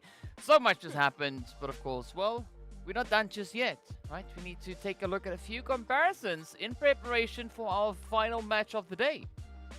Absolutely. Moving into this last match, the question on everyone's mind is who's going to be the MEA Fall Championship champion. And of course, that is going to be up between Brute Force or Quest Esports based on what we've just seen in that last matchup. Both teams have had a fairly rough start to today, a rough continuance of today, as they are still only split apart by a mere few points. And it could be anyone's game moving into Miramar. Depending on which team really has a dominating performance, we can pretty much just give it up to them because we know. Moving on into the rest of our top four, of course, NASR, RUKH, they equally have had a very challenging day. NASR, I would say, is pretty much solidified themselves into the top four slot. The only question mark we still have is, of course, what is going to happen to RUKH Esports. Right now, of course, they have the likes of R8 and NIGMA Galaxy in a position to take that slot away from them. We know, of course, obviously, NIGMA Galaxy have already qualified, so for them, it's not about the slot, it's about a little bit more fun. But it is going to be a very tough challenge, as well as another question. One more map, one more opportunity to get an idea of who our MVP for the day and for the tournament, obviously, is going to be. Ooh, I mean, I think it's between two, right? I think the MVP is going to go to two potential players. It's either going to be one of these two, right? Either RUKH or Ado, because they've been doing so much work. Absolutely. And in terms of damage, these are the two players that have been dealing the most damage, with RUKH looking at around 10.6 thousand damage and Ado looking at about 9.4 thousand damage. So whether or not Ado can steal it at the last possible moment, I'm not too sure. In terms of eliminations, though, we can see just based on the averages as well, RUKH has nearly doubled exactly what Ado has been able to pick up, where we're looking at RUKH currently sitting up with 58 eliminations. So it is an incredibly tough opponent to try and face off, but for some reason, as we've seen, RUKH just has a target on their back. Every single map so far, we haven't seen RUKH had an even opportunity to try and get an elimination, barring that last Erangel where they were looking at the barrel of a 1v3 situation. I mean, it's just the way it is, right? And it's going to be a pretty tough call to make as to which one of those two are going to be the ones to get it. Because as you said, RUKH has a little bit of a target on their head, but we've not yet seen enough of a consistent play come through from Ado today, right? Yes, they've been working hard, but today has been proving to be quite a challenging day. No, it has. It has been an incredibly challenging day for both of those teams. And as we know, only one Miramar standing in the way of us and having all the answers. Moving into this last matchup, all eyes on Quest Esports, Brute Force, NASR, and RUKH into this Miramar matchup. Of course, Quest and RUKH, as we know, statistically have had a much better experience over towards Miramar. So we would, rather gather an idea that they should be the teams having their field day. But today has just been statistically the most upside down day of all. Yeah, I mean, like, we don't really know what to make of an upside down day because, as we've discussed many times already here, we've got all these statistics and the teams still decide to play however it is they wish to go. But I think the important part to look at this point is going to be a bit of an opportunity between R8 looking to catch up. They are the only team that can now remove RUKH Esports from their position in that top four, right? That is where it is. I mean, NIGMA Galaxy can also do it, but what's the point? Because if they remove RUKH Esports from it and they don't move them down far enough, they are still going to get a slot. So, there's always that extra catch, that extra bit to think of. So I think R8, we could potentially see them try and, mount a bit of a play against the side there of RUKH, because there's only 8 points currently separating these two teams. Very, very difficult opportunity and a bit of a return of a zone favorite for you and I, though we never normally get what we want from the zone. It's nice to at least see that there's always an opportunity. Oasis all the way to the top there. Maybe one day, DK. Maybe one day. Maybe today. But I'm not going to get my hopes up because the zone does not like us. But at least we'll be heading towards water treatment, Hacienda del Patron, even a little bit of love over towards Cruz del Far and Torre Ahumada. Moving on from that western side, El Paso definitely going to be seeing some action here from the likes of Brute Force, as before they want to move on into that zone, we have a few potential congestive points, as we know. Also, that west and southern side of the zone is going to be very busy. Yeah, but an interesting drop actually coming through there from the side of Vision. Pulling in alongside RUKH Esports. We've got Quest there as well. This is going to be a very risky and slightly a very bumpy play that we are about to experience here. But it seems like RUKH are not going to be feeling all too phased. Instead, they are just dropping down, grabbing vehicles, and then we'll see them scoot all the way back over in towards Torre Ahumada and the surrounding area. And of course, Quest, right? They are going to be looking to get themselves all the way back up in towards Al Azhar. So Vision, not really having to stress all too much just yet. I think if they were looking at the map that we can see, it might have been a completely different situation, right? They might have gone like, oh my goodness, what is about to happen? We've got two teams hard dropping right on top of us, but it is Miramar. Objects appear much closer than they actually are. Nice, a little bit of a warning. I like it. Plus 10 points. We haven't had enough DK puns for the day, so at least you're still dropping some dad jokes along the way. Yeah, I'm sure the viewers are going to be very happy. I gotta starve you at some point. I can't just continuously keep giving it because you're not gonna appreciate them as much, right? So I gotta play quite sparingly with it. You know, create demand. Tough. Create demand. That's the way it works. Moving into this last matchup of the day. Oh, there's a lot of storylines to follow into the situation. I mean, just looking at the highlight points, of course, RUKH moving over towards Torre Ahumada, a team we know having to defend that 4th place finish, having to defend the last PMGC slot up for grabs, and having to do so at the very least with, I would say, 10 points to make sure that they are going to be safe into this next phase. Otherwise, the current competitors, that being, of course, R8, NIGMA Galaxy, they have that opportunity to jump in. They only need around 8 to 9 points, and bam, it could be the end of RUKH Esports. So, an opportunity now to hopefully get themselves a bit of safety, and it's unfortunate that it has to come down to the last map. It's great for us, though, because it keeps us interested into the last very moment, as we'll be guessing who's going to be taking this win. Yeah, I think that also adds to the tension that these players on teams are experiencing. But, I mean, looking at the drops that we've had come through here, definitely a very varying approach. I mean, R8, I can see them getting quite mobilized, looking for a little bit of something along the way. RUKH, we did see them drop alongside Vision, but then just, you know, hopping in those vehicles, boom, all the way back in towards Torre Ahumada. And I think that is where RUKH is... Okay, maybe going to be staying for a little while, just trying to, you know, assess the zone, because that is essentially the strategy that we've been seeing come through from RUKH on a very consistent basis, right? They're not one of those teams that like to rotate up into the zone very early on. They like to, you know, essentially try and ride the blue as it closes in, see if they can maybe swoop in at exactly the right moment, and in doing so, it awards them a little bit of a different approach, a little bit of a different play. FALCONS playing a very similar game, but they just take the approach coming through from the southern side as opposed to the north for RUKH. Very varying approaches here, moving into the last Miramar of the day. And hopefully they have a little bit of something extra stocked in the tank that they can bring out and surprise the rest of the competitors, because whatever they could bring out here is definitely going to be needed.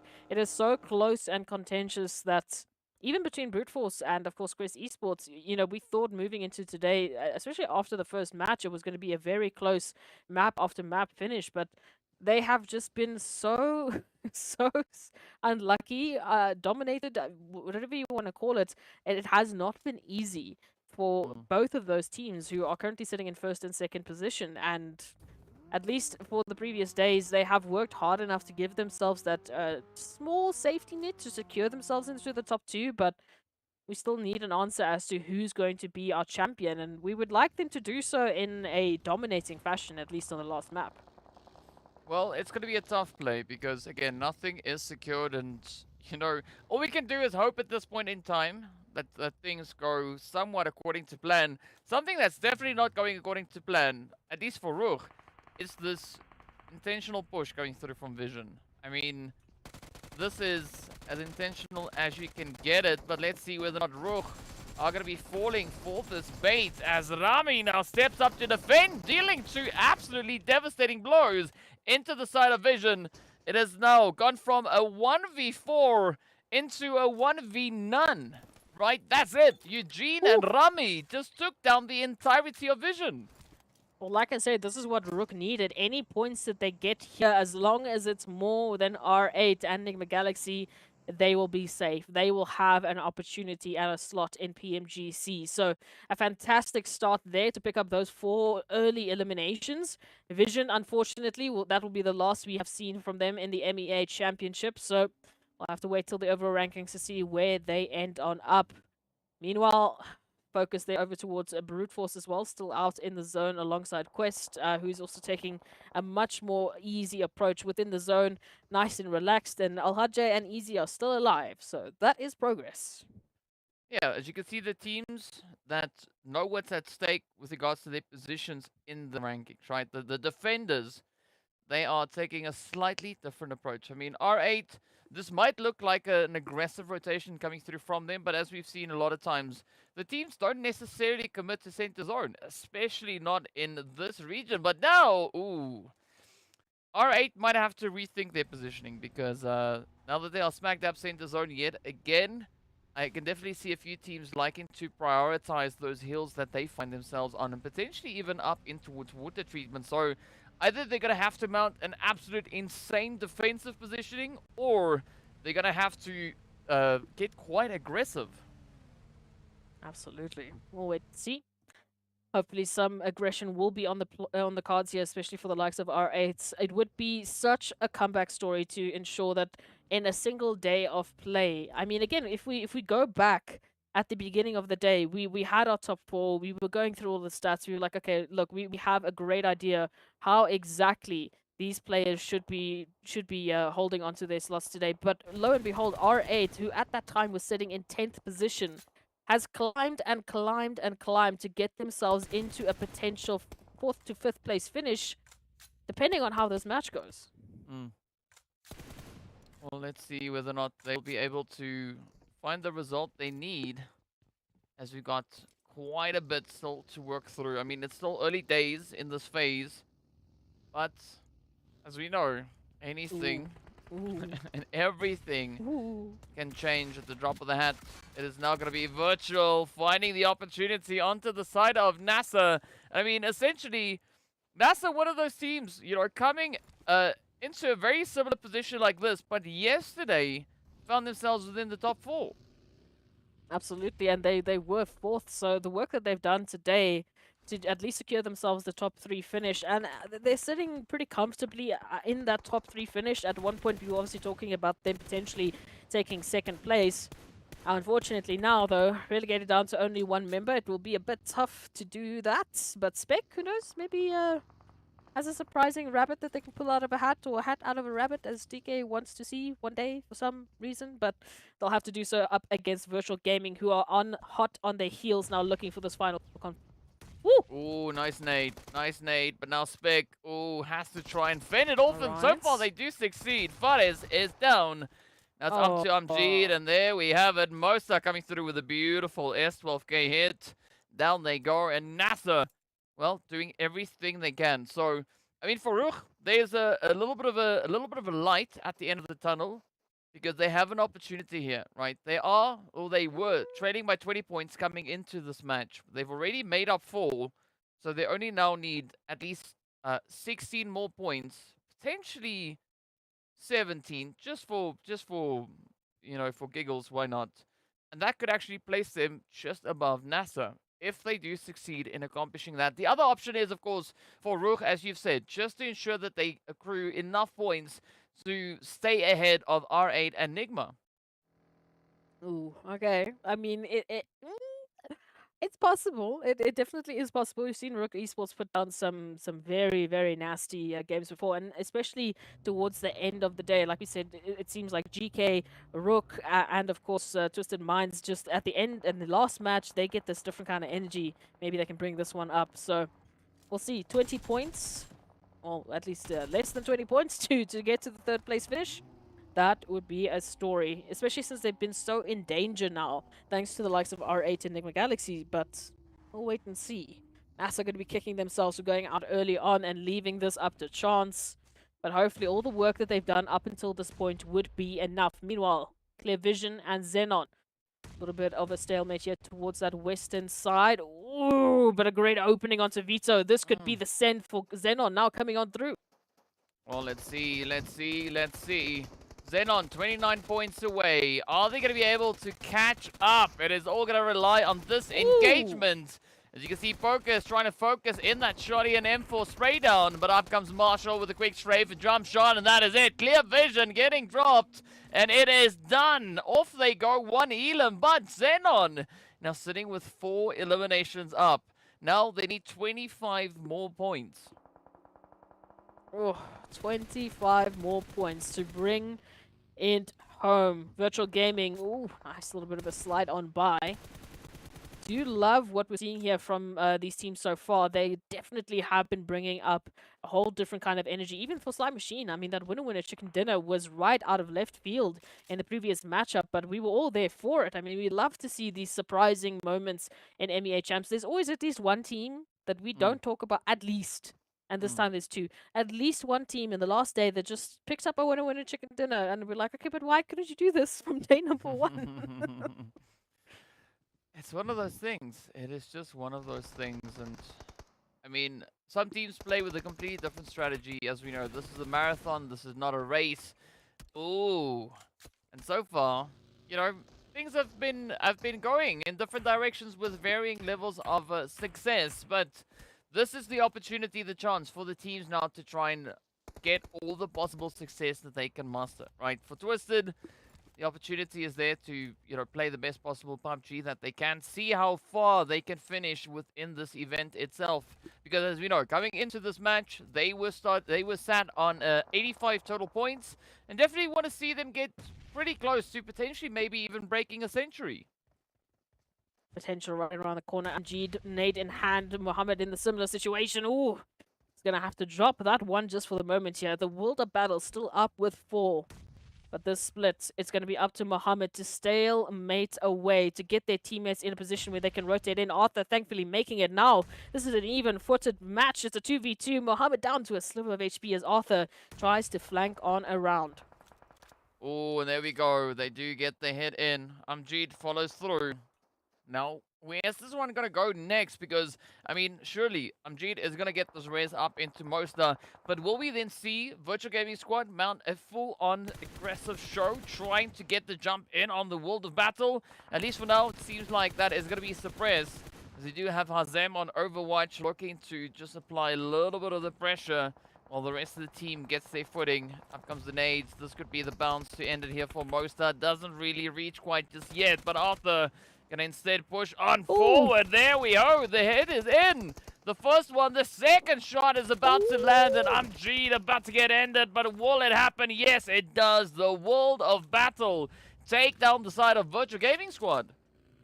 Man, if ever you were going to talk about an individual, or at least a duo of individuals that could have clutched it out there for Virtual Gaming, it definitely would have been those two right there. We've seen them do something crazy before, including Mosta with that 1v3 clutch on Miramar specifically, but unfortunately, not this time around. As we say goodbye to Virtual Gaming for the last time, we turn our attention here towards this chaos on the southern portion. FALCONS, the World of Battle, an RTG right alongside R8. Come on, guys. This is a very, very rough one-to-one battle here. In all the time that we've seen these Miramar matches, we haven't yet seen something this congested, unlike that one match where we saw XENON unfortunately getting taken out by RUKH. Well, it could be. It could be. Let's see now whether or not R8 have what they need to bring to the battlefield here to potentially play that upset. As we know, they need only 8 points to catch up to RUKH Esports.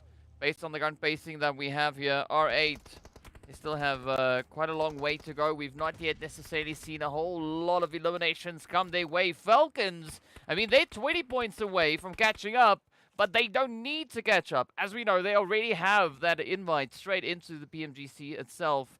But it's all going to rely on what the rest of the lobby will bring on through. Brute Force now starting to make their way up towards the north. They've got RUKH potentially in their sights. It's going to be Twisted and NIGMA now fighting for possession of the eastern side. But of course, it is going to be Sly and Quest also now just pushing in. You can see Biscay waiting very patiently on the edge. But, I mean, Sly might spot them. Ooh, and Sly already on that momentum there from the previous matchup.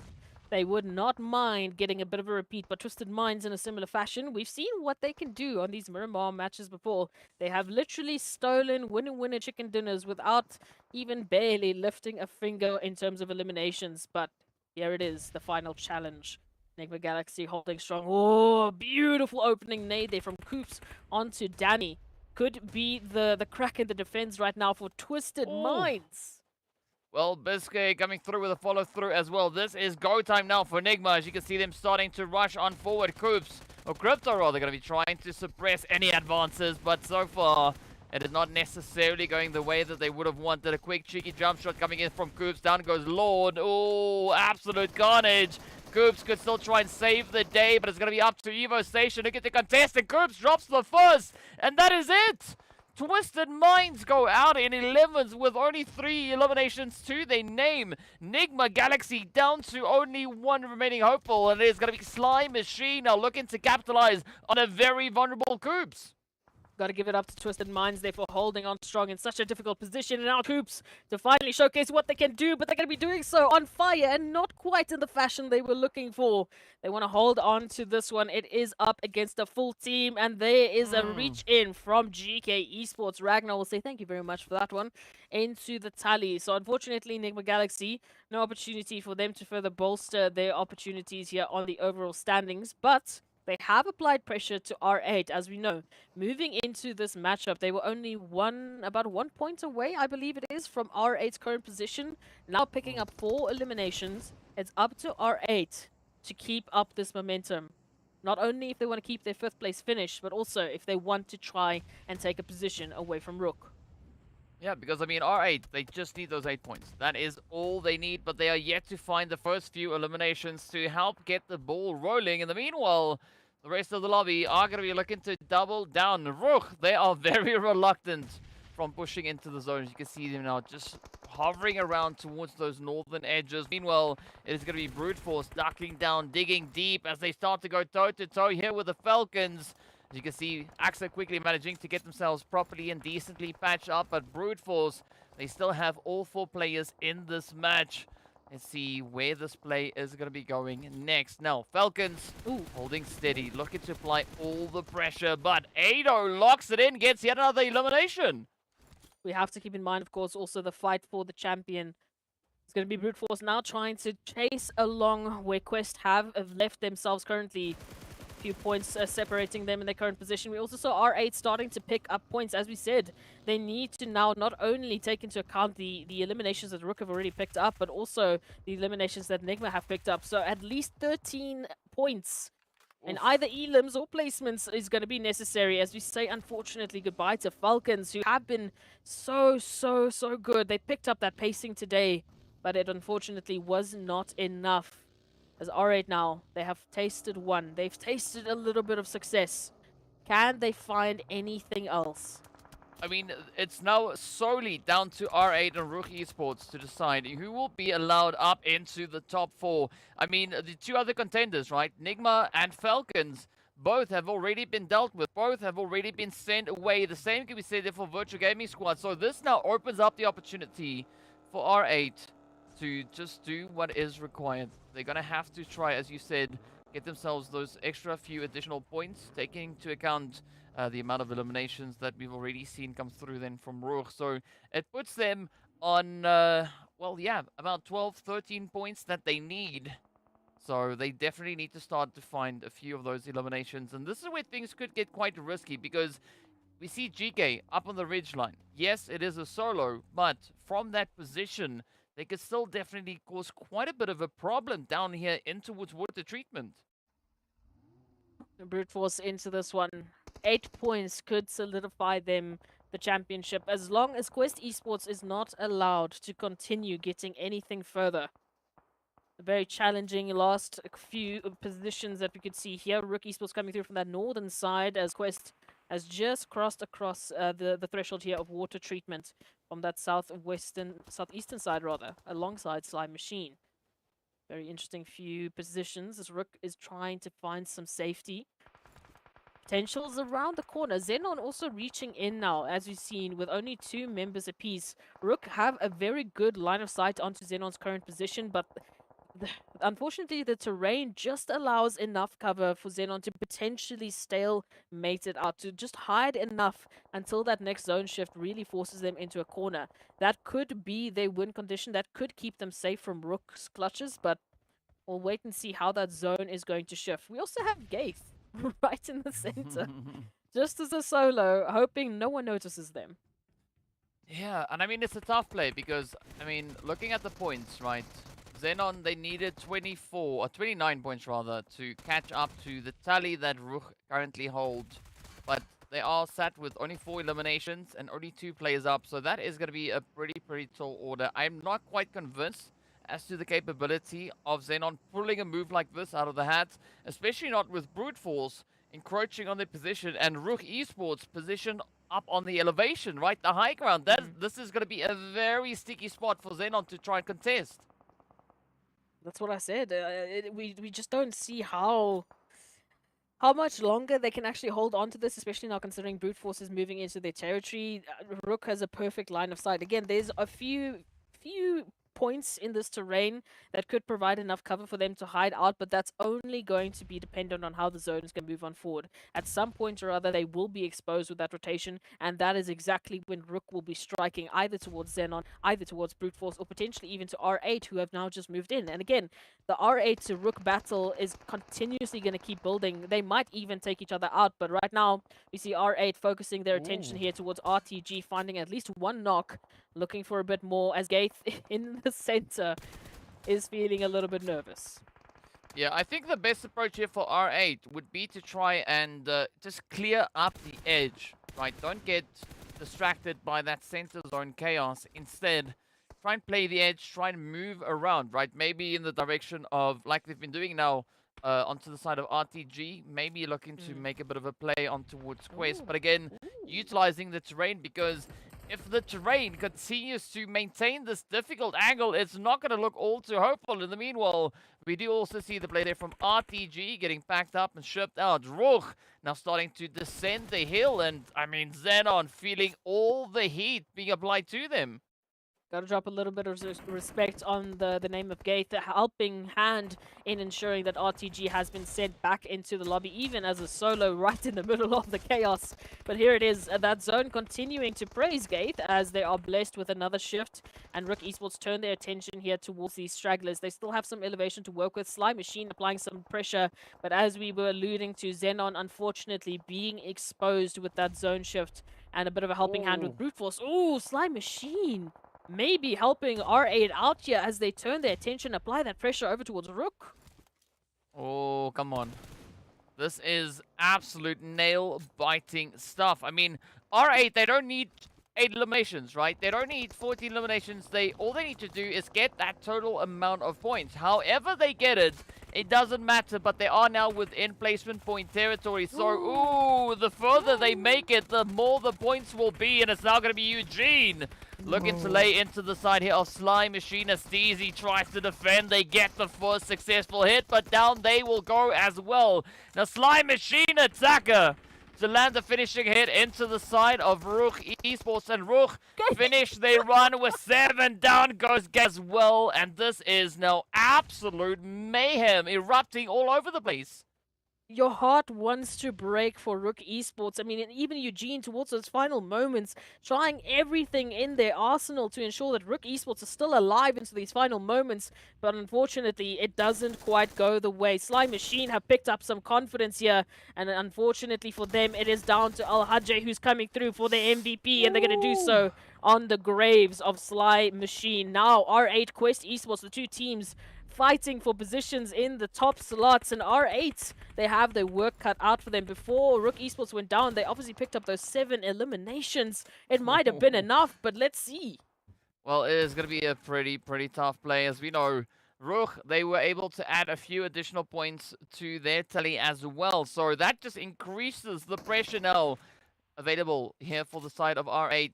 They're going to have to play a damn near perfect match if they want to get the necessary points. And, of course, we aren't going to know until we get right into those standings to see exactly where these teams find themselves. Now, Quest going to be quite a bit of a trouble here onto the side of Brute Force. Brute Force again, right? As we know, Brute Force, they need 8 points to catch up to Quest. That was coming into this match. Quest, in the meanwhile, they've added a few additional points. So we are looking at the fight for first and second, as well as a play now coming through for R8 to ensure that they could maybe sneak their way forward up into that top 4. It is absolutely insane. So many fights happening and so much contention available right here on this battlefield right now. It's ridiculous to consider R8, if they want to have a chance of getting themselves a PMGC slot, they're going to have to take out the first and second best teams in the MEA Championship. And I say both because they need as many points as they can. Only up with 3 eliminations. We know that unfortunately for them, RUKH went down with 9 points already in their tally. And look at this, a push comes through. Kante already holding on to the angle. Oh, big oops. I think that is a big oops now here for the side of R8. Yeah, they've put themselves, instead of opposing the two teams, they find themselves right smack dab in the middle of them. And that is going to be the end for R8. Brute Force, Quest now left to decide who will be sitting at the top of the leaderboard. And of course, these elimination tallies continue to climb. Quest coming all the way up onto 8 now. The shots continue to fly on through. Brute Force feels the brunt of the pressure, and Quest will reign supreme as they step up. They finish strong, and they get themselves yet another winner chicken dinner, number 4 to be precise. We said that moving into this matchup, depending on who was going to be doing better in this last Miramar of the day, who was going to have a better performance between Quest Esports and Brute Force, who are going to solidify themselves as the champions of the MEA Fall split. But we'll leave it up to the overall rankings to decide who that was exactly, because thankfully we don't have to do any math in this situation. But R8, my heart is going to be breaking for them. I don't think it was quite enough to overtake the likes of RUKH Esports. As we can see, they're finishing off with just 1 point less than RUKH Esports. And as we knew, they went into this match with a deficit. They needed to get at least another 8 on top of what they garnered in order to take that slot. Yeah, I think there could be a few conclusions that will already be drawn right here. Of course, let's hop straight into the overall rankings. Why worry about the math if we can instead just look right at what it is supposed to be? The World of Battle, they are going to be ending their run there with 81 points. Very good push coming through from them. Unfortunate for XENON though. I mean, their first MEA for 2023, and unfortunately it is only going to be awarding them a 9th place finish, but such a strong push. You got to give this respect up to them. And of course, as we can see, the top 4, well, it starts with RUKH Esports and just 9 points ahead. Incredible showing here from R8 Esports. We have to give it up to them. At the start of the day, they were in 10th place on the overall standings. Obviously, now Sly Machine taking that spot. And there it is. Quest Esports are your MEA champions for the Fall 2023 split. An absolutely dominating performance with those 80 placement points and an average damage that was just screaming that you need to be running away from this team moving into the next few phases. I mean, Quest, they were on a mission, right? They came in with one objective and one objective only, to win this season of the MEA Championship, and a job well freaking done. Absolutely amazing play. I mean, a very strong representation, right? They showed their dominance with regards to Miramar. They showed their dominance with regards to Sanhok.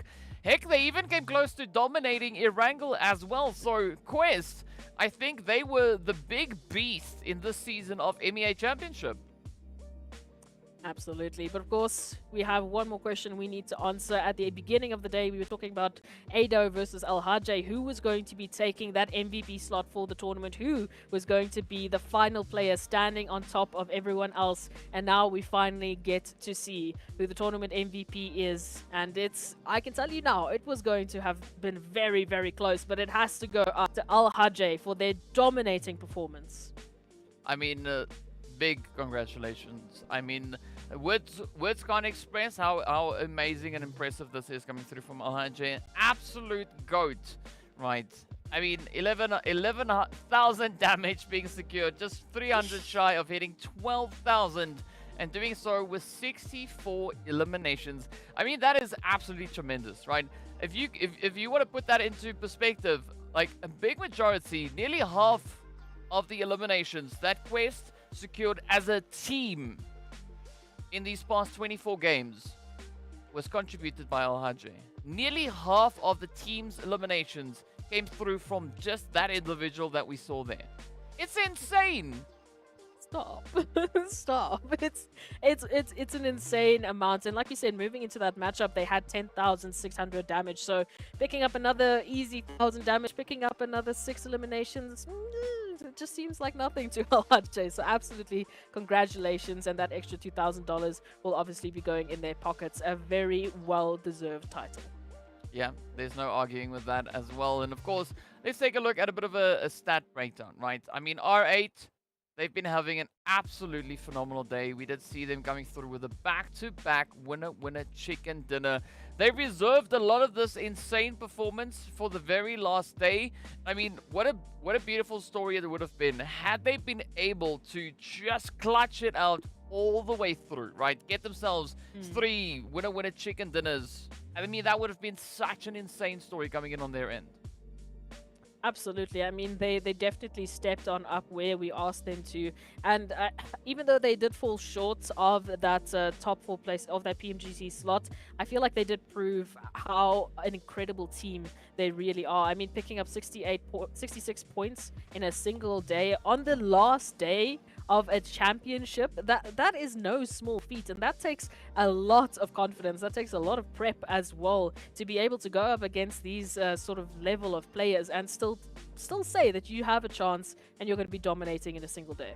I mean, that's just it's crazy. It's crazy. But of course, speaking about crazy, we did have a few other crazy teams, right? FALCONS White, for instance, a very, very strong team that we've been seeing play their way through, especially within the respective PMPLs.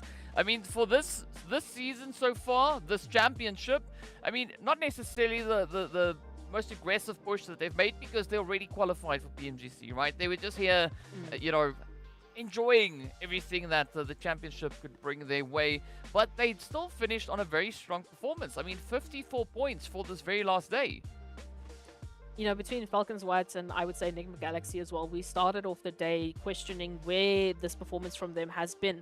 And just in the last day, in the last 2 days as well, if you're looking at the case of NIGMA Galaxy, they definitely have stepped up in a phenomenal fashion. Both of these teams have brought through the performance that we had been expecting, the performance that has garnered them the positions they currently hold. The PMG slot is no small feat. And again, it deserves to be celebrated, which is why we also want to take a look at how NIGMA have been breaking things down, because they have been stepping up and they have had some troubles of their own, but they have ensured to take it into their strides. So moving into the next phase, hopefully this is just the start of what they could be showcasing. Well, let's hope that is exactly what it is going to be. Of course, you were mentioning those NIGMA Galaxy stats, so let's take a bit of a look and see exactly what they've been able to bring to the battlefield. Of course, the Arabian Kings, as they were crowned, right? But here we have it, a very, very exceptional performance from their end as well. The day, a good day, 37 total points, 30 eliminations, just 3 shy of what R8 was able to accrue for the day. So a very exceptional performance. But one thing that I did notice now also, taking a bit of a look at the leaderboards, right? So we got our top 4, and then we've got NIGMA and FALCONS sat in 6th and 7th position respectively, right? R8, I mean, they tried so hard, right? they're the only team within the top 7 that is not going to be going to the PMGC based on, you know, qualification slots and things. I mean, it's unfortunate, but my heart goes out to them. They performed exceptionally well. I mean, had we seen R8 perform like this from yesterday moving into today, I mean, I think it would have been a completely different story. But still, just taking into consideration the capability of pulling off a move like that on the last day, I mean, mad respect. It's like there's nothing I can falter on that. So yeah, big congratulations going out to the very strong efforts there of R8 as well. Absolutely. So, I mean, we've broken down these stories time in and time out, but it's finally the end of it. And we would love to hear what your thoughts have been on this incredible journey that we have been with you. It has been such a tough roller coaster of emotions for these teams. As we said, our hearts go to the teams who couldn't make it into the PMGC, but hopefully when they come back into the next tournament, they will showcase a lot more in terms of what they can be capable of. And so please let us know with the hashtag PMPL MEA Champ your last final thoughts, what you've witnessed, what were your favorite moments, what were your favorite teams, and hopefully who you think will be taking the title in PMGC. Oof. Yeah, I mean, there's gonna be a lot to look forward to. Of course, that is gonna be the next stop for our qualified teams. They are going to be heading over into PMGC, and PMGC is going to be starting on November 2nd, so not a lot of time left until we will be able to see exactly what these teams are going to be capable of and how they're going to be just grinding their way through the group stages to get themselves even closer to those PMG finals. We know a few of the teams that we have in the lobby have had that opportunity, but I'm curious to see whether or not we could potentially maybe have even more teams now being presented with the chance. It, of course, is going to require quite a bit of hard work and determination, but we know that the teams will try their best to accomplish that goal. Now, any final words that we want to say? I mean, it's the same story that I've been talking about. I am incredibly impressed with these teams. The fact that we have had such a competitive final day, the fact that we've had such a competitive last couple of days in this MEA Championship really starts to showcase how the comparison between the Middle East and Africa regions is starting to build. We had 6 teams from Africa coming through. We had the 10 coming through, of course, from the PMPL Arabia, and they have showcased an incredible amount of talent. All of the teams deserve to be proud of it. The teams deserve to be proud of their performances. Yes, for some, they wished they would have started with this dominating performance earlier, but it's a story to learn and it's a skill that they will definitely take with them into the next championship. So please be proud, be kind to yourself, and a round of you are incredible, and the incredible teams that have brought through this performance. Yeah, we definitely got to give a big applause going out to all our players, absolute legends, and we wish them all the best representing the region moving forward into the global championships. But of course, I think we could also take this opportunity to extend a big thank you to all our viewers that have tuned in, not only in just these past 4 days, but also the entire season that we've been having, all the way back where we started with the spring split. Right, just grinding through PUBG action upon PUBG action, week in, week out, PMPL all over the place. Well, a very, very satisfying result that we've got from our teams here, and of course, I'm pretty sure the viewers are going to be quite happy about that as well. But of course, on that one, a big thank you goes out to our production team. Thank you so much for that. And of course, I'm pretty sure we can thank Monster as well. I think it's probably one of those opportunities. We got to give a big shout out going out to Monster Energy, our official energy drink partner for the PUBG Mobile Pro Leagues and the Championships. So thank you for everything that you help bring to these events. And of course, on that one, well, as we know, next up, PMGC. So best of luck to all our teams, and we look forward to those performances. So until the next one then, it is going to be the end for us right here. So stay fresh, stay frosty, and we'll see you all later.